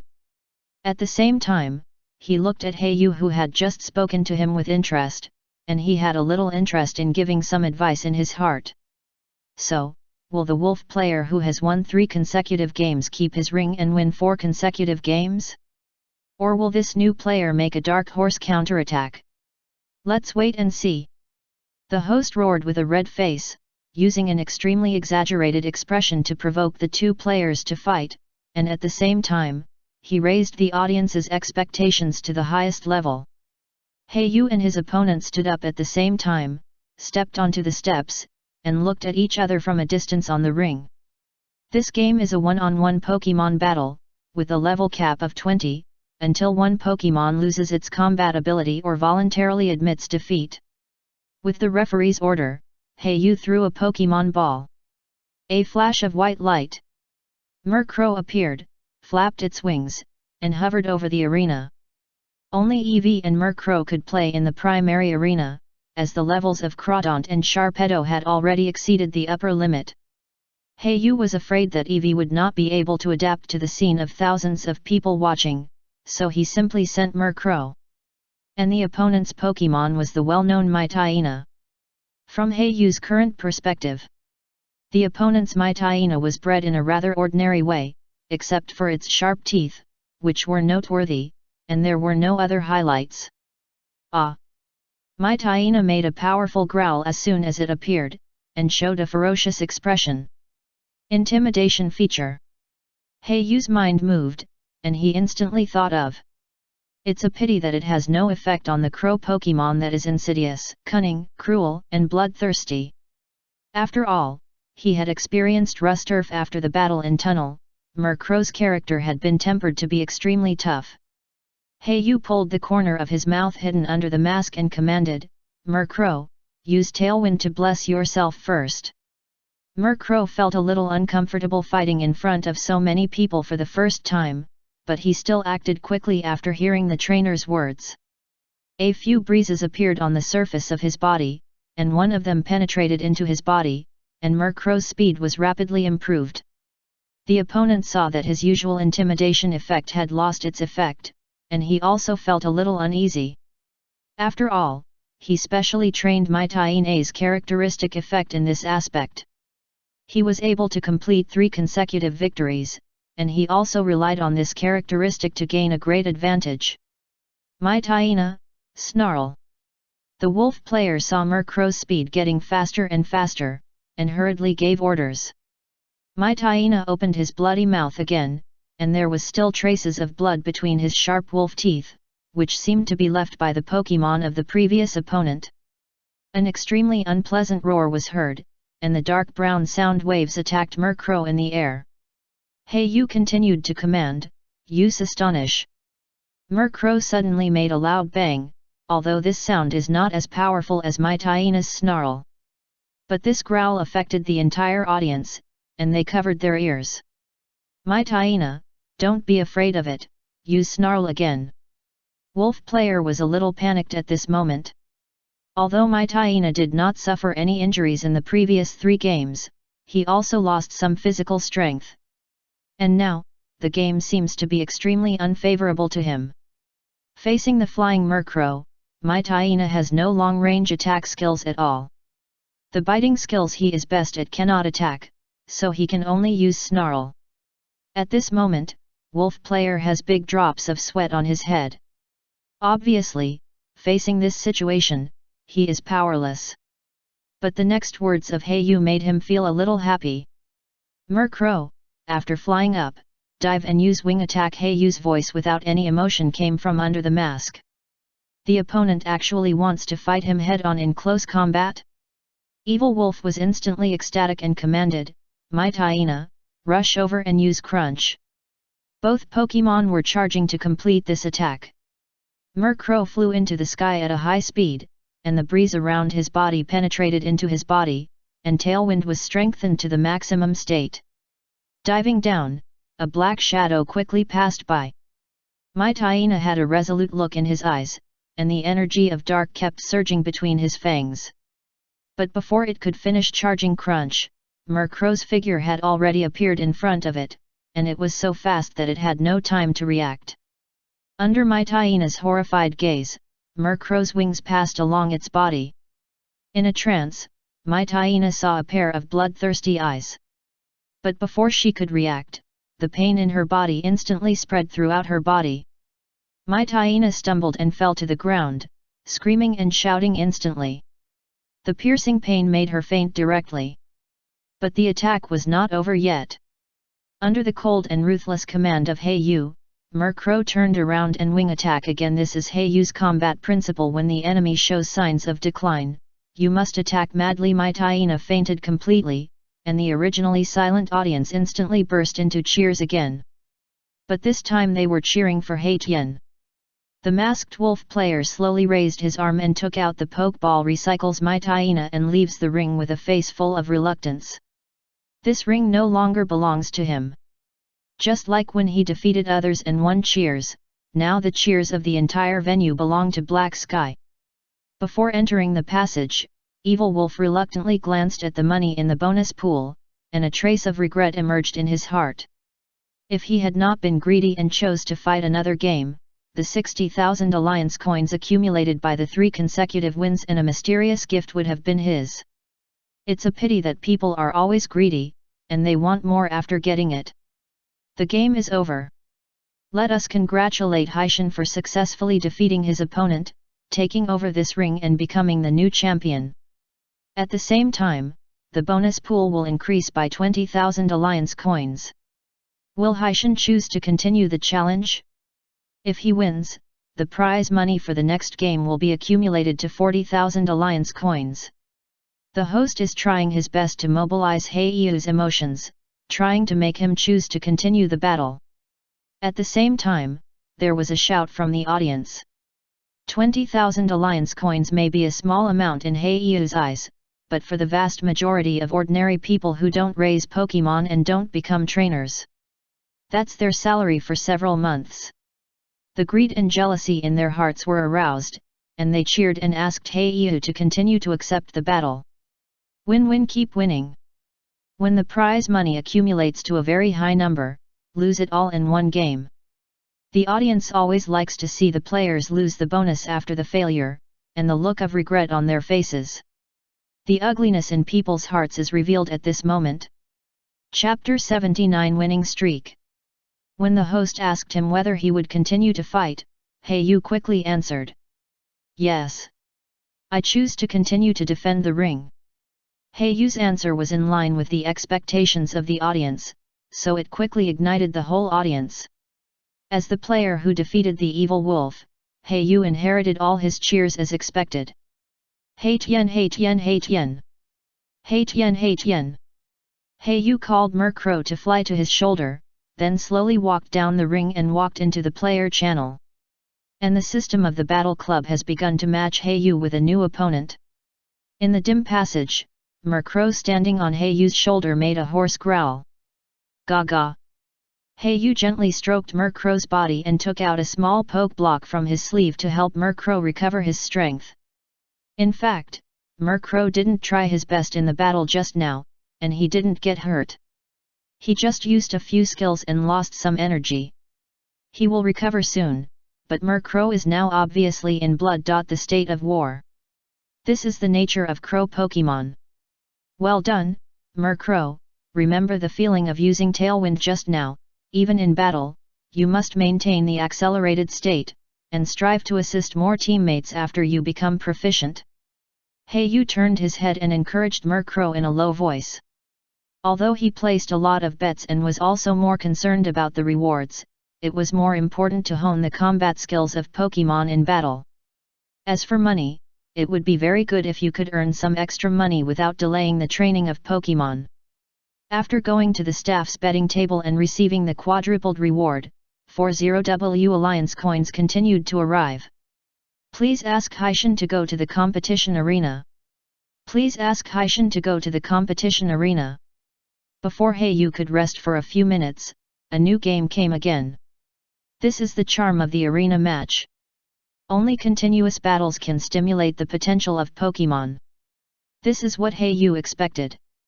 After looking at Murkrow, who was full of fighting spirit, Haiyu put on the mask again and walked out of the passage with firm steps. He took a look at the odds of the betting. It has become normal. Data. Haiyu simply didn't want to bet. In the previous battle, he had already shown his outstanding strength, so it was reasonable for the club to adjust the odds. In the primary arena, Haiyu's strength was already among the best. The opponent in the second game didn't seem to be from Hone region. The other party's accent was a bit like Sinnoh region. The opponent's Pokemon was also the home bird of Sinnoh region, Staravia. The two sides staged an aerial chase battle on the arena. The two Pokemon crossed like lightning, making the audience unable to look away. Only seeing two figures, one black and one grey, were chasing each other in the air. Murkrow, with the help of Tailwind, always dominated. Yu naturally wouldn't give the other party any chance to breathe. Murkrow, pursuit. Murkrow quickly appeared beside Staravia, raised one wing, and slapped it hard. Dark's own blessing was powerful. Not to mention that in terms of race value, it was completely crushed. No cut. Staravia was hit hard and fell to the low altitude, falling on the ring, raising billowing smoke. Yu said coldly, "Don't give him a chance, use wing attack." Murkrow kept in mind the trainer's teachings. When the enemy showed signs of weakness, he would pursue the victory and not give the enemy a chance to breathe. As the milky white energy slid across the ground like a tide, the breeze around Murkrow seemed to have received some instructions and quickly blew away the thick smoke. At this time, the unconscious Staravia was lying on the ring in a twisted posture. The originally bright and beautiful feathers became dull, and the wounds on the body continued to ooze blood, dyeing the ring dark red. The feathers scattered around were like silent testimony, showing everyone how seriously this Staravia was hurt. However, in the face of such a cruel scene, the surrounding audience did not show the slightest sympathy. On the contrary, their eyes flashed with excitement and fanaticism. What they pursued was such a fierce battle, bloody, violent and exciting. Now, let us congratulate Black Sky for winning 2 consecutive victories. His bonus has accumulated to an astonishing 40,000 yuan. And there is a more precious mysterious gift waiting for him. The host's excited voice sounded. Then, a large stack of banknotes appeared in the bonus pool on the side, forming a spectacular scene. This visual impact, like a sharp sword, severely stimulated everyone in the audience. Countless audiences cheered excitedly, their faces flushed with excitement, waving placards in their hands, shouting cheering slogans. The whole scene was lively. "Ha ha!" Murkrow flew to Yu's shoulder and made a cheerful growl. "Murkrow, you did a good job, but don't underestimate your opponent too much. The next game will be more difficult than the next one." Yu looked up at the host. "Continue to choose to participate in the battle, want to protect this ring, win 10 consecutive victories. It is not easy. Not to mention that it is not easy to get the characteristic capsule. Once you win 10 consecutive victories, the ring battle will start. Only by winning the ring battle can you get the characteristic capsule worth millions." Sure enough, as the battles passed, the enemy became stronger and stronger, and Murkrow became more and more difficult to fight. Black Feather's winning streak soon reached 9 consecutive victories. At this time, Murkrow had several wounds on his body, and the messy feathers were mixed with wet blood. This competition system cannot heal Pokémon at all, or let Pokémon restore physical strength. At the same time, Yu's bonus also accumulated to 180,000 alliance coins. As long as we win the 10th game, we can temporarily seal the game. At least we don't have to face the final arena battle in this state. Yu secretly breathed a sigh of relief, but this 10th game was still difficult. The opponent was also a master who had achieved 8 consecutive wins, and the Pokémon level was also at the limit of the primary arena, level 20. The most important thing is that the enemy's Pokémon came from Caesar in Kanto region. Although the opponent's Pokémon still consumed physical strength, there was only one wound on the leg on the whole body. On the other hand, Murkrow already had many scratches and bruises on his body. After Yu sprayed the potion spray on Murkrow's wound, whispered, "How is it, Murkrow, are you sure?" The matchmaking mechanism of the game is controlled by the organizer, so it is normal to choose a strong player for the opponent. After all, the opponent's Caesar obviously used the metal film evolution in advance, consuming the potential in advance. Although it can be exchanged for powerful combat power in a short period of time, it is extremely unfavorable for the future development of Pokémon. On the contrary, if the organizer does not choose to stop him here, Yu will be worried and think that the opponent will play some tricks in secret. After all, he doesn't care about the 200,000 prize pool at all. The only thing he cares about is the highest level mysterious gift package obtained after 10 consecutive wins. Just now during the break, he also checked what treasures people who have achieved 10 consecutive wins in the past have opened. Most of them are Pokemon props, evolutionary stone/ide and the like. Each one is worth tens of thousands of alliance coins, not to mention that after 10 consecutive wins, you can also apply for a ring battle. The characteristic capsule obtained after the victory is the real peerless treasure. I am not afraid of you playing with me openly, even if your cards are very strong. I am afraid of you playing insidiously. It is easy to dodge an open attack, but it is hard to guard against an arrow from the dark. Hey, you asked about the odds of this game. I don't know if the organizer is trying to make more profits or for some other reason, but always expands the scale of the entire gambling market. The upper limit of the player's bet has reached 500,000. Heiyu's mind moved and he chose to bet 500,000 alliance coins. Chapter 80 10 consecutive wins. Murkrow narrowed his eyes, and the cool feeling on the wound made him feel a little painful. At the same time, a pair of sharp eyes full of scarlet eyes swept towards the Caesar opposite. Gaga! Murkrow's feathers exploded instantly, and he chirped excitedly. Heiyu smiled slightly, a hint of madness flashed in his eyes, and he said excitedly, "Yes, that's the feeling, Murkrow, breaking out of the cocoon in despair and making progress in danger." Heiyu looked into Murkrow's eyes at this moment, reaching a certain resonance. "Now let we invite the contestants." Heiyu calmed down, took a deep breath, and walked slowly onto the stage with a calm look. The opponent also happened to look at him, with a hint of contempt in his solemn eyes, especially when he looked at Heiyu's delicate skin. He instantly judged in his heart that the man in front of him was definitely not very old. However, Heiyu was slightly surprised that the man on the opposite side did not choose to wear a mask. With the referee's order, both sides released their Pokemon and Murkrow and Caesar stared at each other with sharp eyes. Caesar, use Bullet Punch. At the beginning, he used Caesar's signature skill Bullet Punch, which made Heiyu doubt whether his characteristics were that of a technical expert. Everything needs to be tested in the next game. Murkrow, Tailwind. A breeze emerged and surrounded Murkrow. Murkrow in the sky dodged the bullet punch of the giant mantis by turning sideways.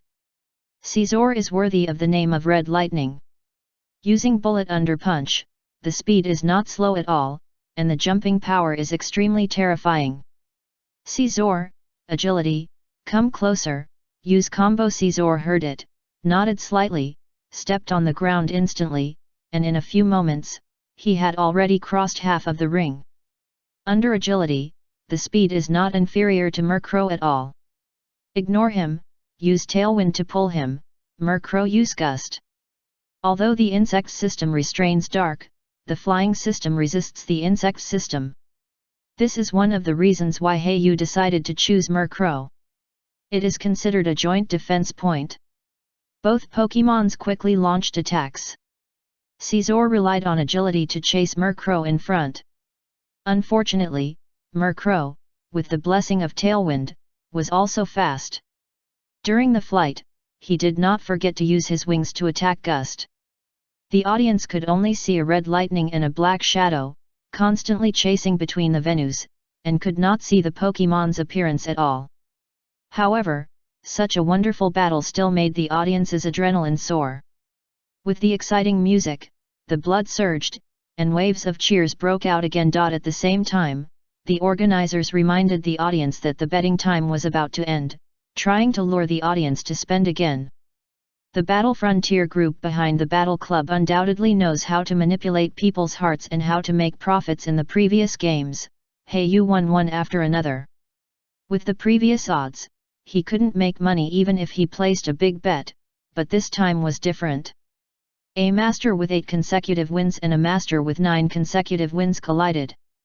In the primary arena, it was undoubtedly the top battle. Therefore, countless wealthy businessmen and dignitaries waved their money to bet. The Pokemon of both sides collided quickly, but as time passed, the speed slowly decreased. Agility was originally a psychic move. It was very difficult for Caesar to master it, let alone use it continuously.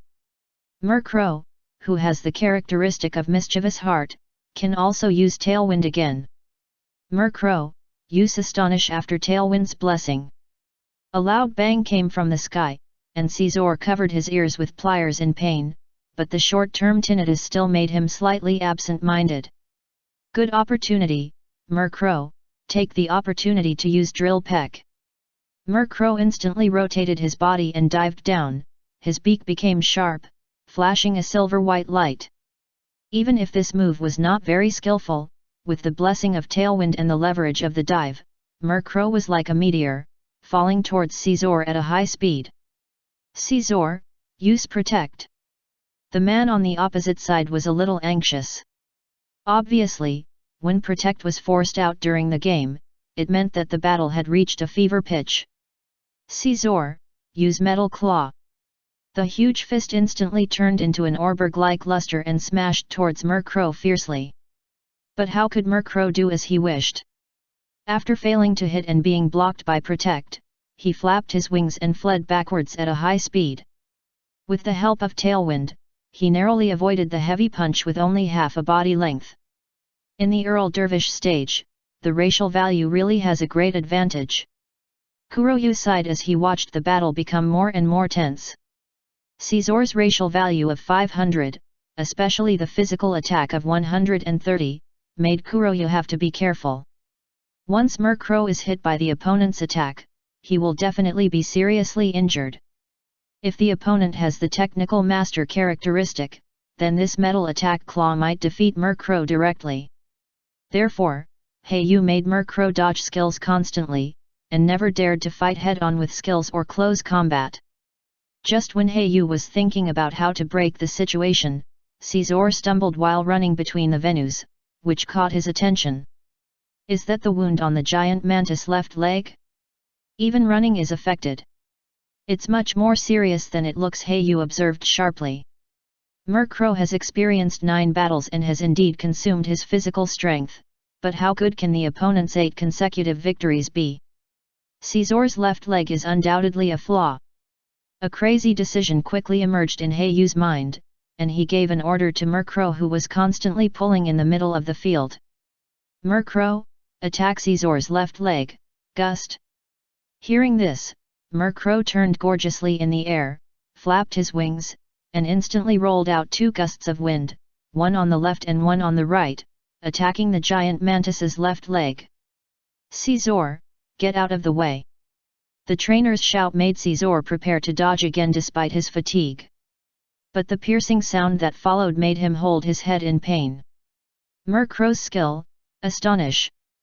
Caesar had no time to dodge, and 2 strong winds instantly swept over him, tearing the wound on his left leg again. Giant claws. Caesar cried out in pain, staggered and fell to one knee.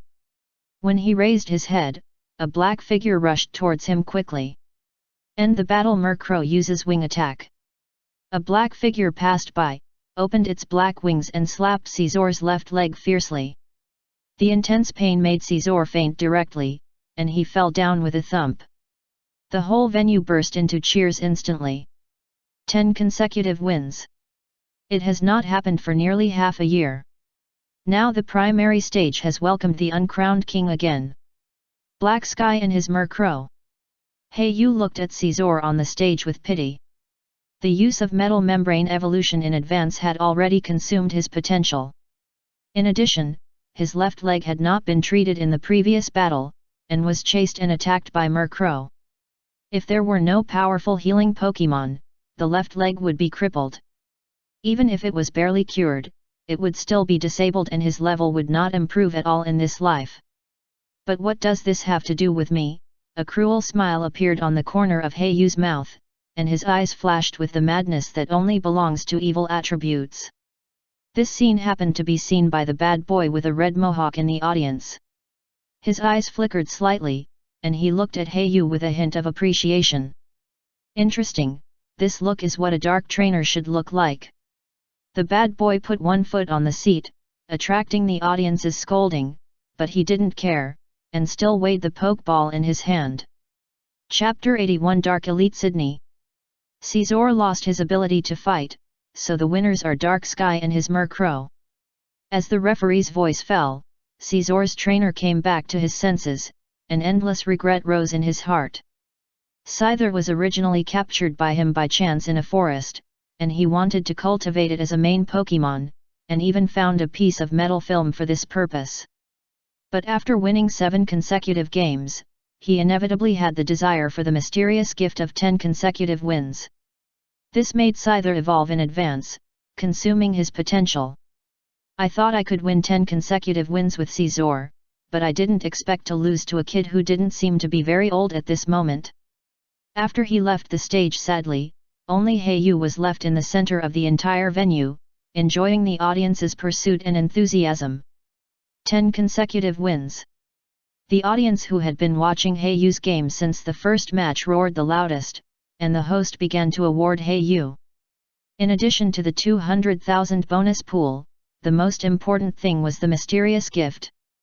Now let's invite Haitian to open the mysterious gift package in public.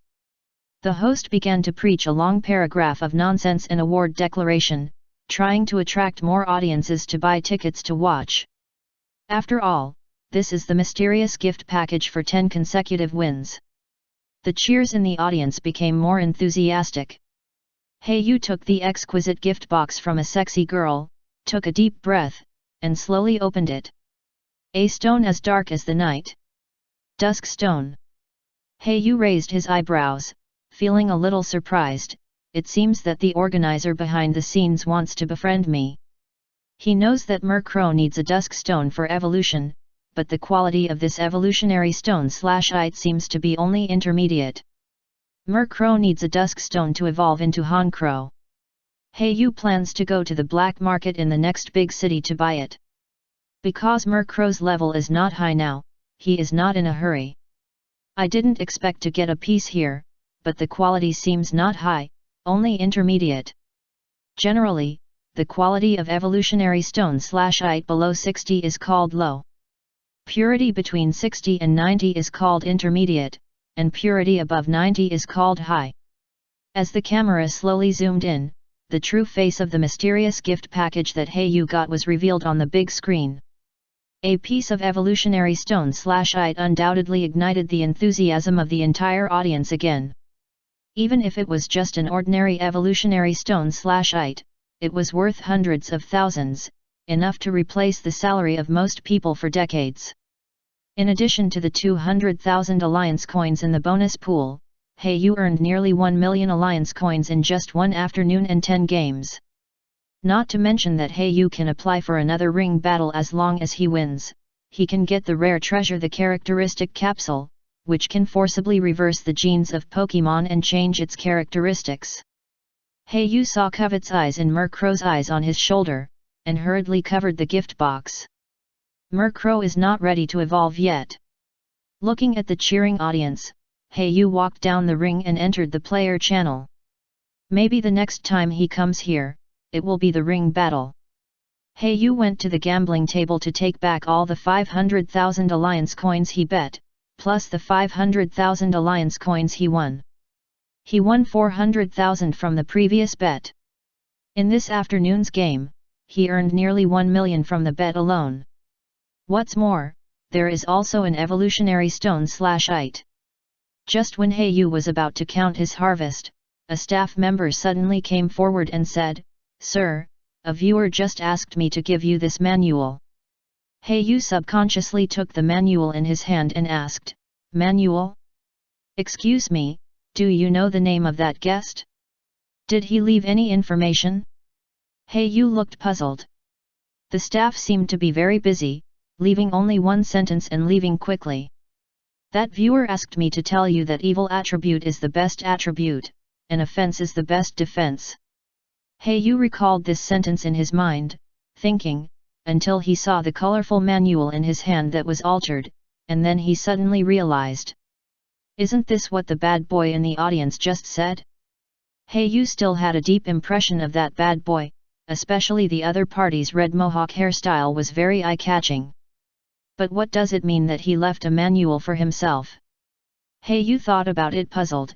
he slowly opened the manual and found that it contained the method of cultivating evil Pokemon. Attack is the best defense.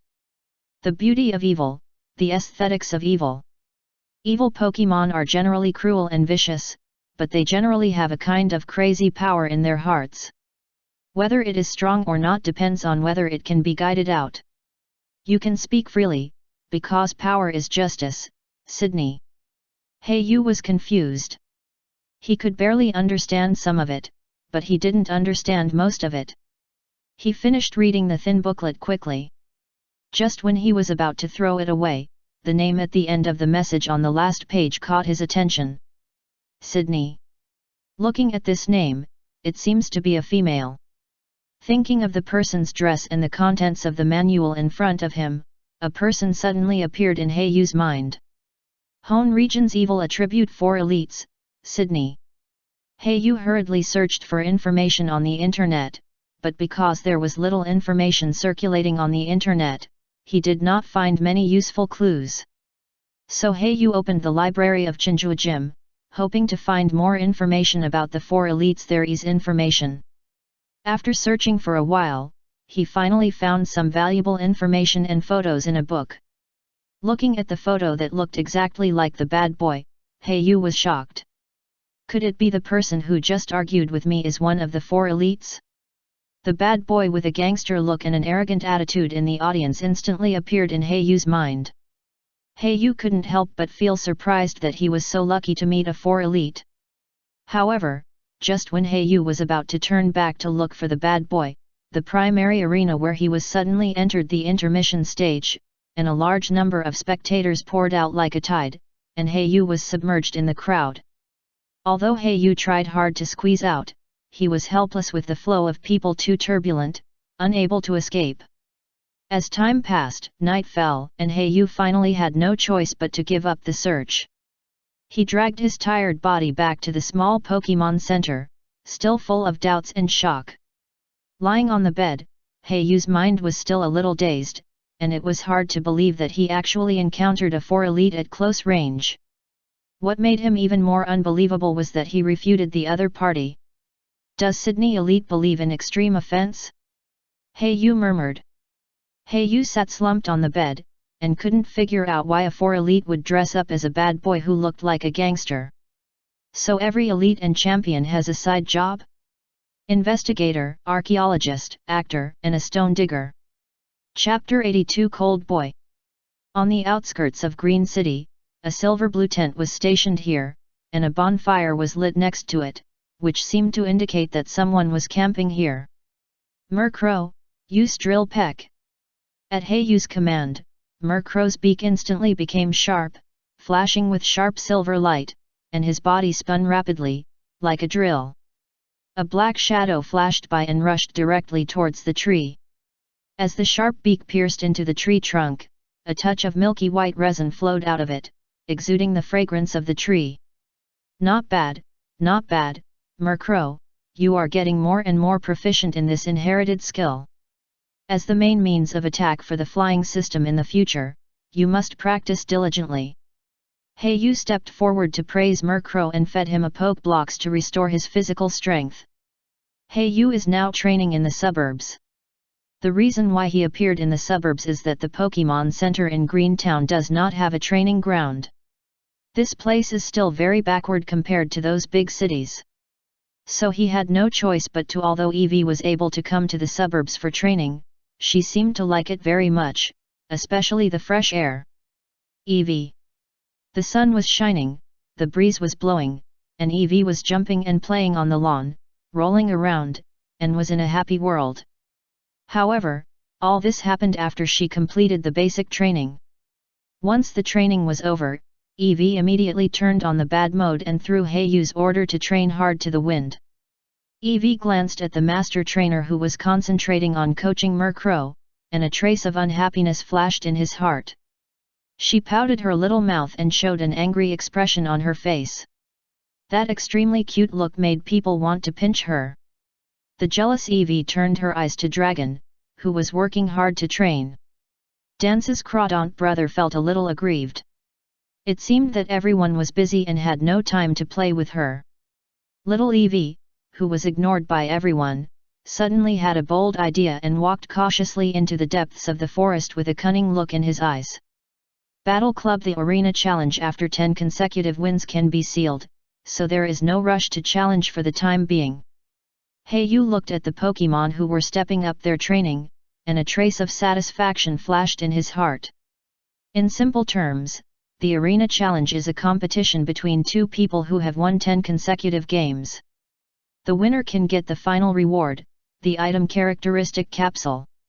It must be said that the person who can come up with such a competition system is definitely a genius. Not only can it save half of the reward, but it can also transfer internal conflicts to the outside and let the two trainers compete with each other. Just as Hei-Yu was thinking, a rapid bug buzz sound broke his thoughts. Turning his head, he saw 3 dustics flying greedily towards him. Smelling a hint of unusual smell in the air, Hei-Yu turned his head to look at the tree that was pecked by Murkrow during training. The resin flowing out of the tree exudes an extremely attractive fragrance, which seems to have a fatal attraction to Pokemon. No way, just picked a tree at random, is it some kind of special material medicine? Hei-Yu thought to himself.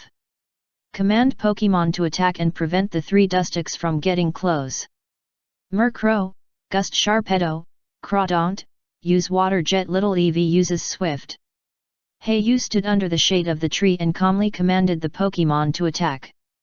Soon, the 3 dustics were beaten and lost their ability to fight and fell to the ground one after another. Go, Pokeball! Hei-Yu threw 3 Pokeballs in succession and captured them one by one. He approached the tree, slowly wiped the resin with his fingers, and carefully put it into his mouth to taste it. It was not until a long time later that the information appeared in his mind. Unknown resin, astringent taste, with weak energy. Hei-Yu relied on his experience as a junior breeder. Even if he didn't know this resin, he quickly judged its general function. In addition to having a fatal attraction to Pokemon, it should also promote the growth of insect-type Pokemon. Well, that's not right. In the past, when there was such a delicious little Eevee, he should have gathered it first. Come up! Hei-Yu immediately realized something was wrong, including the fact that he did not see Swift's attack when fighting dustics just now. Turning around, there was no trace of Eevee near the camp. Hei-Yu rushed into the tent, and the little Eevee was not resting inside. A trace of sweat appeared on Hei-Yu's forehead, and he felt a little panic in his heart. After asking the 3 Pokemon, all of them shook their heads, saying that they didn't know where the little Eevee went. Hei-Yu quickly commanded, Murkrow, please look for it in the nearby forest. After searching everywhere without success, Hei-Yu decided to go inside the forest. Before leaving, he ordered Murkrow to search near the camp and not to go too far. Hei-Yu walked quickly in the forest, swinging his arms slightly, rubbing his fingers constantly, and his cold eyes, which had never contained any emotion, rarely fluctuated. Hei-Yu felt a little regretful in his heart. He shouldn't have been too indulgent to little Eevee in the past, so that she developed such a naughty character. He made up his mind that after finding little Eevee, he must discipline her strictly. Eevee! Just as Hei-Yu was anxiously searching in the jungle, a familiar growl suddenly came from the other side of the forest. Hei-Yu looked over suddenly and exclaimed, "It's little Eevee's growl. Is she in danger?" Without time to think, Hei-Yu hurriedly ran towards the source of the sound. The sweat on his forehead slowly slid down his face, and finally dripped on Hei-Yu's shoes. The amplitude of his running became larger and larger, so that Hei-Yu's chest kept rising and falling, and finally rushed to a nearby forest, and finally found the figure of little Eevee. But at this moment, little Eevee was sitting on the ground and crying aggrievedly, and next to him, a boy wearing an adventure suit and with a cold face. What? It turned out to be a captured Pokemon. The boy looked at the crying Eevee on the ground with disdain, and shouted dissatisfiedly. Hei-Yu walked forward slowly with a dark face, came behind Eevee, and knocked his head hard. What are you running around for? Eevee, who had found the backbone, didn't care about his messy hair. He jumped into Heiyu's arms, grabbed Heiyu's clothes with his furry little hands, and burst into tears. God knows what she had just experienced. He was hit on the head 7 times by a stranger with a poke ball. I don't know if the other party was a fool. He couldn't see that he was the owner's Pokemon. The crying of little Eevee made the scene a little awkward. The cold boy looked up and down at Heiyu, who was holding Eevee. The cold boy seemed to have reacted. This Eevee, who he had thrown 7 Pokeballs but failed to capture, seemed to have an owner Pokemon. An Eevee's trainer seemed to come to the door. Hello, my name is Reiji. Chapter 83, The Future Direction of Pokemon. When Heiyu heard this familiar name, and the person in front of him looked 70% similar to the memory of the previous life, he was sure in his heart. Shinji's brother? According to the memory in my mind, Heiyu knew that although the opponent was from Sinnoh region, he had traveled to many regions including Kanto, Johto, and Hone. And he had achieved good results in the league competitions, gym challenges, and battle frontier in these regions. And everything was ruined by the battle with Brandon. A battle directly broke Lacey's heart, and he eventually changed his career to become a breeder and opened a breeding house. Heiyu looked at the cold boy in front of him, and said with a slight smile, "Hello, my name is Heiyu." Before Heiyu explained the situation of Eevee, Lei Si spoke first. "You are such a bad trainer. You actually let the little Pokemon come out alone." Lei Si seemed to want to cover up that he didn't notice the situation of little Eevee even after losing the ball 7 times. Strange. I remember that Lei Si in the animation is not a gentle character. Heiyu glanced up and down at the purple-haired cold boy in front of him, thinking secretly in his heart. In fact, what Heiyu didn't know was that Lei Si was being N before being severely educated. His personality was almost identical to that of his younger brother Shinji, and even worse than that of Shinji. Useless thing. Lei Si was also a little scared when he saw Heiyu's strange eyes. Heiyu looked at Lei Si with dark eyes, and heard the other party's ridicule. For a moment, a trace of murderous intent flashed in his heart. Since he got Pokemon, Tailwind has been smooth sailing all the way, and no one has ever dared to ridicule him like this. It seems that Heiyu's slightly cold face scared Lei Si, and the other party hurriedly said, "I am from Sinnoh region Veilstone." Lei Si from city is currently traveling in Hone region. I have traveled to Kanto before and achieved good results, such as... Lei Si talked to himself, intentionally or unintentionally introducing his background, saying that he was the key investment target of the Joy family. Heiyu was really in no mood to listen to this arrogant man's self-introduction, especially the other party's expression was too much for a beating. If Lei Si hadn't been accompanied by a powerful Scorepai, he might have taken action on the spot. After all, he had already observed the surroundings and there were almost no people. No one would notice if he took action in the forest. Took a few deep breaths to calm himself. He hinted that his killing intention should not be so strong. After all, it has only been 3 months since Heiyu landed on land. In the past, on pirate ships drifting on the sea, it was basically the law of the jungle. It is difficult to adjust this mentality in a short period of time. Seemingly sensing the fluctuations in Heiyu's emotions, Lei Si subconsciously took a small step back and blocked his hands in front of him. After reacting, he found that he seemed to have made a fool of himself, so he straightened his back in a hurry, raised his chin very high, pointed his nostrils at Heiyu. He blew the whistle hanging around his neck with a proud look on his face, and a handsome and majestic eagle flew out of the forest in an instant. It was the final evolution of the regional home bird of Sinnoh region, Staraptor. No cut. Staraptor circled above the 2 people's heads and burst into a sonorous eagle cry. Crawdon's whole body tensed up instantly, and her eyes looked up at the sky with a fierce look, and looked at Sta defensively Raptor, ready to open the protective shield at any time. Heiyu chuckled, staring at Lei Si with narrowed eyes. His hostility was revealed, no longer concealed. After coaxing the aggrieved little Eevee, Heiyu held the soft little Eevee in his arms, ignored Lei Si, and left the forest directly. What are you doing? Ignoring the voice behind him, Yu left on his own. After Yu left, Lei Si also subconsciously breathed a sigh of relief. He had helped hand Miss Jenny to clean up the black organization members who remained in a certain destroyed black market. Just now, for a moment, he saw the temperament of those desperados in Yu. Hey, how is it possible? That kid looks younger than me. Lei Si said it was impossible, but his voice became smaller and smaller, and his confidence became less and less. Staraptor and Scorapi beside him looked over. Lei Si hurriedly passed the topic quickly to cover up his embarrassment. Let's go, Greentown is ahead.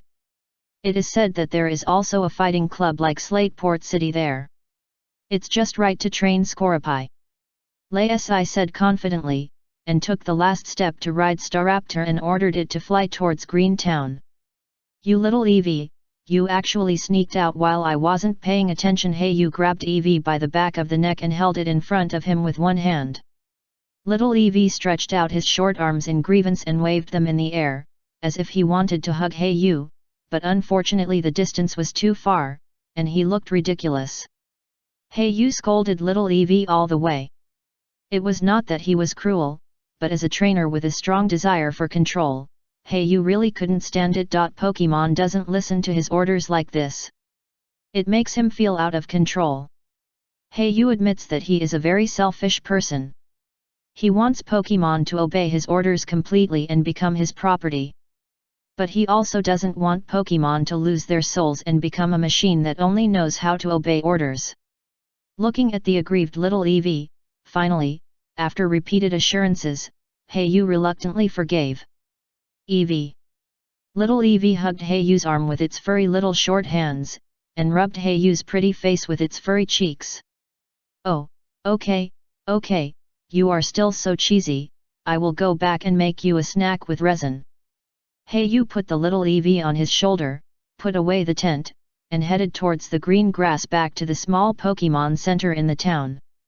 For the next half-month, Yu traveled back and forth between the small Pokemon Center in Greentown and the suburbs. Every day, he went out for training in the morning and returned to the small Pokemon Center to rest in the evening. The progress of the Pokemons was also gratifying. Little Eevee successfully broke through level 20 and mastered a new move, Refresh. It can remove the paralysis, poisoning, and burning status of the self, which is a very good auxiliary skill. It can be used with the synchronization characteristics after evolution into Moon Eevee, which is definitely a tiger with wings. Moon Eevee will also become a multifunctional shield Pokemon. Murkrow also successfully mastered and skillfully used Drill, one of the inherited moves Peck. The core of this move is to use its own rotation to pierce the enemy's body. Therefore, Murkrow has been training his sense of balance during this period. After all, the weightlessness after the rotation often reveals flaws in the battle.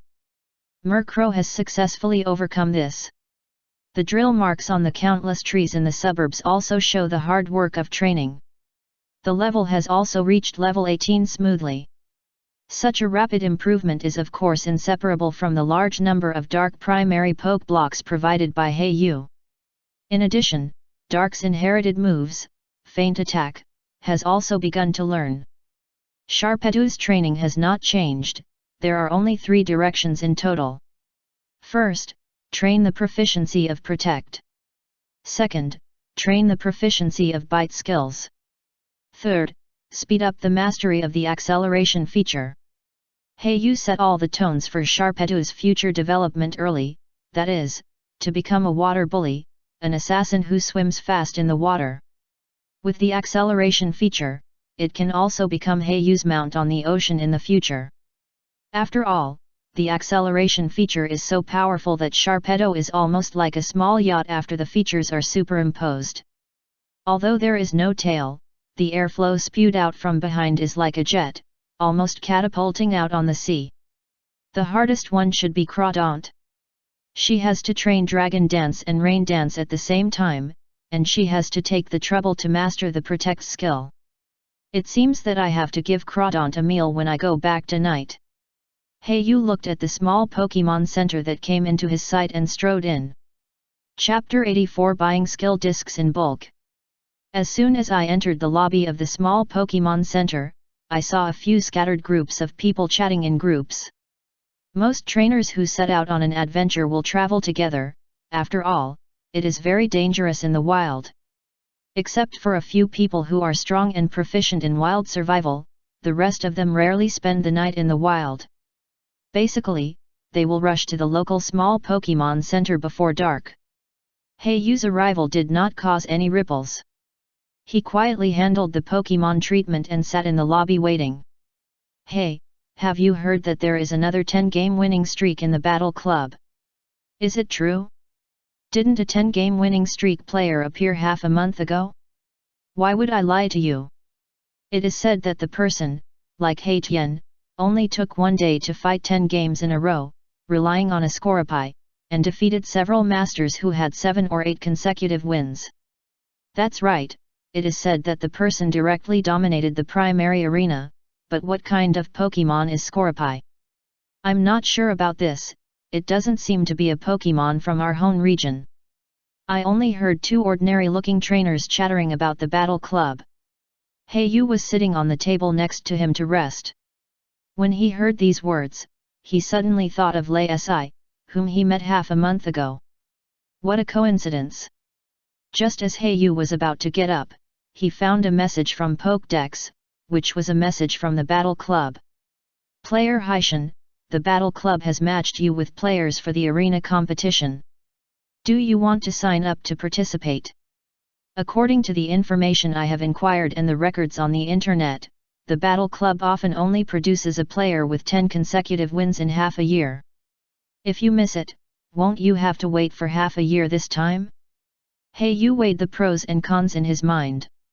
It was absolutely unacceptable to wait in Greentown for half a year. His travel plan had already planned the route. Even if he returned to Greentown to participate in half a year, he would be disturbed. It just so happens that Lacey's arrogant look also annoys him. Yu made up his mind quickly and sent the word participate. In just a few breaths, the club sent the time and specific rules of the battle. Will you join the battle in half a month? It seems that the club wants to take advantage of this time to promote, but this Lei Si actually took the initiative to upgrade to the intermediate arena, which means that the battle level is limited to below level 40. Yu once again experienced Lacey's arrogance. He actually took the initiative to upgrade the arena, which undoubtedly increased the difficulty. But from this point of view, then only Crawdaunt can be sent to participate in the battle. After all, it is related to the rare characteristic capsule. Yu trainer, please come to the front desk to pick up your Pokemon. The Pokemon store, as the only store in Greentown, is almost always crowded with customers every day. Trainers passing by will replenish supplies here, such as Pokeball, potion spray, etc. Yu appeared in the Pokemon store and walked directly to the skill disc area. The battle will take place in half a month. Yu also collected some information about Radu, who relied on a Scorepai to win 10 games in a row in the primary arena. The rest did not reveal any other Pokemon information, but fortunately I saw it in the forest that day and knew that Radu definitely had a Staraptor. It seems that I need to increase the attack surface of Crawdaunt, Yu thought to himself. Currently, Crawdaunt's main attack attributes are only dark and water type, the attack range is too narrow. There is also the ring competition in half a month. Especially the flying and general attributes of the Pokemon Staraptor that targets Lei Si, just take this opportunity to replenish the skill pool of all Pokemon. After all, he has too much money now. The treatment reward given to him by Chinjua Gym, the money earned by betting in the Battle Club, plus his own savings. Now, the money on Yu has exceeded the 300W Alliance coins mark. Not to mention that he has a dusk stone worth tens of thousands of yuan, and a large number of poke blocks. And the earth vein stone milk worth tens of millions. There is actually a skill disc of hidden power. When Yu saw a skill disc on the counter, his eyes lit up instantly, showing a look of surprise. If Protect is one of the necessary skills for every Pokemon, then Hidden Power is not inferior at all. As a skill that almost all Pokemon can learn, Hidden the rarity of power is almost second only to Protect. This skill is a bit like a lottery. It randomly selects one attribute from 18 attributes as an attack, which can broaden the attack power of Pokemon to a certain extent. For example, it is almost impossible for a Bug-type Pokemon to learn Fire-type attacks, but if you rely on Hidden Power, you have a chance to learn the hidden power of the Fire-type. Fire-type Pokemon, learn Water-type Hidden Power. Dragon-type Pokemon, learn Fairy attribute Hidden Power. Hidden Power is so special, and almost all Pokemon can learn it, so the price is high. Faced with such a rare skill disc, Hey certainly would not let it go, and directly spent 40W Alliance coins to get it on the spot. Hello, may I ask if your store still has Hidden Power skill discs? Hey was not satisfied with just one, so he asked the clerk unwillingly. Unfortunately, he got a negative answer, so Hey had to give up. He was lucky to find a disc selling Hidden Power. Then he bought a Rock Slide skill disc and a Brick Break skill disc for Crawdaunt. One Rock type and one Fighting type. These two skills can greatly broaden Crawdaunt's skill attack range, but the price is not cheap, 180,000 and 250,000 Alliance coins respectively. A total of 830,000 Alliance coins were consumed. Such a big business, of course, can't be without discounts, plus it is a Pokemon store certified by the Alliance. Hey showed the second level Alliance authority and directly got a huge discount, 10% off. Since the discount is not small, why not buy more? So I don't have to try my luck in the black market next time. The skill discs in the black market are often very expensive and not guaranteed. After thinking it over, Hey decided to buy them in the Alliance store. 4 Double Team skill discs cost 400,000 Alliance coins in total, 360,000 after discount. I bought a Shadow Ball skill disc for EV, which cost 250,000, 225,000 Alliance coins after discount. Hey's big spending shocked the store clerk and other trainers who came to buy goods. But fortunately this is a store certified by the Alliance, and the people who come here to choose are almost all serious trainers, not those who walk in the gray area. That is why Hey dares to show off his wealth so unscrupulously and spend money lavishly. Hello, can I rent your skill learning device? Hey directly chose to use it on the spot in the Pokemon store. A clerk in green clothes said flatteringly, "You are our most distinguished guest, so you can try this device for free." Hey smiled and nodded, without being too polite. All the skill discs purchased were used on the spot, and there were no accidents throughout the process. Skill discs produced by the Alliance are still guaranteed. Hidden Power is actually a fire attribute? Hey looked at the data displayed on the instrument, and a look of surprise flashed across his face. Chapter 85 Skill Instructor. The function of the skill disc is to directly introduce the method of using the skill into the mind of Pokemon. Therefore, as long as Pokemon can learn this skill, the skill disc can be used. And the skill disc can only be used once, and it will be scrapped after use, so it is impossible to reuse it.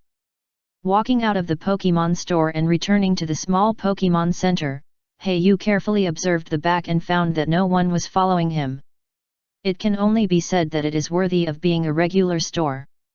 If this is in the black market, there must be at least 7 or 8 waves of people following. After returning to the small Pokemon Center, Hey began to formulate a training plan for the next half-month. Without thinking, you know that it is definitely in terms of skills. After all, the only thing that can increase strength in a short period of time is new skills. Hey also remembered another famous building in Greentown on the internet. Or it can be said to be a famous profession, skill instructor. The Pokemon world has a lot of information about Pokem. There are various professions on the Pokemon. In addition to the most basic trainers and breeders, there are also the more mysterious and rare alchemists, prop makers. Skill teachers are also one of them. Although the Pokemon of these people are not strong, they are often proficient in many skills of many attributes. And their Pokemon often have excellent teaching abilities. Therefore, the profession of skill teachers has been derived. The next day, Yu came to the southwest corner of Green Town. There is a huge oval building with a huge sphere on top. In the entire Green Town, it is almost the second largest building after the small Pokemon Center and the Battle Club. As soon as Yu entered, someone came to greet him. "Hello, welcome. Are you looking for skill teaching for your Pokemon?" A man wearing glasses and work clothes asked enthusiastically.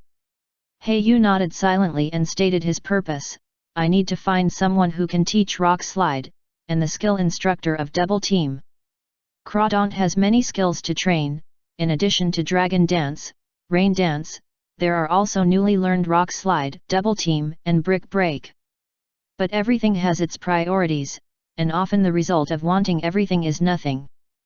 Yu decided to let Crawdaunt learn Rock Slide first, because it is the skill that restrains Staraptor first. After the staff learned about Yu's needs, they quickly started communicating with the walkie-talkie in their hands. Not long after, an old man in a colorful vest appeared with a cane and full of energy. Beside him was a Pokemon that looked like a mole, with a sharp steel head like a shark fin on its head, and its hands were like drills. Yu, who was familiar with the appearance of various Pokemon in the Pokemon world, immediately recognized the details of this Pokemon. Leader Diglett. Special Pokemon in Unova region often exist in underground tunnels and are particularly popular in some construction teams. He, young man, your Pokemon is going to learn Rock Slide, right? The old man said with a charitable and kind expression. But Yu dared not underestimate it, because Crawdaunt beside him was looking at the dragon head Diglett very vigilantly, with a look of fear on his face. Yu could feel that this dragon head Diglett was very strong, probably at least above level 40, otherwise Crawdaunt would not show this expression. But this is a serious place in the Alliance, no longer a grey or dark area, so Yu was slightly relieved. "Yes, it's my Crawdaunt who wants to learn the Rock Slide move, and Double Team. Are you the skill instructor?" Yu greeted politely and asked. The old man nodded with a smile, then motioned Yu to follow, and finally came to a rather spacious training room. It was an ordinary sandy environment. Yu glanced at the surveillance camera in the corner and confirmed that there was no danger in the room. Then he let Crawdaunt follow the leader Diglett into the room. "Old man, please teach this little guy the Rock Slide move." The old man pointed the cane in his hand at Crawdaunt.nt. The vitality he exuded in his gestures did not reveal that he was an old man over 70 years old. After observing for a while and finding that the leader Diglett was indeed teaching Crawdaunt, Yu watched with confidence. But he could not understand Pokemon talking. He could only hear the leader Diglett's chirping Pokemon voice, while his two hands like drills kept waving in the air. Through the communication of rock attribute energy, several pieces of broken rocks were condensed from the air and fell to the ground. Crawdaunt imitated him and waved his pliers in the air. Some grey-brown energy gathered and condensed a fist-sized stone. It was completely different from the giant broken rock next to it. Yu could not help but feel a little worried. How much progress can he make in this half-month? "Haha, young man, don't worry. I see that your Crawdaunt is very well trained. Aishu has been with me for decades. Over the years, I have taught at least 800 new trainers, if not 1,000. The old man took out his work permit and motioned Yu to search for his information on the internet. Yu smiled politely, but he was complaining in his heart. "You charge me 300,000 alliance coins in half a month. The speed of making money is not slower than when I was a teacher in the trainer school before coming." He certainly looked up information about skill teachers and knew that the old man was indeed a well-known skill teacher. He was especially proficient in rock, ground, and steel attributes. The old man also won the champion of a certain conference decades ago. Even though he is old now, his strength is still as good as before. It is said that he was also a genius when he was young. It is also because of this that the old man charges a very high fee. However, as long as it can produce results, you will certainly not be stingy with this little money. The evaluation of this old man on the internet is indeed very high. It is said that even Devon Stephen, the noble son of corporation, has come here to ask for teaching techniques selected by future champions. It is precisely because of this that Yu was willing to hire the old man at the price of 20,000 alliance coins a day. Half a month passed quietly. During the half month, Yu was learning and cultivating knowledge every day, and the Pokémon were placed with the old man for learning. Public facilities opened by the Alliance will not have the burning, killing and looting similar to the Dark Zone, and Yu can mobilize the monitoring of his training room at any time.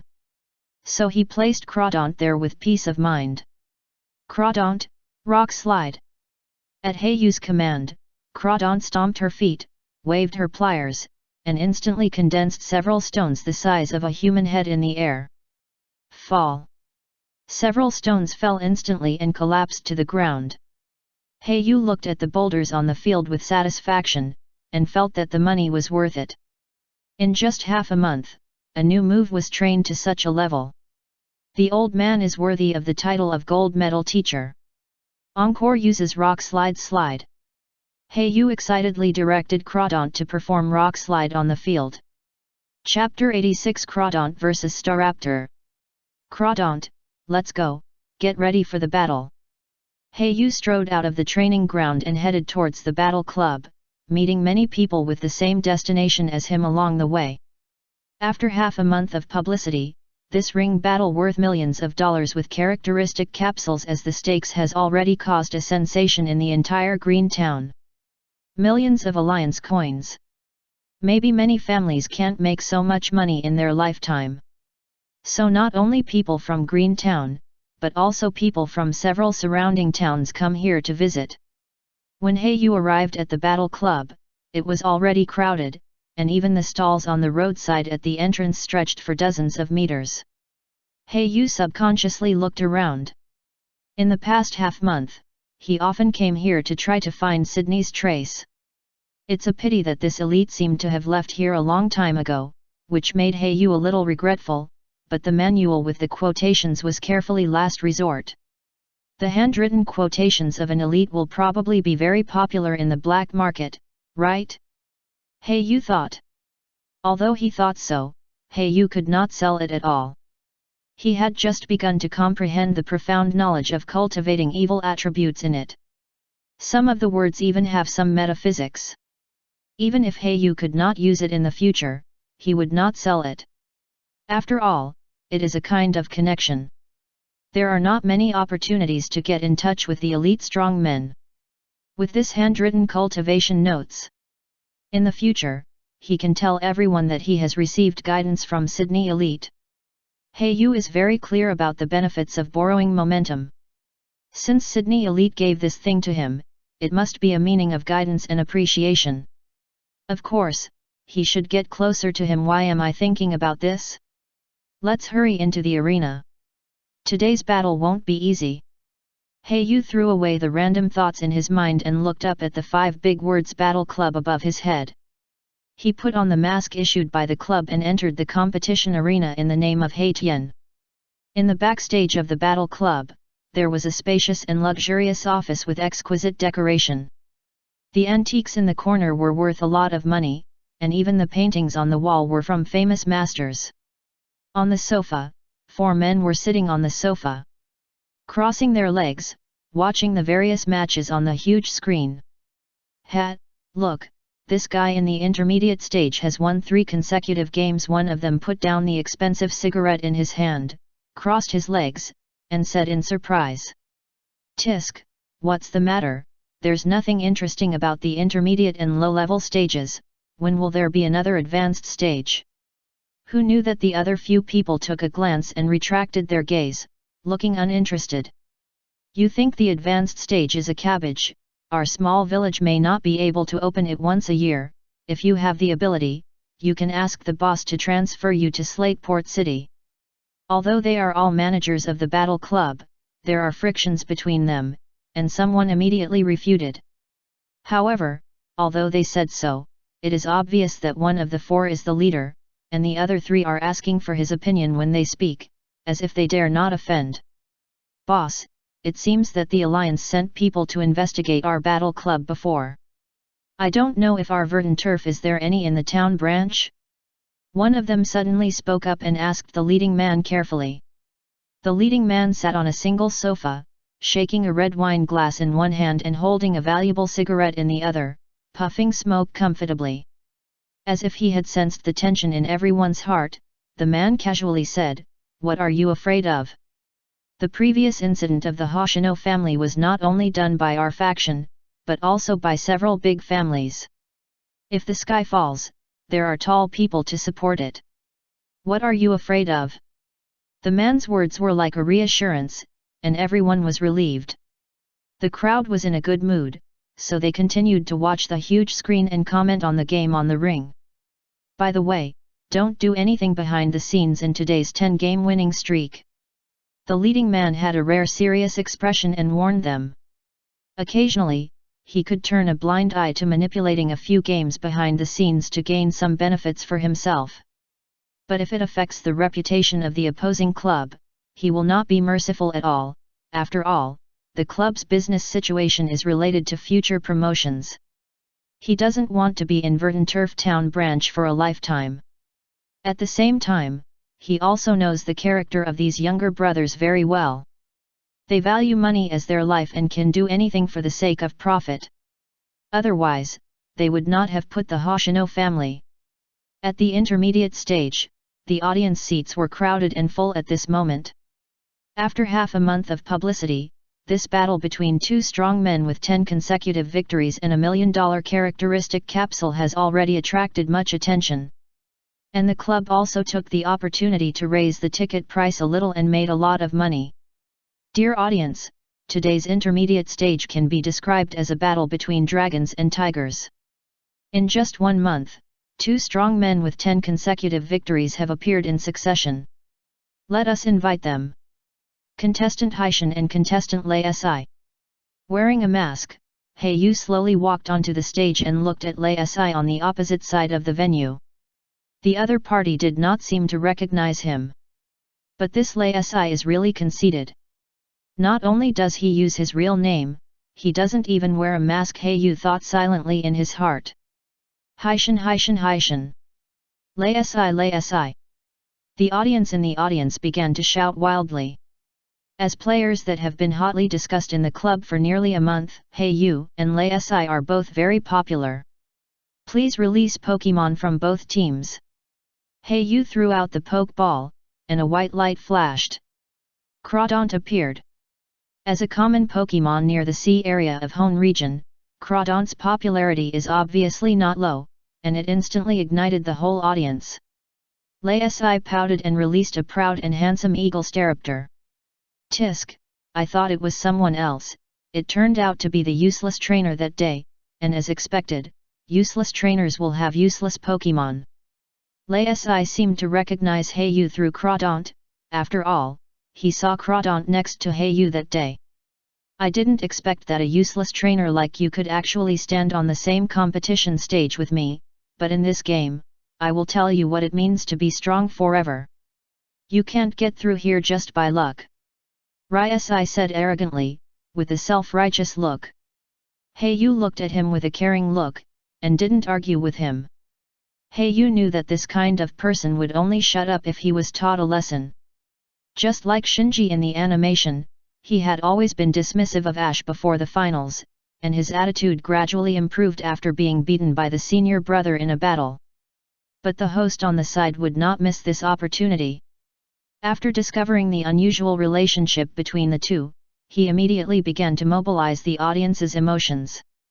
Oh dear audience friends, I didn't expect the two players actually know each other, and it seems that our Lei Si player seems to have some misunderstandings about Haitian. As the host finished speaking, the atmosphere in the audience began to get lively. After all, people always like to see other people's love and hate. Curiosity is human nature. Chapter 87 Fierce Battle. I will let you know what real strength is. Lei Si said proudly. Staraptor beside him made an awkward growl, and it was embarrassed for the trainer. No cut. Hey Yu ignored Lei Si's barking, but looked up and down at Staraptor beside him. From the outside, the feathers are shiny, the posture is majestic, and the sharp eyes show the courageous momentum. It is very well cultivated. What attracted Hey Yu's attention the most was undoubtedly the pair of eagle claws. Others might not be able to see it, but as a breeder, Hey Yu could see at a glance that it was definitely specially trained. Once fighting, it can definitely exert extremely strong explosive power, and Staraptor is one of the few bird-type Pokémon that is good at fighting.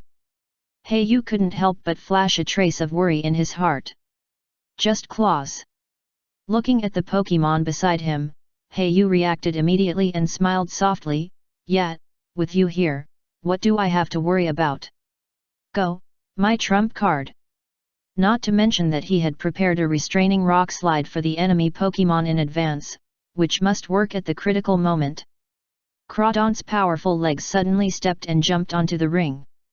With fierce faces and sharp eyes, the two Pokémon looked at each other from a distance, and both felt the fighting spirit from each other. As the Pokémon of both sides were ready, the battle began instantly at the referee's command. No cut. Staraptor instantly let out a loud cry, revealing a fierce momentum. Crawdont, use Scald. At the beginning of the battle, Hey Yu took the initiative to let the Pokémon launch an attack, mainly to test the various abilities of this Staraptor and the key characteristics that can affect the battle situation.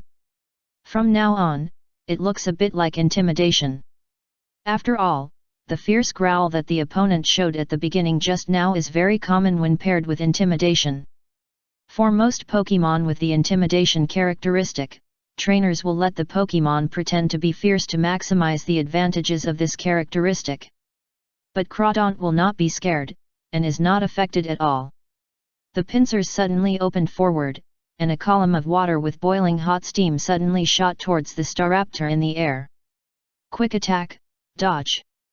Lei Si roared, and Staraptor, who was originally in the air, flashed white light, and appeared in another place in an instant, easily dodging the attack. A trace of surprise flashed in Hey Yu's eyes. This Staraptor's reaction speed is really fast. Although eagle Pokémon have fast reaction speed, they must have been fed with drugs that improve nerve reaction speed. Staraptor, Air Cutter. Staraptor flapped its wings, and two sharp wind blades instantly slashed at the Crawdont below. Use Brick Break to chop it up directly. Hey Yu gave an order instantly, and Crawdont raised its huge pincers and smashed it instantly. Hey Yu knew clearly that Staraptor, a Pokémon, had almost no excellent long-range moves, and all his self-taught skills were melee. There was no long-range move. There was none even from his own system, not to mention other systems. Therefore, the opponent's Air Cutter, most likely taught by skill discs or other Pokémon. Hey Yu's tactic is to lure the opponent's Staraptor into close combat, otherwise, his Crawdont can't jump that high. Staraptor use Air Cutter. Lei Si frowned and continued to order. Two more sharp blades were easily smashed by Crawdont swinging its pliers, as if it was intentional, showing a mocking sneer to Staraptor in the sky. Taunt skill. Staraptor's few transformation skills were blocked, and the two sides were deadlocked, and no one launched an attack again. Lei Si frowned, his face was stunned, he found that he seemed to underestimate his opponent. He was just about to order Staraptor to use Double Team, but before he could say it, the opponent took the lead in taunting. Damn! Is this the only way to fight in close combat? As an experienced trainer, Lei Si thought that there was no problem with his tactical arrangement, and he used the advantage of flying to consume the enemy from a distance. He subconsciously began to shirk responsibility. Staraptor is a Pokémon with too many limitations. I have learned almost no ranged moves. Lei Si's eyes flashed with disdain, looking at Staraptor's back with an extremely cold look. After a stalemate of half a minute, until the audience began to whisper. Lei Si still did not launch an attack, because he found that he seemed to be in a dead end. The transformation type moves were locked, and the ranged attack was invalid. Is it only possible for Staraptor to give up the advantage in the sky and switch to close combat? No, attack quickly. Staraptor uses aerial ace. While Lei Si was struggling, he suddenly caught a glimpse of Crawdaunt on the stage, who was actually dancing a mysterious and intense dance. With his experience, he instantly realized that it was a strengthening move, Dragon Dance. He hurriedly ordered the Pokémon to attack, but it was too late. Crawdaunt was already very proficient in Dragon Dance. Before Staraptor could land the attack, Dragon Dance had already been strengthened. Heiyu looked at the strengthened Crawdaunt, with a slightly raised corner of his mouth, revealing a satisfied look. Crawdaunt's training these days was not in vain. It's just that Dragon Dance can only be maintained for a short time and is extremely physically demanding. We need to end the battle as soon as possible. Heiyu raised his eyebrows and said in his heart. Crawdaunt, just use the shell blade to fight it head on. Heiyu was not afraid. As the master of Crawdaunt, he knew very well how powerful his Pokémon was in attacking. Staraptor swooped down, using wings and claws at the same time, performing a rhythmic fighting technique. Crawdaunt's shell blade suddenly smashed down, but was directly resolved by Staraptor's force dissipation. Sure enough, this Staraptor's close combat is so strong that it has formed a unique combat rhythm and method. Heiyu thought to himself that it was true. Heiyu's expression remained unchanged, and he continued to command Crawdaunt to attack. He didn't believe it. Could you dissipate it a second or third time? After Crawdaunt's left pincer was blocked, the right pincer instantly charged with water and suddenly chopped down towards Staraptor's head. Staraptor, use close combat directly. Lei Si didn't expect this seemingly insignificant Pokémon to be so tricky. The pair of pincers swung with great force. The pincers, carrying the phantom of the water shell blade, fought back and forth with Staraptor's close combat for a while. Although the skills are not as gorgeous as Staraptor, strength means everything. One force breaks all laws. Bang! Staraptor was struggling more and more. Although he was not hit by the pincers, the combined force of the wings and the pincers made it increasingly difficult for his wings to support themselves. After all, how can a pair of wings collide with the pincers? The fact that Staraptor's wings were not broken by using soft wings to fight against the pincers with hard shells shows that the muscles of his wings are extremely well developed. Lei Si was secretly anxious, his brows furrowed. His fighting skills that had always worked in the past were actually broken by the force. In the past, the enemy was almost defeated before Staraptor could use close combat. It was rare to force him to use this move. In this situation, close combat didn't work at all. This was Staraptor's best move, a powerful move with 120 power. Lei Si's lips turned pale, and he exhaled. His hands hanging by his waist clenched unconsciously, and he thought it was a difficult situation.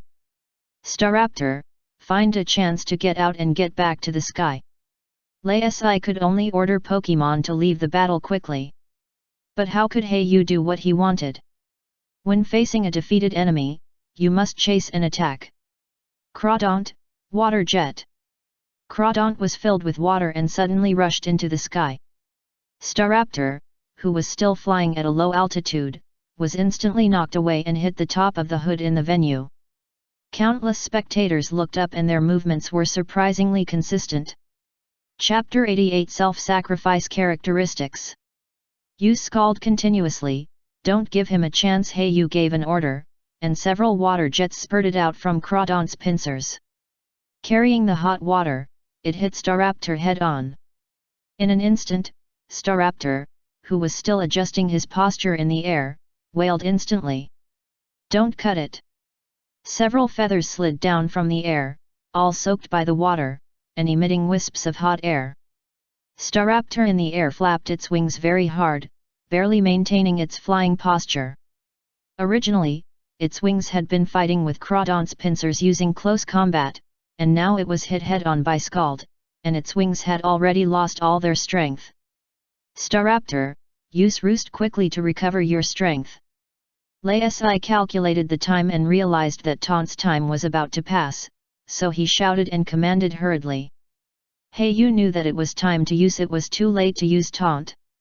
If it was Murkrow who was more mischievous, he might have been able to use Taunt first. Unfortunately, Crawdaunt was not very proficient in Taunt. In that case, use Substitute. Heyu gave an order, and a layer of substitute similar to painted skin suddenly appeared on Crawdaunt's body. It was enough to resist a powerful attack.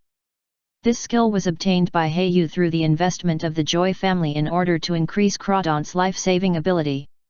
He had never had the opportunity to use it, or he had never had an opponent that Crawdaunt could fight with.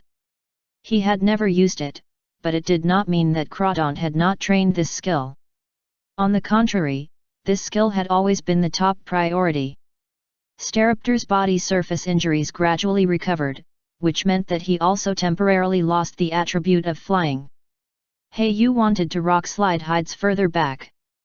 But without the flying attribute, the resistance to the fighting attribute will no longer exist, and the fighting attribute will once again become a restraint. Black Feather's eyes flashed, looking at the Staraptor flying at a low altitude. Although the physical strength has been restored, the damage and fatigue on the wings cannot be eliminated. Is the Shell Blade of Dragon Dance really that easy to resist?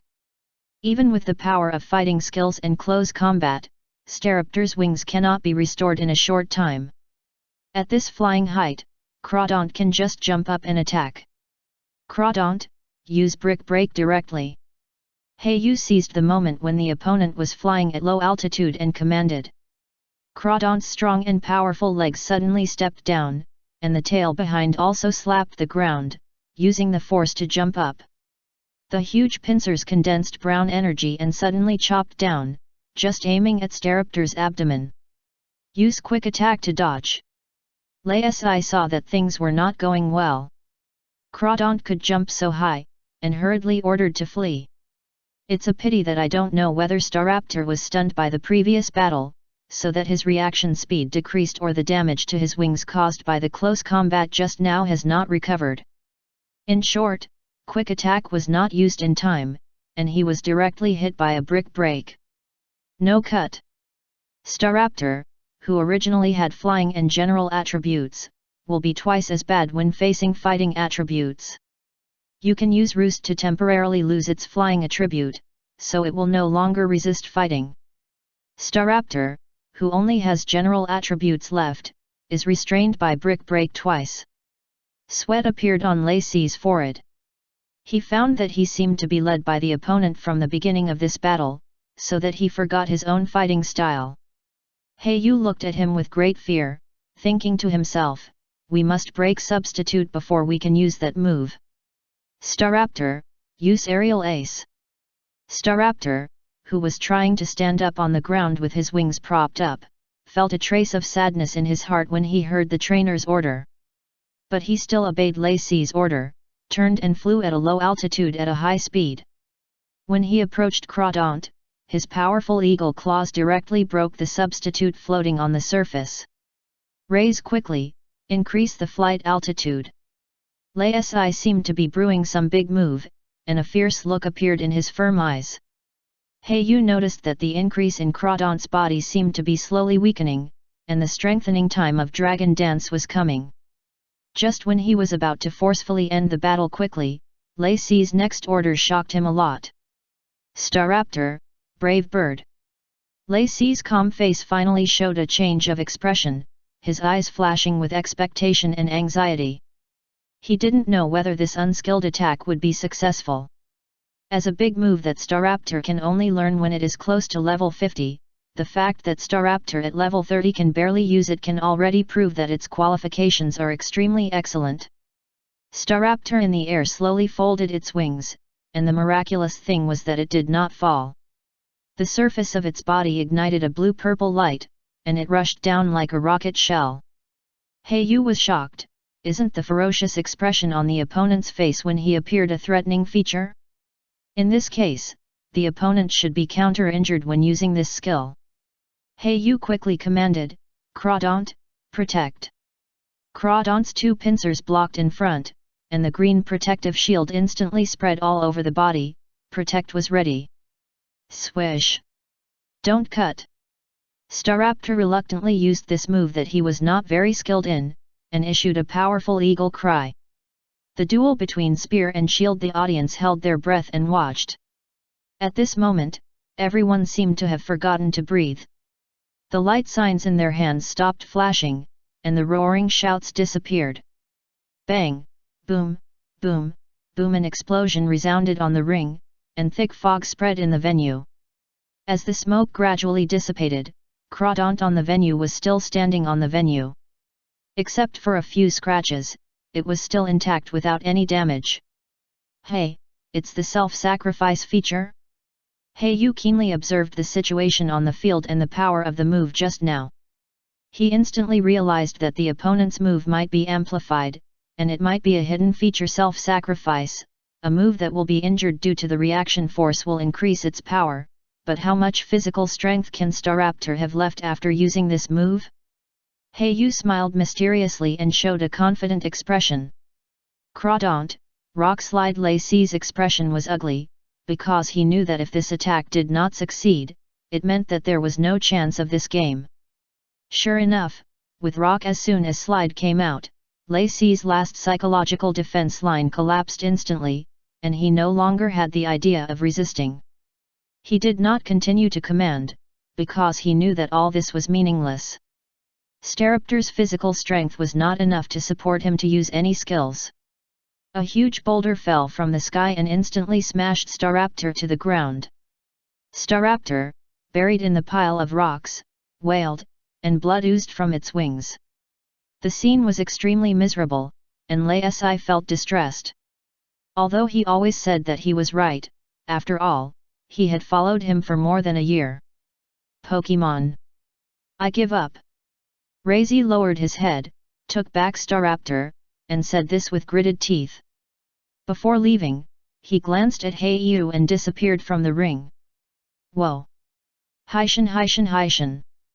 Heishin Heishin Heishin! Heishin Heishin Heishin! The battle came to an end, and the audience instantly burst into cheers that resounded throughout the venue. This battle, which seemed equally matched to outsiders, was undoubtedly very exciting, especially the middle section, where the two sides fought in close combat. Every punch hit the flesh, very enjoyable. Chapter 89 Characteristic Capsule. After Lacey admitted defeat and left the stage, the only cheers left in the entire ring were those of Yen. The host also trotted to the center of the ring and said loudly with the microphone, "Let us congratulate Yen again for successfully defeating his opponent and winning the ring battle at the same time. He also won the final reward, the exclusive treasure of our fighting club, Characteristic Capsule. The organizers have been promoting this game and have made enough money. Even after the game is over, they did not forget to promote it again." Sure enough, when they heard the 4 words exclusive treasure, the audience was boiling again, and countless people's faces were flushed, wishing that the person who received the award below was themselves. Yu's expression hidden in the mask was very helpless, and he was forced to cooperate with the host's publicity business, and did not leave until later, and the ring was handed over to the club staff. Following the staff, he walked into a room similar to the backstage. There was nothing special in it except some ordinary sandalwood furniture. Just as Yu was about to sit down, the door opened. A masked man walked in and handed Yu a beautiful gift box with neat movements. He left silently without saying a word. Yu was a little confused, but he still opened the gift box. A blue-purple capsule of medium size was quietly inside. It looked beautiful. Under the light, you could see some genes inside. Is this the characteristic capsule? It can transform Pokemon characteristics into another characteristic besides hidden characteristics. Yu's face was uneasy. I felt a smile of joy. Such a treasure can definitely be sold for millions of dollars in the black market. For example, some Pokemon with excellent qualifications are dragged down by their characteristics for some reasons. If there is a characteristic capsule at this time, it will undoubtedly save this Pokemon directly. But it seems to be useless to me at present. My current Pokemon characteristics are very excellent and do not need to be replaced. Sharpedo and Murkrow are both hidden characteristics, and Speed and Mischief are very excellent. Eevee's adaptability will become the synchronization characteristic after evolution into Moon Eevee, which just fits the Moon Eevee's meat shield positioning. Crawdon T naturally, there is no need to say more. The adaptability characteristic that increases damage is definitely much better than the other two ordinary characteristics. Of course, there is also a treasure called Characteristic Ointment, which can transform ordinary characteristics into hidden characteristics. It is an upgraded version of characteristic capsules. However, there is no news on the market now, and it is probably not developed yet. Hey-Yu waited in the room for a long time. Finally, a person who looked like a boss behind the scenes appeared. After asking Hey-Yu a lot of nonsense, he got straight to the point. I wonder if Brother Haishan is interested in joining our fighting club? Hey-Yu pretended to think on the surface, but he was disdainful in his heart, because what this person said about joining the club was nothing more than becoming their thugs. Secretly cooperate with them to operate and make profits. Hey-Yu thought he was not a good person. If he could make a profit for himself, he would cooperate with them. But I am afraid that once I join, I will become a pawn used by these people. It is better not to wade into this quagmire. If I get stuck in it, it will be difficult to get out. Hey-Yu's face hidden under the mask was unknown. But in the end, he still declined the invitation and asked not to care. The man who was suspected to be the boss behind the scenes was not angry. After a slight pause for 2 seconds, he laughed and let Hey-Yu leave, indicating that he would not care. Hey-Yu left the battle club with the farewell of the boss behind the scenes. Standing in front of the French window on the second floor, the boss behind the scenes looked at Hey-Yu's back and looked at him leisurely. Humph, if it were not for the special period now after finishing the game, Hey-Yu returned to the small Pokemon Center as soon as possible. Although Crawdon was not seriously injured, it still consumed a lot of physical strength. After all, Dragon was maintained for half of the game. Dance's enhanced state. Please, Miss Joy. Hey-Yu put Crawdon's poke after handing the ball to Miss Joy. He looked around the hall and found an empty seat, and walked over slowly. Just after sitting down and resting for a few minutes, a familiar and cold voice suddenly came from behind. Hey, your name is Hey-Yu, right? Hey-Yu turned his head and saw that it was Lei Si who had just fought with him, but the other party's expression now seemed a little unnatural. Hey-Yu raised his mouth and said, "Oh, I am such a useless person, but I am qualified to answer you." Hey-Yu especially emphasized the word useless. Lei Si's mouth twitched slightly, and he tried his best to suppress his anger. He sat opposite Hey-Yu and said, "In fact, you won the game, but it was just luck. If my Staraptor didn't have long-range moves." As soon as Lei Si sat down, he started to talk blah blah. Of course, to sum it up in one sentence, Hey-Yu only won him because of luck. The more Hey-Yu listened, the tighter his brows tightened. Although he thought he was not a good bird, but he is still devoted to his Pokemon. Especially the Pokemon that has been with him the longest. Hey-Yu has long regarded Crawdon as his partner, not a tool pet like Shroomish. But Lei Si in front of him never thinks about the mistakes of his command, and keeps saying the faults of Staraptor. Hey-Yu hurriedly interrupted and said with a bad face, "Your Staraptor is really hard-working and powerful. In my opinion, you are not worthy of such a good Pokemon. Your command and control of the whole battle." Hey-Yu's ruthless words undoubtedly hurt Lei Si. As a person with extremely strong self-esteem, Lei Si immediately retorted to Hey-Yu, "As a Pokemon, the only thing you need to do is to win. As long as you lose, you don't deserve pity." Lei Si's words undoubtedly show his attitude towards Pokemon, which is to use. Treating Pokemon as a complete tool. Even Staraptor, who has been following him for many years. Yu was stunned, knowing that he could not persuade Reiji, and the clash of ideas between trainers was fierce, so he simply stopped talking. Wait until you are beaten up by Brandon and then you will behave yourself. Yu complained in his heart. At the same time, he had some evil taste in his heart, wanting to see Reiji, a breeder who suddenly turned into a gentle and courteous breeder who took great care of Pokemon in the future. Should we record his words? Let him listen to them after he changes his career in the future? After Miss Joy called, Yu took back his crawdaunt. Just as he was about to go back to his room to rest, Lei Si finally spoke up and told him the purpose of this trip. Yu, you should have gotten the final bonus characteristic capsule, right? I wonder if you can trade it to me. I am willing to pay the highest price on the market. Lei Si suddenly stopped in front of Yu, his face flushed, and he said embarrassedly. Yu looked at Lei Si up and down with a strange expression.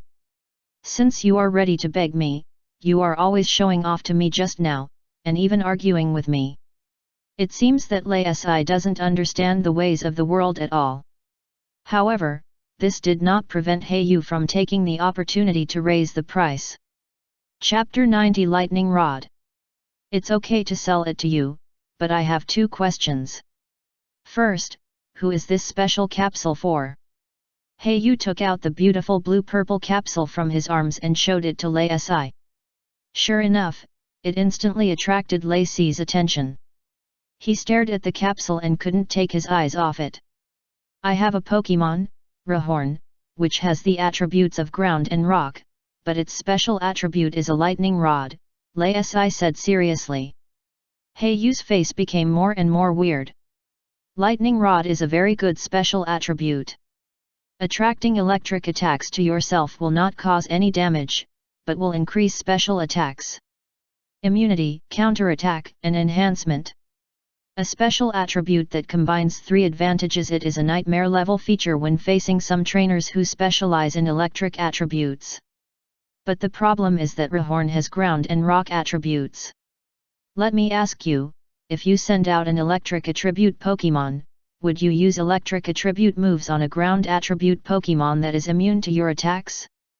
No wonder you have this combination of characteristics and attributes. Yu was a little amused, but if you think about it the other way around, Lei Si was able to capture a Rhyhorn despite such a big disadvantage. Then this Rhyhorn must have something unique, or it must be extremely talented.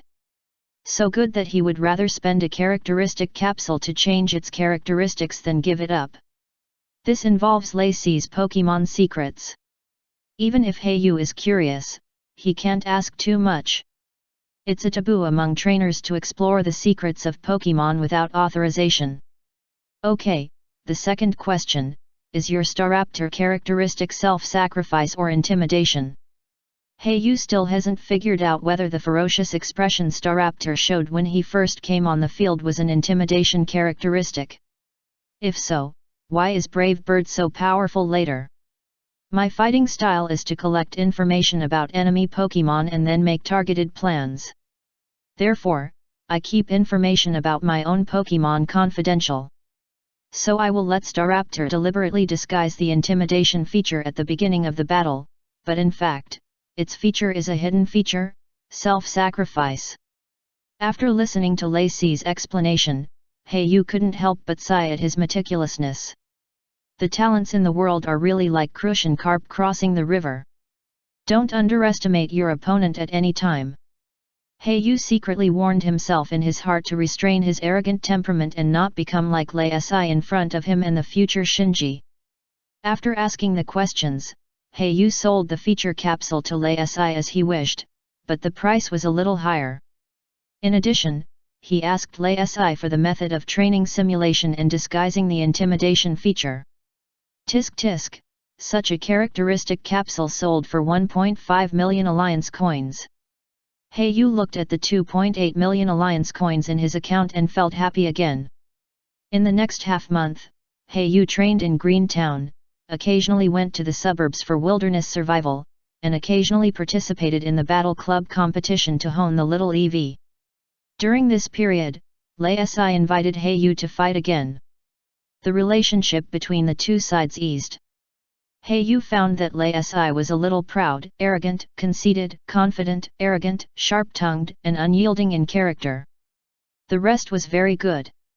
Especially in cultivating Pokémon, Lei Si's ideas were absolutely original. Including his exclusive training and the method of disguising the intimidation characteristic. Even with Haeyu's current perspective, he couldn't find any faults in the whole article, and he was amazed. Lei Si, a genius. Lei Si, the Rust-Earth Tunnel is full of dangers. This is the map I drew. It should be helpful to you. Haeyu took out a hand-drawn map and handed it to Lei Si, because he was finally leaving Greentown and continuing his journey. However, Haeyu's route was from the southwest corner to the northeast, while Lei Si was going the opposite way. The next place he was going to was Rustboro City and Petalburg, which he had been to before. City. Thank you, Haeyu. I hope you and I can meet at the Alliance Conference. We must have a hearty battle then. Lei Si did not say anything annoying this time, but felt a sense of mutual appreciation. Watching Lei Si's back as he set off on his journey, Haeyu looked at the setting sun and murmured, I am also preparing to leave. I have been here for almost a month. Finally, Haeyu left Greentown after a few days of rest.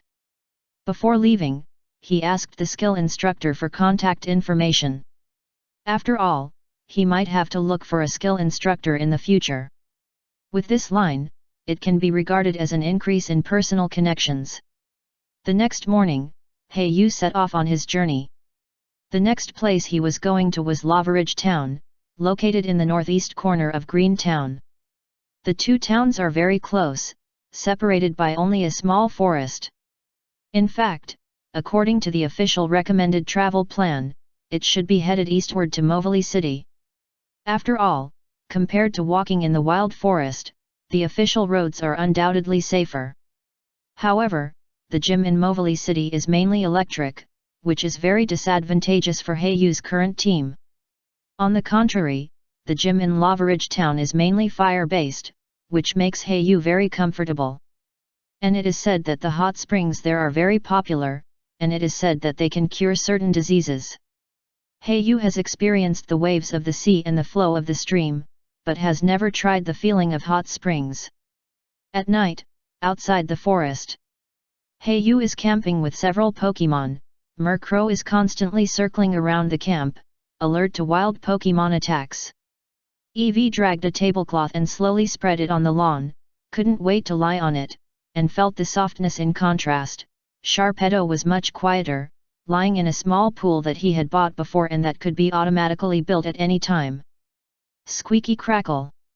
Accompanied by the crisp sounds, the night quietly enveloped the earth. Haeyu sat quietly beside the campfire, the flames flickered, reflecting his slightly tired but expectant face. Haeyu curled up slightly, and in his arms, he hugged the extremely cute little Eevee tightly. At this moment, Eevee was like a quiet little angel, with soft fur gently brushing across Haeyu's skin. It brought a delicate touch. Haeyu looked down at the little guy in his arms, with a hint of tenderness in his eyes. Haeyu fiddled with a small handle similar to a thermometer in his hand. Intimacy detector. Before leaving, the Pokémon store in Greentown had just launched a new product. Haeyu took out the handle and carefully swept it towards Eevee. A beam of red light quickly passed by and then pointed at himself. The originally blank screen above the handle instantly lit up with 7 dazzling love patterns. Full score of love.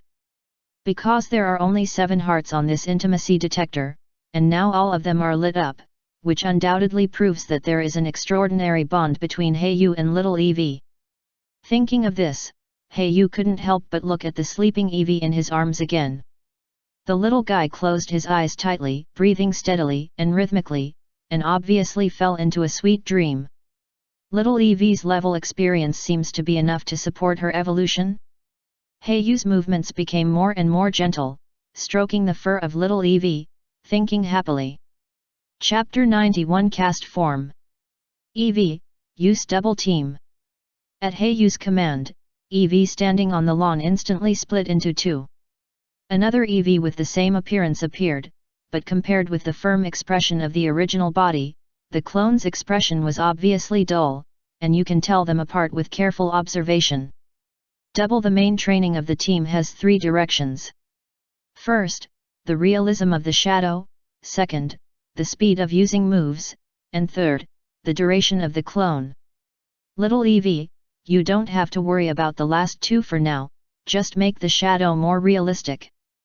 Hayu squatted down and stroked Evie's little head, giving her encouragement and teaching at the same time. This is the benefit of having a trainer. If it were a wild Pokemon training, it would definitely not be possible to make such a precise plan, it would be completely random. Even many wild Pokemon don't understand how to fighting, only know how to use skills to attack. Before being captured by humans, they have no idea what kind of fighting method is suitable for them. Just like in the wild, you can often see Pokemon with extremely high physical attack always using special attack moves, and Pokemon that are good at defense can only attack. Wild Pokemon without trainer's command are often more than half as weak as Pokemon of the same level. Of course, some wild Pokemon will also find a way of survival suitable for themselves in the wild after reaching a high level. So many trainers are very resistant to it, and even resist capturing some wild Pokemon that have already taken shape. Because it is difficult to correct the fighting methods of these Pokemons that have been in the wild for many years, trainers still need to spend time to make up for the mistakes in their previous physical training. Since it is so troublesome, it is better to capture a Pokemon cub and train it from an early age. Not only can loyalty and intimacy be guaranteed, more importantly, appropriate training methods can be formulated for them, so that they will not be like wild Pokemon, which have no trainers to train, waste time, waste potential, and even go astray. Of course, there are also some Pokemon that can find a breeding method suitable for itself in the wild and grow well. Of course, these are exceptions among exceptions, a minority among the minority. But what a coincidence that Kuroyu encountered one today. Crawdaunt, Scald Kuroyu's agile figure kept running in the jungle, and Crawdaunt struggled to keep up. A column of water with a scalding heat wave shot at the Pokemon in front, but who knew that the Pokemon took the blow hard and didn't seem to feel any pain. Oh my god, it turned into water attribute again? Counting the previous fire attribute and ice attribute, this cast form has mastered 3 forms of transformation? And looking at the rapid switching between forms, it can be seen that the proficiency is very high. I can't let it go. At Hayu's command, Murkrow once again rushed out of the jungle nearby, and a breeze emerged to bless all our Pokemon. Tailwind State. The little Eevee jumped between the branches, following the owner to hunt Pokemon, especially the feeling of jumping between the branches. It's so novel. The little Eevee condensed a dark ball suddenly fired at the ball of blue gas in front of him. It was the shadow ball that he had just learned from the skill disc, and it was also one of Eevee's rare attack methods. The black ball of light with ghost attribute energy suddenly hit Cast Form, who had changed into the rainy form. Cast Form's body crashed into a big tree, but was easily bounced away like a sponge. He did not suffer secondary damage from the tackle to the tree. Cast Form, whose body is made of a ball of gas, is immune to physical tackle damage. However, Cast Form in the rainy form, his body is like a sponge, and water drips from time to time on the ground. Cast Form staggered to his feet, and a huge balloon condensed on his chest, gradually changing from milky white to sky blue. Weather Ball, suddenly shot out. Depending on the weather when used, the power and attributes of the move will change. Although it is sunny now, the attribute of Weather Ball should be fire. However, the weather is forcibly changed in the rainy form, and the Weather Ball shot out ball is a water attribute.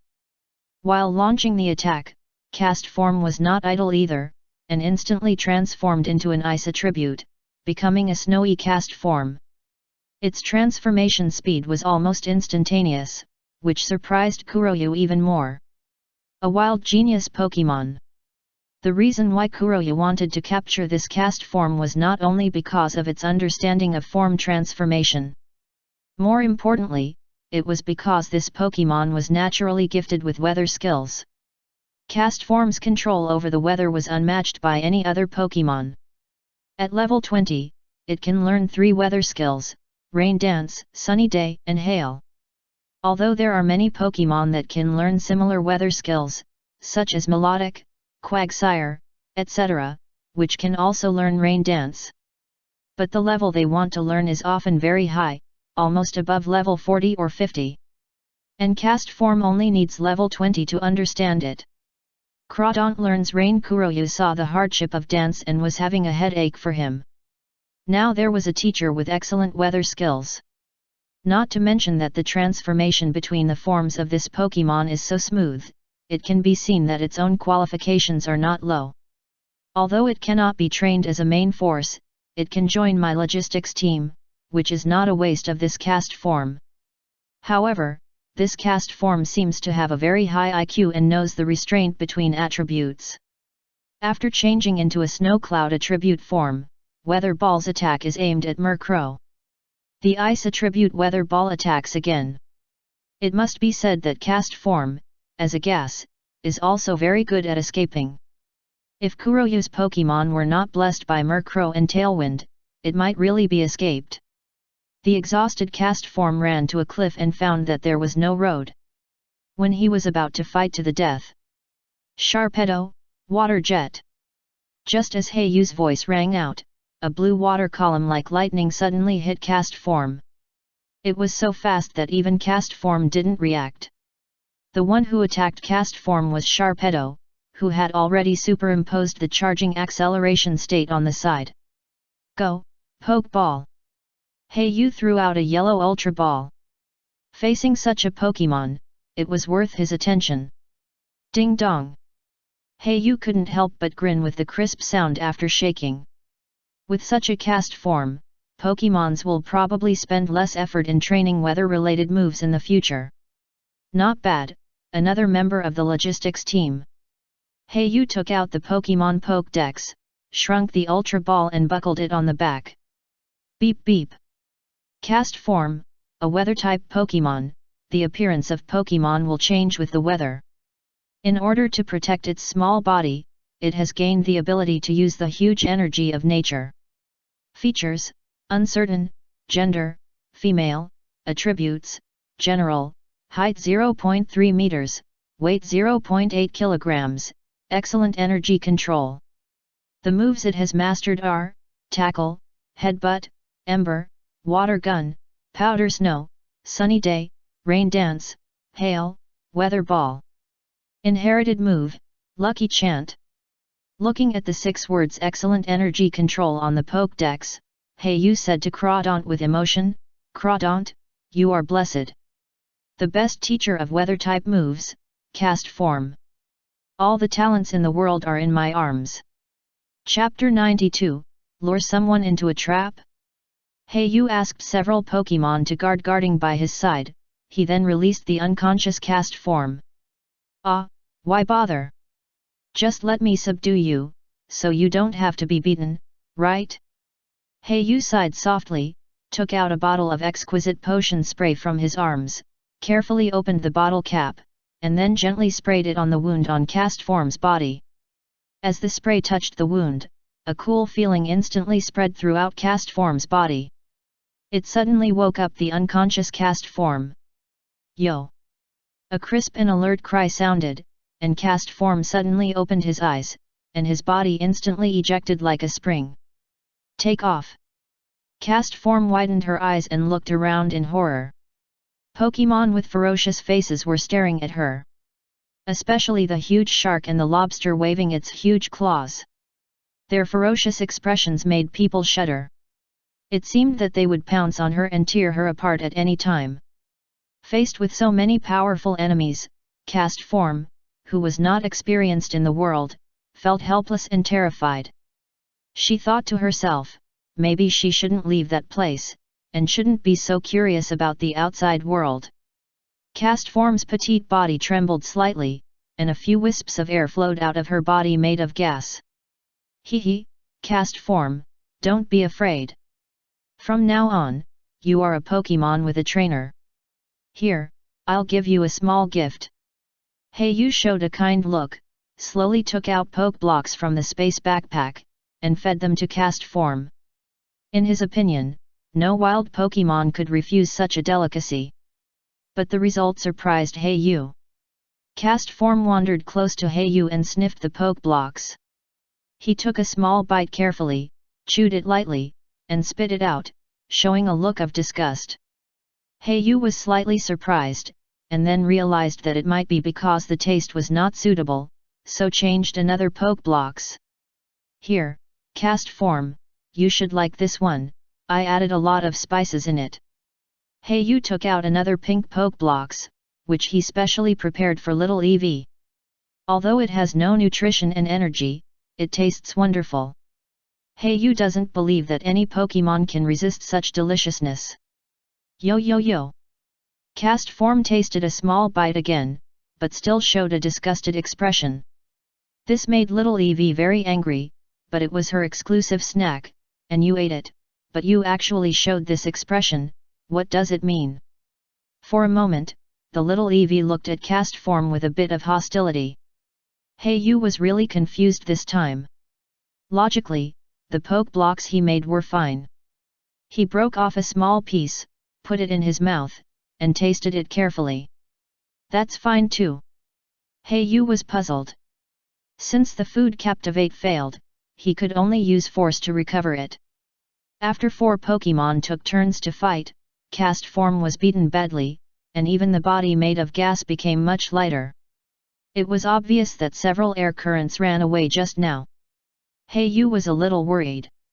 After a query on the Pokemon Pokédex, he learned that these air currents could be collected by water vapor. This made him feel relieved, but the strange body structure of this kind of Pokemon still made Yu quite curious. There is no time to lose, let's set off quickly. As long as we successfully cross this forest, Lava Ridge is ahead. Town. Yu said, rubbing his hands, eager to step forward. However, just when he raised his foot, something unexpected happened. Cast Form, who had been quiet and well behaved, suddenly made a crisp and rapid growl again. Yo.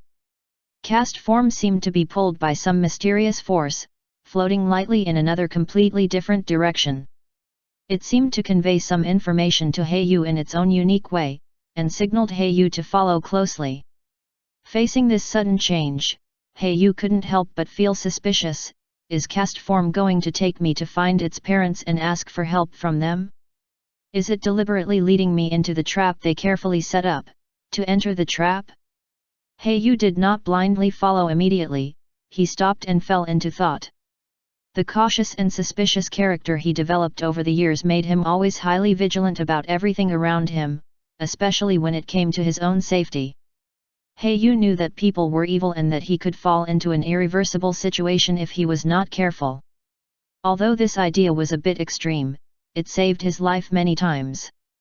Yu took out the Pokeball immediately, took back Cast Form, and locked it tightly. Sorry, Cast Form. Muttering to the Pokeball, Yu decided to explore the direction where Cast Form had just wandered. Looking at the Pokemon around him, he felt a sense of security. With you here, my safety is guaranteed. You are my strongest barrier. Yu didn't believe that there would be Pokemon of such a high level in such a small forest. Cast Form's level of more than 20 already surprised him. After all, along the way, even in the core area of the forest, the level of Pokemon mostly hovered between a few and more than 10 levels. And Cast Form's expression just now didn't seem to be a disguise at all. It seemed to be a subconscious action. Yu thought he had good vision, otherwise he would not have been able to grow up to this point and win the favor of Mr. Norman and the Joy family. Just like that, after thinking a lot, Yu told the Pokemon beside him, if I encounter any danger, you should use Protect immediately. Just the claw. Eevee. Giant Shark. Gaga. Several Pokemon remembered it silently in their hearts. In fact, this was not the first time that Yu said this to them. As for now, when they encounter danger, protect immediately has become their first rule, deeply engraved in their minds. Yu is very satisfied with this result. The most important thing is to keep yourself alive at all times. As the sun slowly set, Yu had carefully explored the forest for several hours, and did not find anything different during this period. The only thing that could be called weird was a bottomless cave. Yu explored it for half an hour, and it was still a dark passage. The cave seemed to have no end, so Yu simply retreated temporarily. Is it really that cave? Yu leaned against a boulder and thought secretly. Murkrow was alert on the tree trunk next to him, and Crawdaunt was guarding next to him. These have become the subconscious actions of Pokémon. In the end, it was decided to cast Form and asked clearly. But let a few Pokémon form a circle to prevent cast form from escaping. After the safety measures were taken, he was released. Yo yo yo! As soon as cast form came out, he excitedly shouted at Yu's aggrieved growl, as if accusing this ruthless new master. Yu would not buy it and pointed to the cave not far away. What you wanted to say just now, is that you want to take me to this cave? Yu asked very bluntly. In this situation, cast form is a fish on the chopping board, so he doesn't need to be hypocritical or beat around the bush, just ask directly.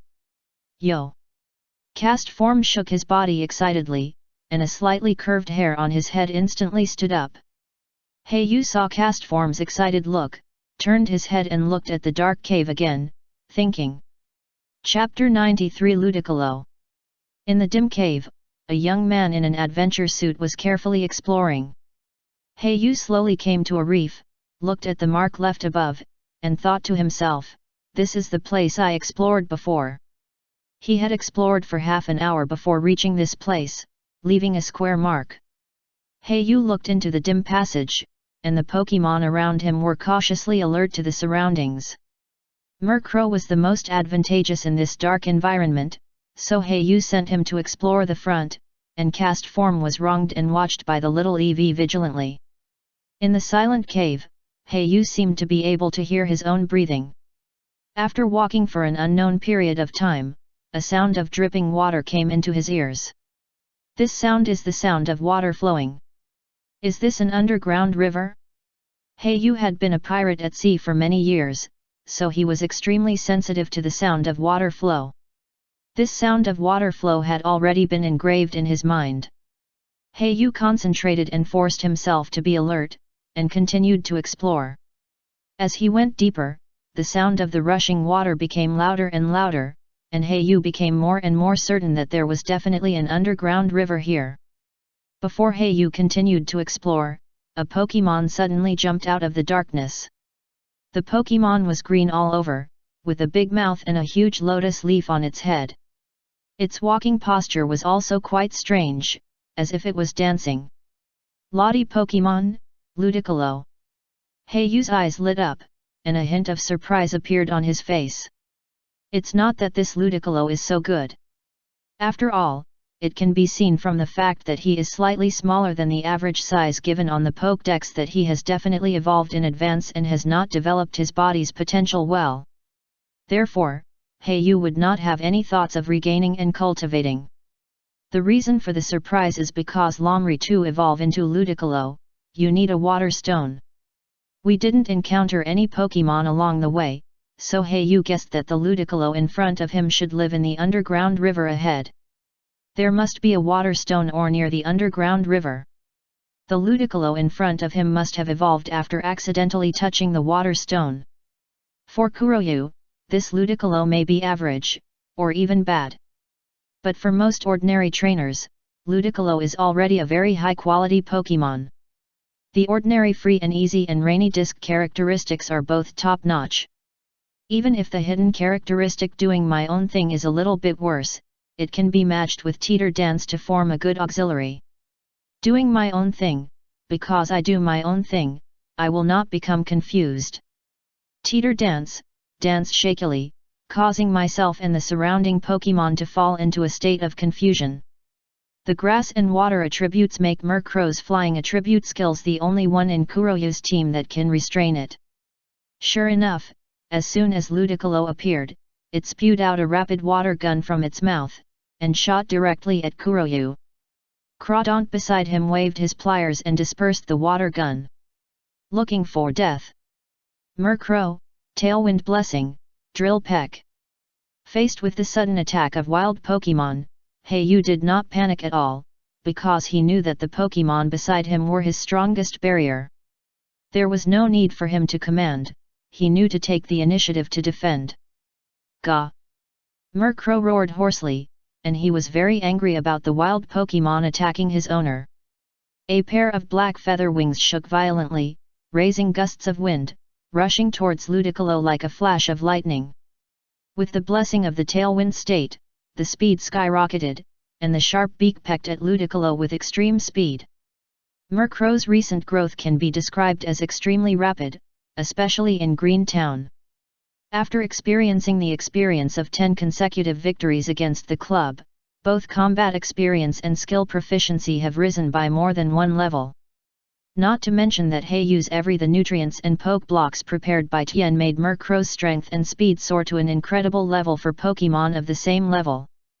As expected, before Ludicolo could react, he was pecked by Murkrow and was directly knocked to the reef beside him by the force of Tailwind. A loud collision. The secondary damage caused by tackle made Ludicolo scream in pain again. A gap was clearly pecked on the lotus leaf above Ludicolo's head, and a trace of water seeped out from it. Continue to attack and use Astonish. Little Eevee, use Shadow Ball. Heiyu would not show mercy, and he would let Little Eevee go up to fight in a group. Ludicolo used another skill in panic, Mega Drain. It seems that it doesn't have enough combat experience, and the 7 or 8 green energy bars it extended didn't hit any of them. Heiyu stood not far away, watching the two little ones beat Ludicolo violently, and finally knocked him unconscious, then slowly approached, threw a poke ball, and captured him. Beep beep beep. Ludicolo, a Lottie Pokémon, the evolution type of Lombra, will start dancing if it hears cheerful music. It is said that it will be attracted by the singing of children on an outing and appear. Level 19, Attributes, Water, Grass, Gender, Male, Height 13 meters, Weight 50 kilograms, Poor development, Lack of nutrition, Characteristics, Self-willed. Mastered moves, Bubble Beam, Water Gun, Growl, Force of Nature, Astonish, Absorb, Mega Drain, Teeter Dance, Fake Out.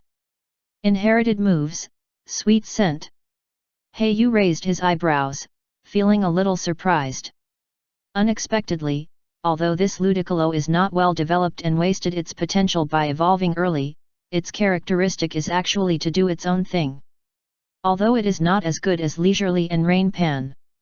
But with Teeter Dance, it is also a very stable control. And it has inherited Sweet Scent. Not many Pokémon can learn this trick. After using Sweet Scent, it can emit the scent of attract, thereby attracting Pokémon in the wild to approach. This Ludicolo is still very good. Although Heiyu has no intention of keeping it, it should be worth more than 100,000 alliance coins if it is sold. If you meet someone who needs Sweet Scent, the value can still be if it is higher, it may be sold at a high price of 200,000 alliance coins. Just like some Pokémon hunters who catch Pokémon in the wild and sell them. It's just that Pokémon hunters seem to be less active in the Hoenn region. Most of them gather in the Sinnoh region. Heiyu released the unconscious Ludicolo again, and after a simple treatment of the wound on his body, he took him back again. From beginning to end, Ludicolo did not wake up. But even so, Crawdaunt was still fully focused, guarding Heiyu like a bodyguard. Chapter 94 Wonders of the World. After resting, Heiyu continued to explore the cave, heading deeper into the darkness. Yo yo yo! The closer he got to the depths, the more damp the air became. At the same time, Cast Form also began to get excited. Heiyu was already certain that this was not a trap, but something inside that was attracting Cast Form. Could it be water stone? Yu secretly speculated in his heart. As the sound of rushing water gradually resounded throughout the passage, the strength of the wild Pokémon that Yu encountered became stronger and stronger. He encountered 2 Pokémon above level 20 in succession. As expected, they were all solved by Crawdaunt. He clearly felt the improvement in the strength of the Pokémon. Even Crawdaunt's level reached 35. Since reaching level 30, the level increase has become slower and slower. Because the primary Poke Blocks have little effect on the improvement of Pokémon at this level, perhaps for ordinary trainers, being able to let all Pokémon eat Poke Blocks stably is already a very good training. But for Yu, this is far from enough. But unfortunately, his current production level is not enough to support him to make intermediate Dark Poke Blocks. Therefore, Yu can only start from buy those Poke Blocks on the market. Fortunately, Yu is a member of the Breeder Guild, so there is a little discount. And Murkrow's level has also exceeded level 20.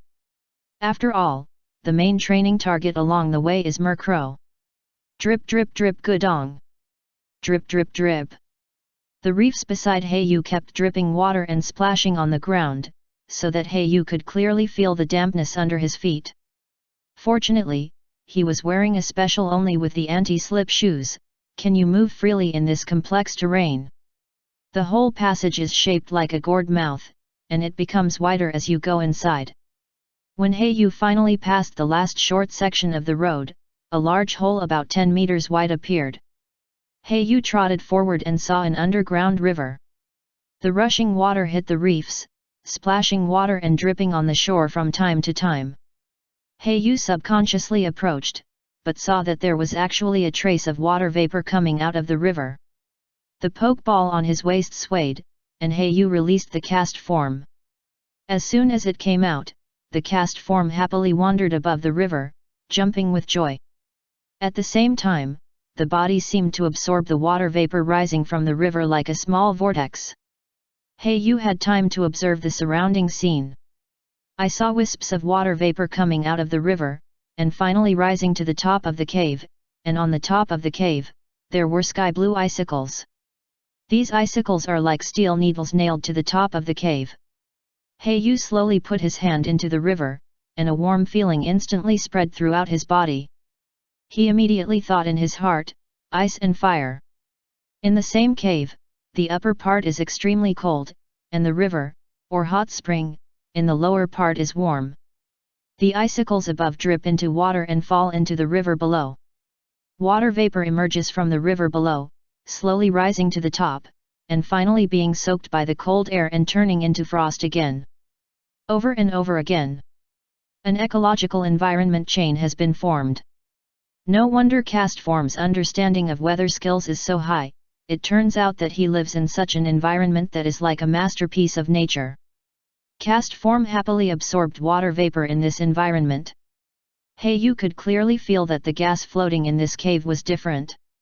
Could it be that the reason why Castform can switch freely among the 3 forms and has such a high understanding of weather-related moves is because of this special environment? The Castform that Yu subdued was of average aptitude, but Yu was surprised by her amazing understanding of weather-related moves and her proficiency in switching among the 3 forms. Originally, he thought that this was because Castform had a high understanding, but now it seems that he may need to consider it carefully.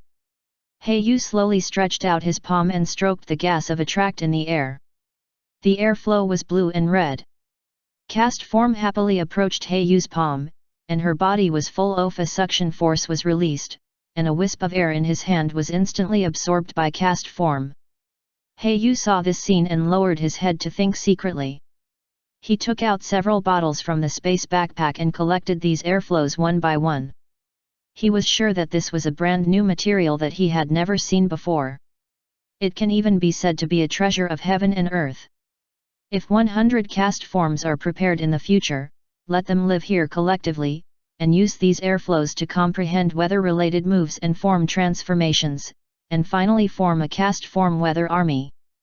Yu had a bold idea in his mind. At that time, he would form a Pokemon army with water, fire, and ice attributes in turn according to the three weathers of rain dance, sunny day and hail. Relying on the weather moves of the cast form army, how powerful would it be at that time? 100 cast forms use rain at the same time dance. I wonder if it can compare to the heavy rain caused by Kyogre? If 100 are not enough, 1000? The thoughts in Kuroba's heart burst out, and countless bold and absurd ideas collided. But the movements in his hands did not slow down at all, and he only stopped after filling all the bottles with this special airflow. But this underground hot spring is not connected to Lavaridge Town, right? Kuroba suddenly thought in his heart. After all, Lavaridge Town is famous for its natural open-air hot springs. Or is it affected by MT Chimney? Kuroba made another bold guess in his heart. After all, MT Chimney is not far from here. It is a dormant volcano with lava and magma underground. Heiyu continued to move forward.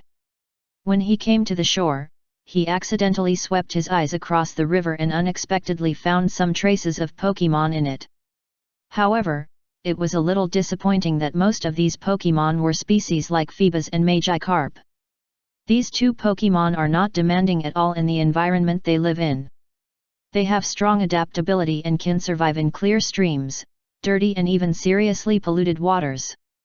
In this way, Heiyu ran around in this area for a whole day and night, but he never saw any Pokemon. A figure. This situation is enough to show that this place is undoubtedly an excellent hiding place. Heiyu couldn't help but feel a strong desire to possess this place. He took this place for himself. As time went by, his greed grew bigger and bigger. After all this time of exploration, the original cave should be the only entrance and exit. If it can be completely blocked, then this place will probably never be known to people. Heiyu thought to himself. Heiyu has never claimed to be a gentleman. He has always been a thorough egoist who only considers his own interests in everything. At this moment, in Heiyu's eyes, this mysterious and deep cave has become his own private territory. Chapter 95 Rapidly Improving Rain Dance.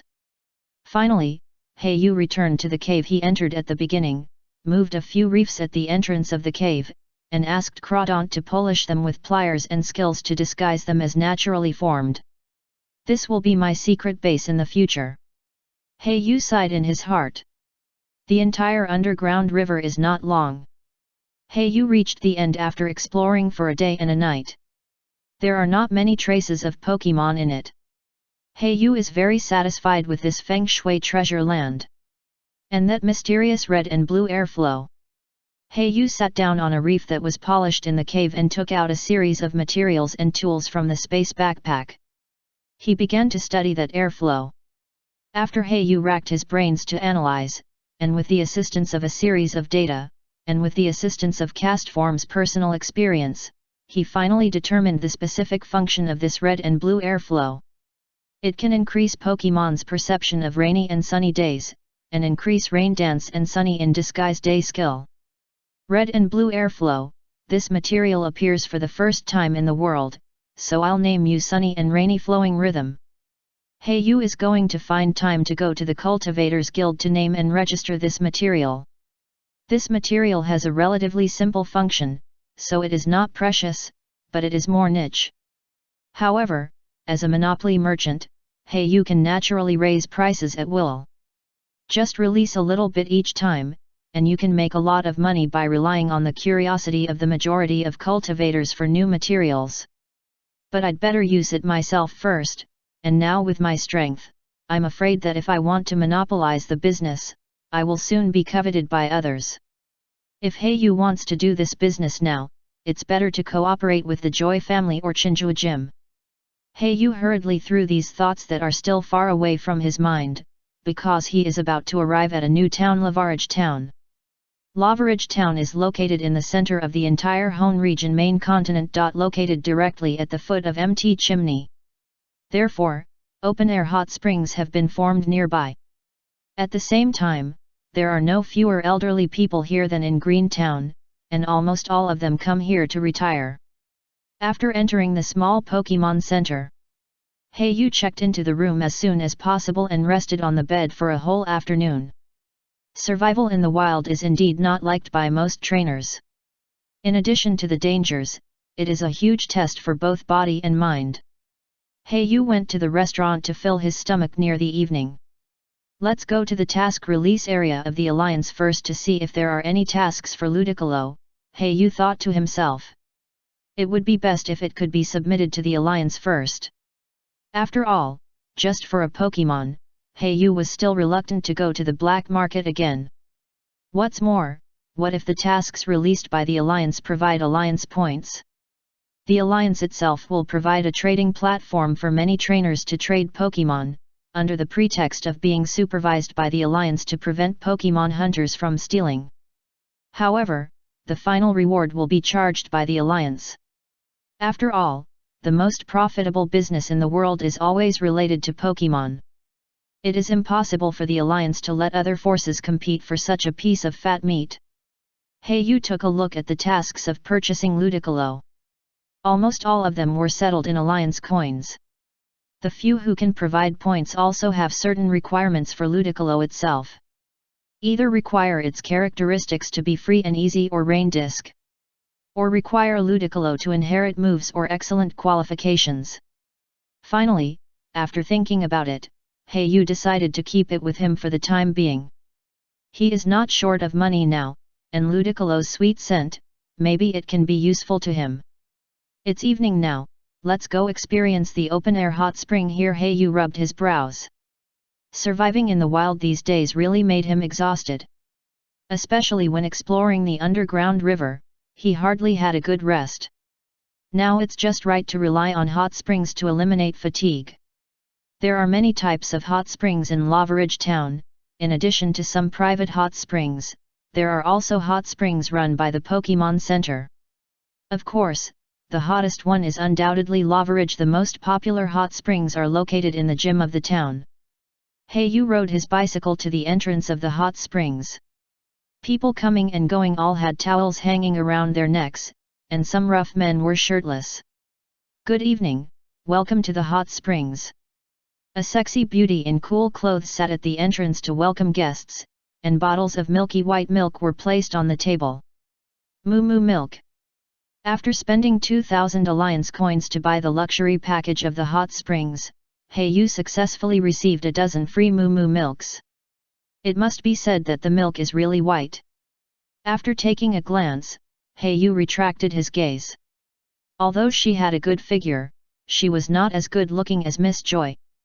After seeing many stunning beauties in the Pokemon world, Yu's vision has been raised a lot. Under the respectful guidance of the staff, Yu stepped into this unique place, an open-air hot spring pool surrounded by thick wooden boards, like a wall. When he stepped into it, a warm and moist breath came to his face.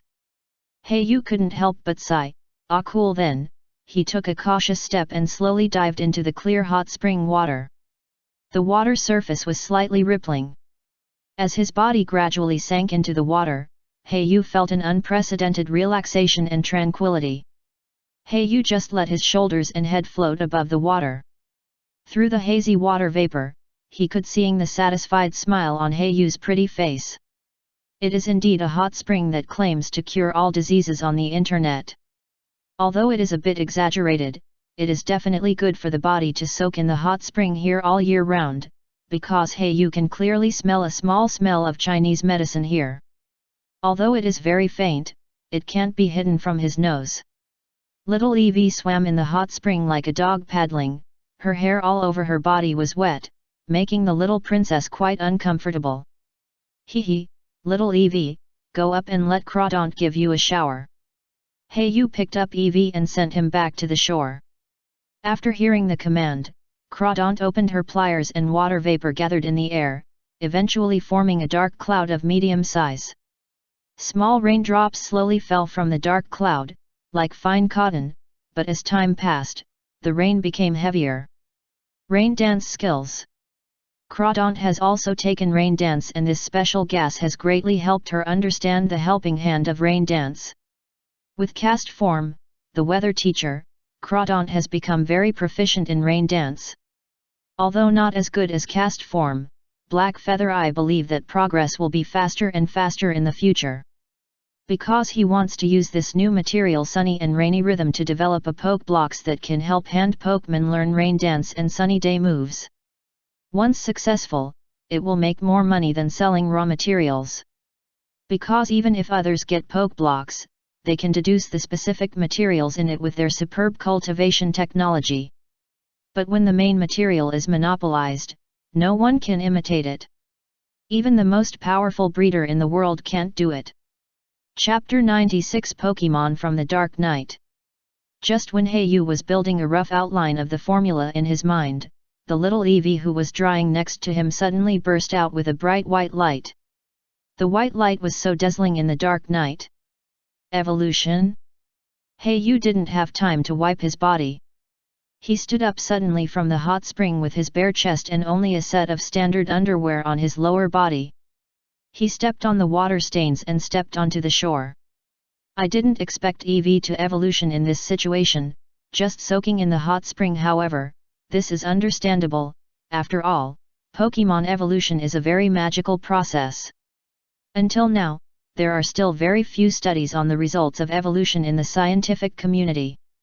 As for the impact of evolution, it may be that the level of energy is not enough, it may be the lack of stimulation of battle, or it may be that the mood is affected.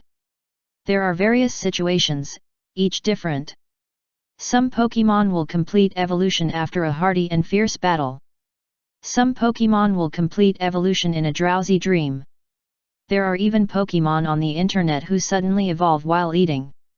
Therefore, although Eevee's evolution made Heiyu full of surprise for a while, he quickly calmed down. It's night now, and there are no evolutionary stones like Moss Stone or Water Stone around. Stone/Ice, that is to say, the form of evolution is Umbreon. Heiyu looked a little nervous, quietly waiting for the white light to dissipate. Although it was not the first time to experience the evolution of Pokemon up close. But watching the mysterious changes of species again was still extremely shocking. Soon, the white light dissipated. A slightly cold Umbreon appeared in front of Heiyu. The body shape is very similar to the original Eevee, but the whole body has turned black, which represents the evil attribute. There are golden halos on the forehead, legs, tail, and ears, which embellish the lonely black with a touch of noble gold. A pair of ruby-like eyes, emitting an attractive light in the dark night. Pokemon from the Dark Night Umbreon. Mooncloth. Umbreon's slightly arrogant expression showed a hint of cuteness, twisting his body that had just evolved, as if he had not yet adapted. Compared to Eevee's original fluffy and dense hair, Umbreon's body can be described as smooth, especially the big tail that looks like a pillow. With the embellishment of the golden halo, it looks like a Pokemon from the Dark Night. Heiyu tried to suppress his excitement and approached, just about to touch Umbreon's head with his hand, but was suddenly avoided. Heiyu was slightly stunned, but he quickly reacted, slapped his forehead in annoyance and said, "Haha, I forgot that Umbreon will secrete sweat with toxins from its pores when it is emotionally excited." Heiyu looked at Umbreon with a wronged face, and loved him more and more. Umbreon also felt wronged that he could not be touched by his master, with his ears drooping, like a depressed kitten.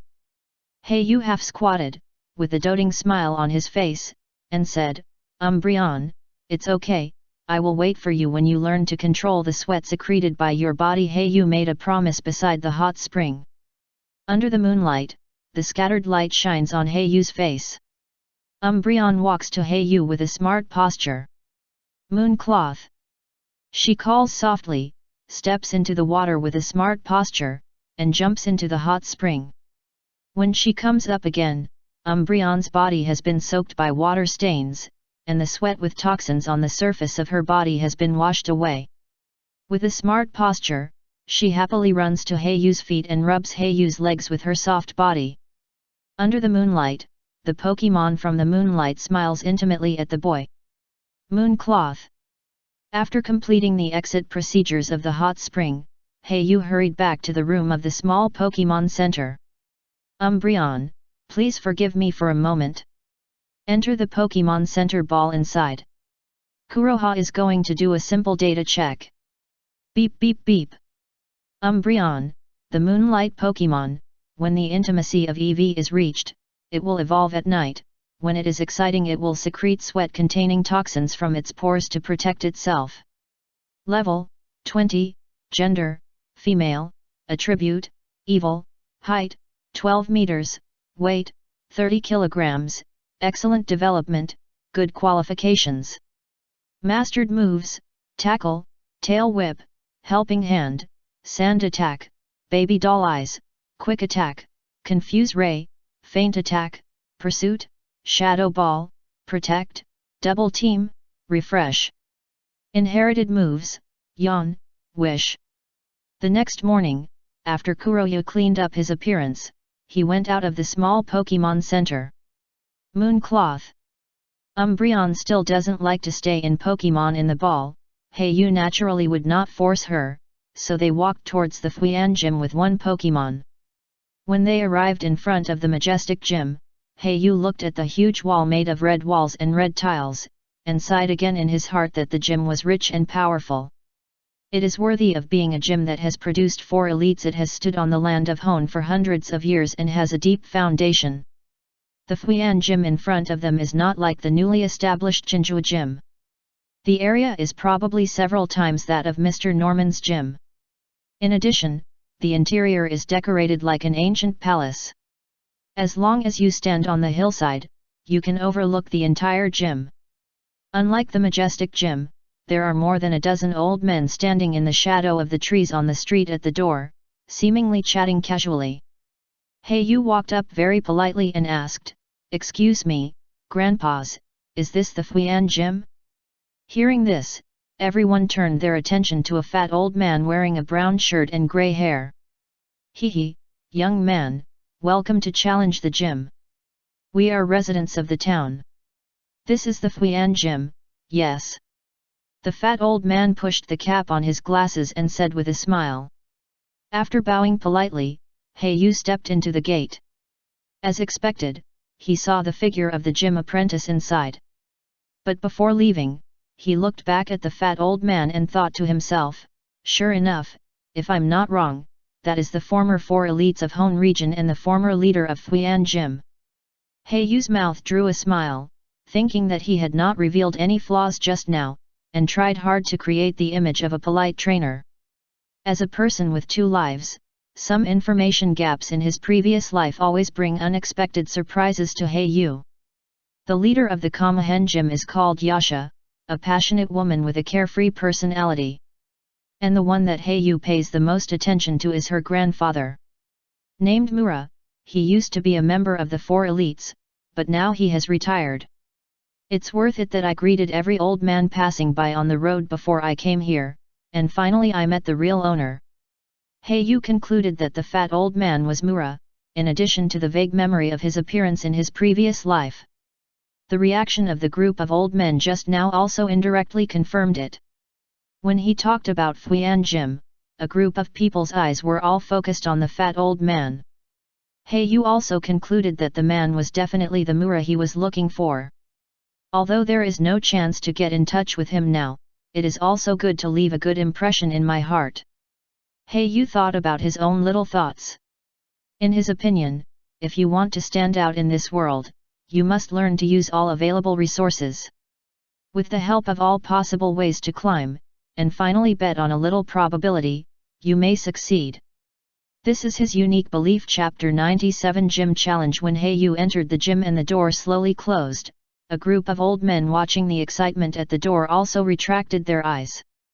One of the old men joked to Mura, "Hey, your granddaughter has only been the gym leader for a short time, and you are so confident to hand over the gym to her?" Mura twisted his fat body, lying on the armchair, and said leisurely, "Children and grandchildren have their own blessings. I can only help her so much. I lost my face a while ago and got a Pokemon cub with good qualifications from the Alliance. And I will leave Hone region soon. After seeing the Pokemon Chuanliu made up by Cashew, I decided to travel to Johto region. I am relieved to leave the gym to Yasha. Mura picked up a newspaper and covered his face. Somehow, he always felt a familiar smell on Hayu just now, and this smell made him hate it. Why does it smell a bit like Drake's smell? Mura couldn't help but curiously check the Pokemon information registered by Hayu in the gym. When he saw the two water attribute Pokemon Crawdont and Sharpedo, he suddenly realized. Haha, I said, it turned out to be the annoying water, and Drake, who only knew the boat on the sea all day. They look the same, and they smell salty and fishy, which is disgusting. Mura has always looked down on Drake, who is also a 4th level elite. Leaving a good impression on the top leaders of the alliance is just some plan made by Hayu. Even if it doesn't work, it's good to leave a good impression. After registering Pokemon before challenging the gym, he waited silently. After all, there were 2 challengers in line in front of him. Compared to the first 2 gyms that were just established or just replaced the leader, the Fuyan gym in front of him is undoubtedly more mature. Leader Asha has taken over the gym for almost a year, and some of the reputations on the internet are also relatively good. Except for a few people, besides being hot-tempered and carefree, most people have a very high opinion of the Kamugan gym. Hayu signed up for the intermediate level gym challenge this time.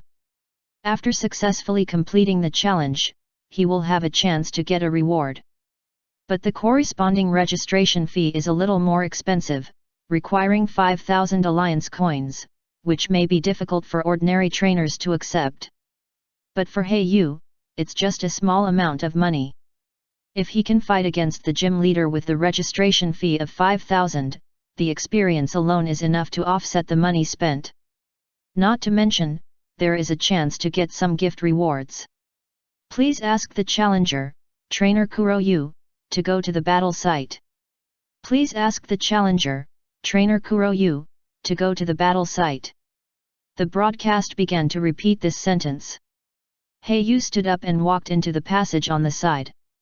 After pushing open several doors in succession, he finally came to an open-air battlefield.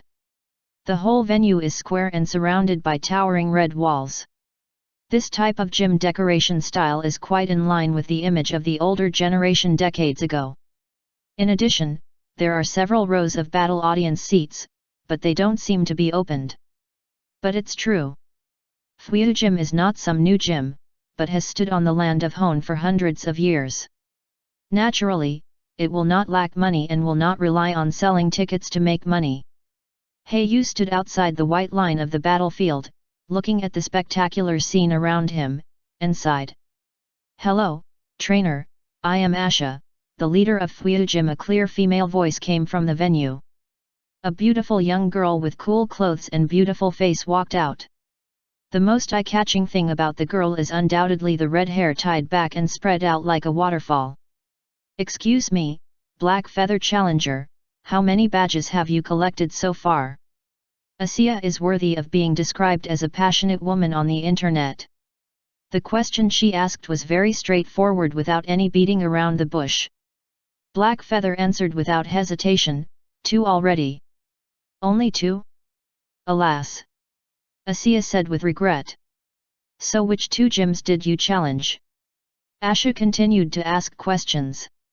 Hayu frowned slightly, and was a little reluctant, but still said honestly, it's Jinjua Gym and Kana's Gym. Hearing this, Yasha's eyes lit up and murmured, it's Jinjua Gym? Even Grandpa admires Mr. Norman very much. It seems that you, a kid, have some skills.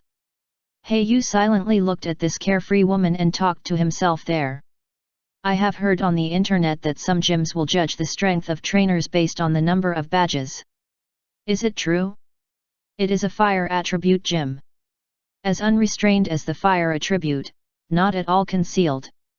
Trainer Hayu, I heard that the Pokemon you registered is water attribute, but you just want to rely on the power of the attribute to defeat my Pokemon. That is wishful thinking. I will let you know what is the fire attribute as hot as a volcano. Asha said seriously with a tight face. It seemed that even the referee couldn't stand their leader's behavior, so he hurriedly announced the start of the game. In the Gym Badge Challenge, there are up to 3 Pokemon that can participate. The upper limit of Pokemon is level 40. The first party to lose the ability to fight is considered a failure. During the challenge, the challenger has the right to change Pokemon, but the leader Asha does not. Heiyu looked at Umbreon on the side and nodded secretly in his heart.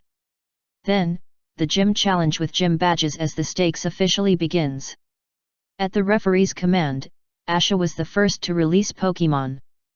Burn as much as you can, Slugma. Umbreon, it's decided to be you. Asha was full of energy, and a white light flashed by. A snail-like worm was crawling on the ground, and the flames burning on its body seemed to burn the ground at any time. Lava Pokemon, Slugma. The body is made of magma. If it does not move, the body will cool and harden, so it will keep moving around. Slugma, use burn. Like an internal combustion engine starting, a fierce flame surged out, and Slugma's mouth, which was dripping with a drop of magma from time to time, spewed out flames with overwhelming momentum. Umbreon, use double team. Umbreon heard the command and instantly split into two, standing in the left and right corners of the field respectively. Ah, how come? Asha was a little confused for a moment, but after reacting, she hurriedly let Slugma attack the left. The eyes of the gym trainer made her discover the true identity at once, and Umbreon had no choice but to bear the attack and burn it. However, fortunately, the special defense racial value of 130 made Umbreon almost unscathed. Even if jumping in the flames, it looked like it was not painful. Chapter 98 Synchronization. Umbreon uses Shadow Sneak. Umbreon jumped away from the flames in a few elegant jumps and condensed a dark energy ball. When the ball gathered into a large enough size, it was launched towards Slugma. Slugma, Ancient Power Block. Asha didn't care about her image as a gym trainer and a woman at all, and made exaggerated movements with her claws and teeth bared. Slugma's body was like magma, slightly dazzling in the sun, and a primitive energy condensed into stones to collide with Shadow Sneak. Bang! A puff of smoke dissipated. The two sides were evenly matched. After all, the special attacks of the two Pokemon were ridiculously low, and they were not their own moves. Hehe, not bad, how about trying this move? Slugma uses Turbid Mist. A dirty thick mist spewed out of Slugma's body, gradually spreading towards Umbreon, looking quite weird. Heiyu smiled slightly and ordered, Umbreon, take this hit hard. Asha on the opposite side was a little confused, but still shouted enthusiastically, Slugma, keep increasing the power. As the purple mist blew towards Umbreon, the poison attribute attack was indeed as good as its reputation, and soon caused damage. And what was very bad was that purple spots appeared faintly on the surface of Umbreon's body. Poisoned state. Just as Yasha was overjoyed, she secretly sighed that she had good luck and poisoned the enemy with one attack. Heiyu smiled slightly. Umbreon stared at Slugma on the opposite side, and soon purple spots appeared on Slugma's body. Synchronous characteristics. You can transmit the poisoning, burns, and paralysis states of Pokemon to the opponent. Asha's poisonous attack was a complete failure, which was why Kuroya didn't order to dodge just now. Umbreon, use Refresh. This is an auxiliary skill learned in EV form, which can remove abnormal status and refresh the body. Combined with the synchronization feature, it is a perfect match. As the white light on the surface of Umbreon's body dissipated, the purple spots on the body slowly faded, and the poisoning status disappeared. Instead, Slugma was poisoned. We have to give it a try, Slugma use Inferno. Asha didn't feel forced into a desperate situation at all, but continued to command the attack passionately. However, this Inferno scared Kuroya a lot. This move is a powerful move with a power of 100, and it will definitely burn the enemy. Slugma can only learn it through inheritance. Release all your power, Protect. At this time, the Protect skill disc matched with each Pokemon came in handy. It can accurately guarantee the full strength attack of Pokemon of the same level under defense. As the flames like inferno burned around the field, attacking Umbreon from all directions. The flames gathered and the fire pillars shot up into the sky. Umbreon struggled to support the emerald green protective shield. Sparks flew, and the warm light representing the fire attribute shone on the entire field. It's a pity that this powerful attack seemed to be completely blocked by Protect. When Slugma charged the flame attack again, he was already a little powerless. The first effort, the second weakened, and the third exhausted. The toxin gradually invaded Slugma's body, and the poison spots on the surface were already very deep. Finally, he lay straight and unconscious, losing his ability to fight. Slugma lost his ability to fight. Umbreon won. Seeing this, the referee announced the result of the game without hesitation. What a wonderful battle! The use of skills, the combination of characteristics. I'm going to burn. Asha waved her hand and untied the tie that tied her hair, and her bright red hair fluttered in the breeze. The next one is you, go, Numel. Dachuo. A dull growl sounded, and a lazy-looking camel appeared, with a dull look in his eyes. Heiyu's eyes condensed slightly, and he thought to himself, it's a bit difficult to deal with, both characteristics are difficult to deal with. In addition to the hidden characteristics, Numel's two common characteristics are dullness and simplicity. Slowness is okay, it won't fall into the attract and taunt states. But simplicity is more terrible. This characteristic can make the ability change twice as much as usual. In other words, if the dragon dances, it can be improved 2 levels of speed and attack, equivalent to double. But fortunately, Numel has almost no amplification moves that can be learned, only one amnesia that increases special defense. Heiyu was relieved, but the caution in his eyes still existed. Umbreon, come back first. Heiyu recalled Umbreon, because the energy of the Numel in front of him was at least above level 30, and Umbreon's level was a little weaker in comparison. Plus, it was already exhausted, so it was not suitable for fighting. It's decided to be you, Sharpedo. As soon as Sharpedo appeared on the field, his body was instantly wrapped by water and suspended in the air. His ferocious expression was enough to make a child cry. Ah, really, another? It's the annoying water attribute. Asha wailed, not hiding her dislike for the water attribute in her words. The battle between water and fire has always been a hot topic of discussion among most trainers in the Pokemon world. The Black Feather didn't care about that, and immediately launched an attack when the referee announced the start of the game. Sharpedo, Water Jet. The fourfold restraint water attribute move was effective for Numel, so with just one hit, Numel was knocked away half of the competition venue. Until Numel dragged on the ground for several meters, his eyes were still dull. Humph, such a fast speed, it seems to be the acceleration characteristic, we can't lose to him, Numel, flame charge. After Numel heard the command, a flame instantly surged from his body and covered his entire body. Accumulated strength and increased his speed. The originally slow Numel instantly jumped out of his original position like a cannonball, and ran towards Sharpedo at an extremely fast speed. Simple characteristics. Flame charge doubled the speed. At the same time, Sharpedo's acceleration characteristics were also constantly superimposed. The two sides were staging a speed-up war. Numel, use Lava Plume. The lava in the body was constantly boiling, and as the power was accumulated, a raging fire suddenly rushed towards Sharpedo. Sharpedo, keep the water jet state, directly crunch, Heiyu commanded very calmly.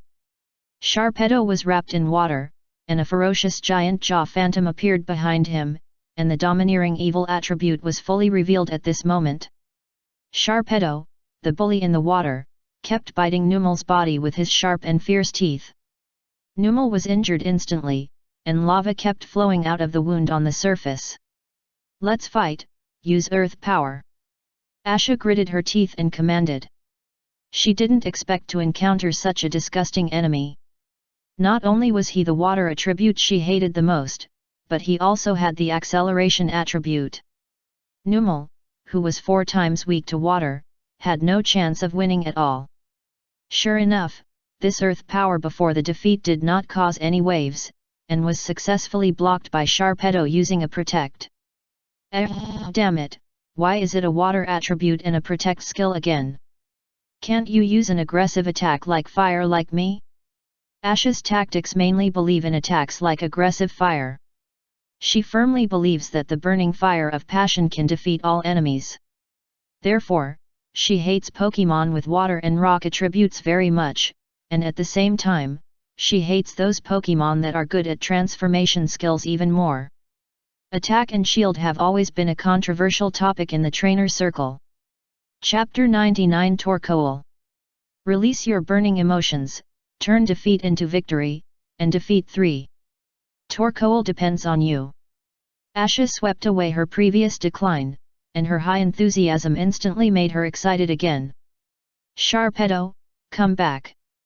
Kuroyu's move to take back Sharpedo surprised Asha, but for Kuroyu, this battle is already a sure win, so he simply let more Pokemon come out to train. Crawdaunt, the last baton, leave it to you. The two Pokemon shook and looked at each other on the field. Asha's trump card Pokemon is Torkoal, a pure fire attribute, has a defense racial value of up to 140 and a speed racial value of 20. It can be said to be the two extremes of defense and speed. Heiyu felt the temperature around him rise. And the sun above his head seemed to be even hotter, and he thought to himself, as expected, it is the sunshine characteristic. Torkoal's other two characteristics are white smoke and hard shell armor. White smoke will not reduce your opponent's ability. It is a blank characteristic and is rarely used in battle. Hard shell armor can increase the defense of Pokemon, and at the same time it will not be hit in the vitals. It is a very high quality characteristic. But in comparison, Sunshine is the only true god. Heiyu, who had checked the strategy before coming here, knew that Torkoal's characteristic was Sunshine. Torkoal, use Sunny Day. Crawdaunt, Rain Dance. Both parties gave the same order. Fight for the weather. Weather and venue are similar to the domain in the game. You can choose not to have an advantage, but you must not let your opponent snatch the weather smoothly. The only way to deal with the weather is to use the weather skill. The original Sunshine feature has already benefited Torkoal infinitely. If Sunny Day is used again, the attribute advantage will probably be directly reversed. Sunshine and Sunny Day make the air gradually dry, and when the sun shines higher and higher, Rain Dance performed by Crawdaunt also shows its effect. Several dark clouds appear in the center of the venue, and small raindrops gradually begin to fall. The Pokemon of both sides are trying their best. Although they stand still on the venue, their fierce battle can be seen from the weather. However, it seems that Torkoal has the upper hand at the moment. Crawdaunt can only ensure that the small area where she fights is not disturbed by the opponent. As for expanding Rain Dance outward, it is very difficult. Sure enough, the opponent's Sunny Day is more proficient than our Rain Dance. Dance is higher, not to mention the characteristic of Sunshine combination. Heiyu's expression did not change, but he was secretly surprised. Sure enough, those who can become gym leader, even if they look careless on the outside, are actually not simple masters. In that case, Crawdaunt, Scald. Heiyu changed his tactics and strategy directly and stopped fighting for the weather, because sooner or later he would be suppressed by the opponent. Heiyu simply attacked directly. Since I can't grab the weather, then you can't use it smoothly.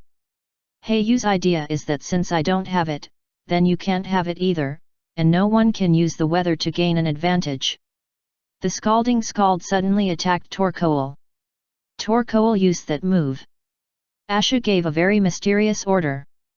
Torkoal's head and hands and feet were instantly withdrawn, and began to spin in place, like a gyroscope. Withdraw plus rapid spin skill combination. With a quick rotation, Scald was knocked away. Black Feather was not in a hurry and continued to command, Crawdaunt, use Dragon Dance. Torkoal's turtle-like speed could not stop Crawdaunt from strengthening. With a fierce and mysterious dance, Crawdaunt performed with strange movements, and the power of the body suddenly increased. Since Scald has no effect, let's try Rock Slide. After Black Feather finished the order, Crawdaunt's huge pincers suddenly hammered into the ground, and countless stones were controlled to shoot towards Torkoal in an instant. Torkoal, Flame Wheel. The rock fell and buried Torkoal inside, but with Flame Wheel's charged rotation quickly broke through the pile of stones and rushed towards Crawdaunt. Crawdaunt was resistant to fire and good at close combat, so she was not afraid at all. Under Heiyu's command, she directly used the shell blade to attack. Crawdaunt waved her fists to deal with Torkoal, who was constantly rapid spinning around and ready to attack at any time. Obviously, Asha didn't want Torkoal and Crawdaunt to fight head-on. After all, Crawdaunt, who had performed a dragon dance, was really powerful. Asha wanted Torkoal to delay time. After all, although the dragon dance's amplification was powerful, it also put a lot of pressure on the body. As long as Crawdaunt consumed her own physical strength, she could sit back and enjoy the results. However, how could this little trick be hidden from Heiyu? Crawdaunt, use the water jet to knock him away. Torkoal has been in the state of Flame Wheel, so he can't sense the direction of Crawdaunt's attack. He was directly knocked away by Crawdaunt, who was carrying water and wrapped all over his body. Crawdaunt, use Shell Blade. Heiyu quickly gave orders. Now his tactic is to take advantage of the Dragon Dance's amplification and enhancement and try to end the battle quickly. Asha is worthy of being a gym leader. She has excellent control over the battle situation and ordered, Torkoal use flamethrower, don't let it get close. A column of fire with a sweeping momentum swept the whole field. The power of this attack is extremely amazing. The land of the entire field was burned by flames, and the surface was like charcoal. The original yellow ground turned into dark brown. Sure enough, even without using sunny day, the characteristics of sunlight still gradually gain the upper hand. Heiyu licked his dry lips. The dry temperature in the air made him sweat. The characteristics of sunlight, even if without active use, the passive ability alone is enough to change the temperature of the field. However, Crawdaunt has been tempered in the wild much more than Torkoal, and her physical perseverance is also very strong. What can a mere temperature do to it? Black Feather continued to command, use water jet to approach, shell blade attack. This time, even if Torkoal used flamethrower, it still failed to stop Crawdaunt from approaching. He was hit directly by the water jet, but fortunately, he survived with his strong defense ability. After all, although it is double restraint, don't forget Torkoal, who now has the weather advantage and a super high defense racial value of 140. The official power of water jet is only 40. Even with the blessing of Dragon Dance, the main system, adaptability, and Mystic Water, the effect of this attack is still mediocre. Torkoal is too tough. It's just that Crawdaunt has never been afraid of anyone in a close combat fight. Crawdaunt, Shell Blade. Torkoal, Iron Tail. Crawdaunt, Shell Blade. Torkoal, Flame Wheel. Crawdaunt, Shell Blade. Torkoal, Gyro Ball. Both sides fell into endless consumption. Crawdaunt relied on attribute restraint and various power blessings to suppress Torkoal. But Torkoal can resist all with the characteristics of the weather and super high defense racial value. Both sides were deadlocked for a while. Chapter 100 Pokemon Data Chapter. Thanks to all the readers who have read this far, I, Xiao, would like to express my gratitude here. This book will soon be tested for the title. In short, it is to prepare 5 different titles and covers for the platform to recommend and distribute. I really can't think of any good book title, so I would like to ask for the opinions of all readers here. Welcome to actively propose various book titles. Keywords: dark style, realistic, decisive, dark specialization.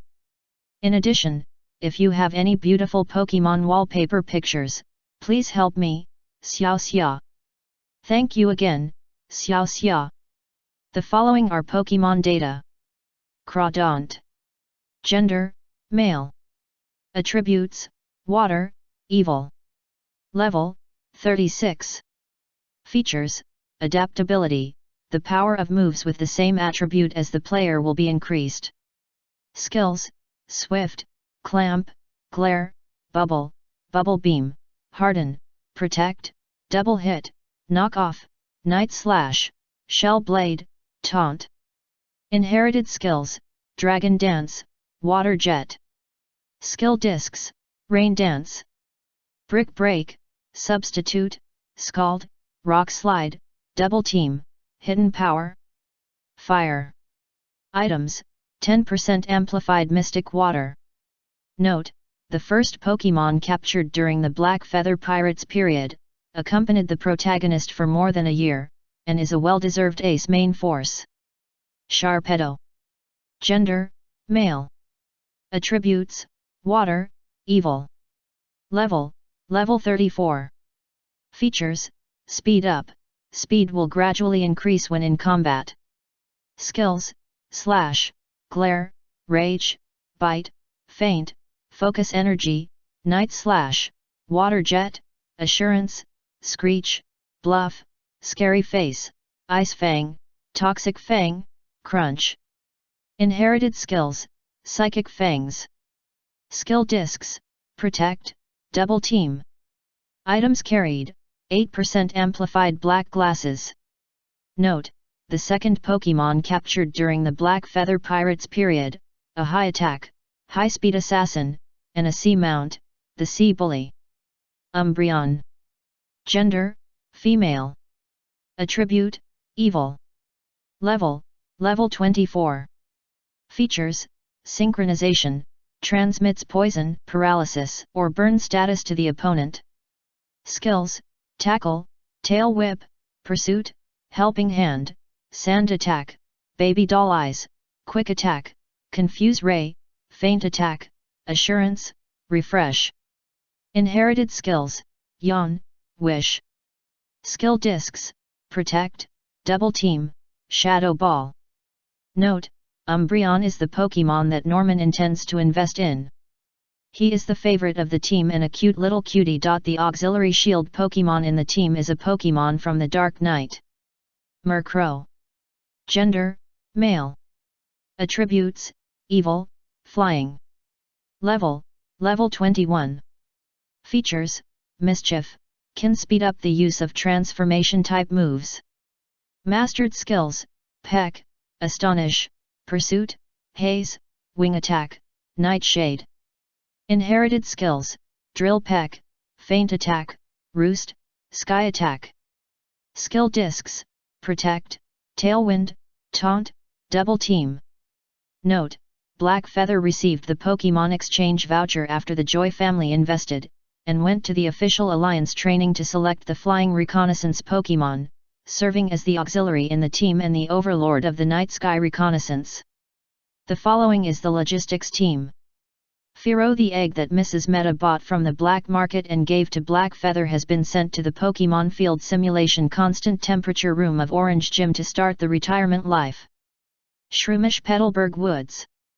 Captured from the wild after the rain, now in Black Feather's team, enjoying Pokemon food every day, and dropping mushrooms and poisonous spores every week for Black Feather to use as materials. Cast form Go from Green Town to Lavaridge Town, capture in the wild jungle, proficient in 3 weather skills, rain dance, sunny day, and hail, can switch between the 3 forms of snowy day, sunny day, and rainy day at will to serve as the weather skill instructor in Black Feather's Pokemon team. Ludicolo, caught in the tunnel of the underground Dark River, inherited sweet scent, can be used as a means to attract wild Pokemon.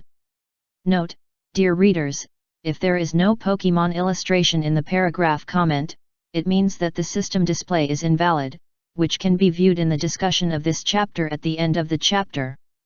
Note: Pokemon level division. Level 19 Novice level, Young level. Level 1019 Primary level. Level 2029 Intermediate level. Level 3039 Advanced level.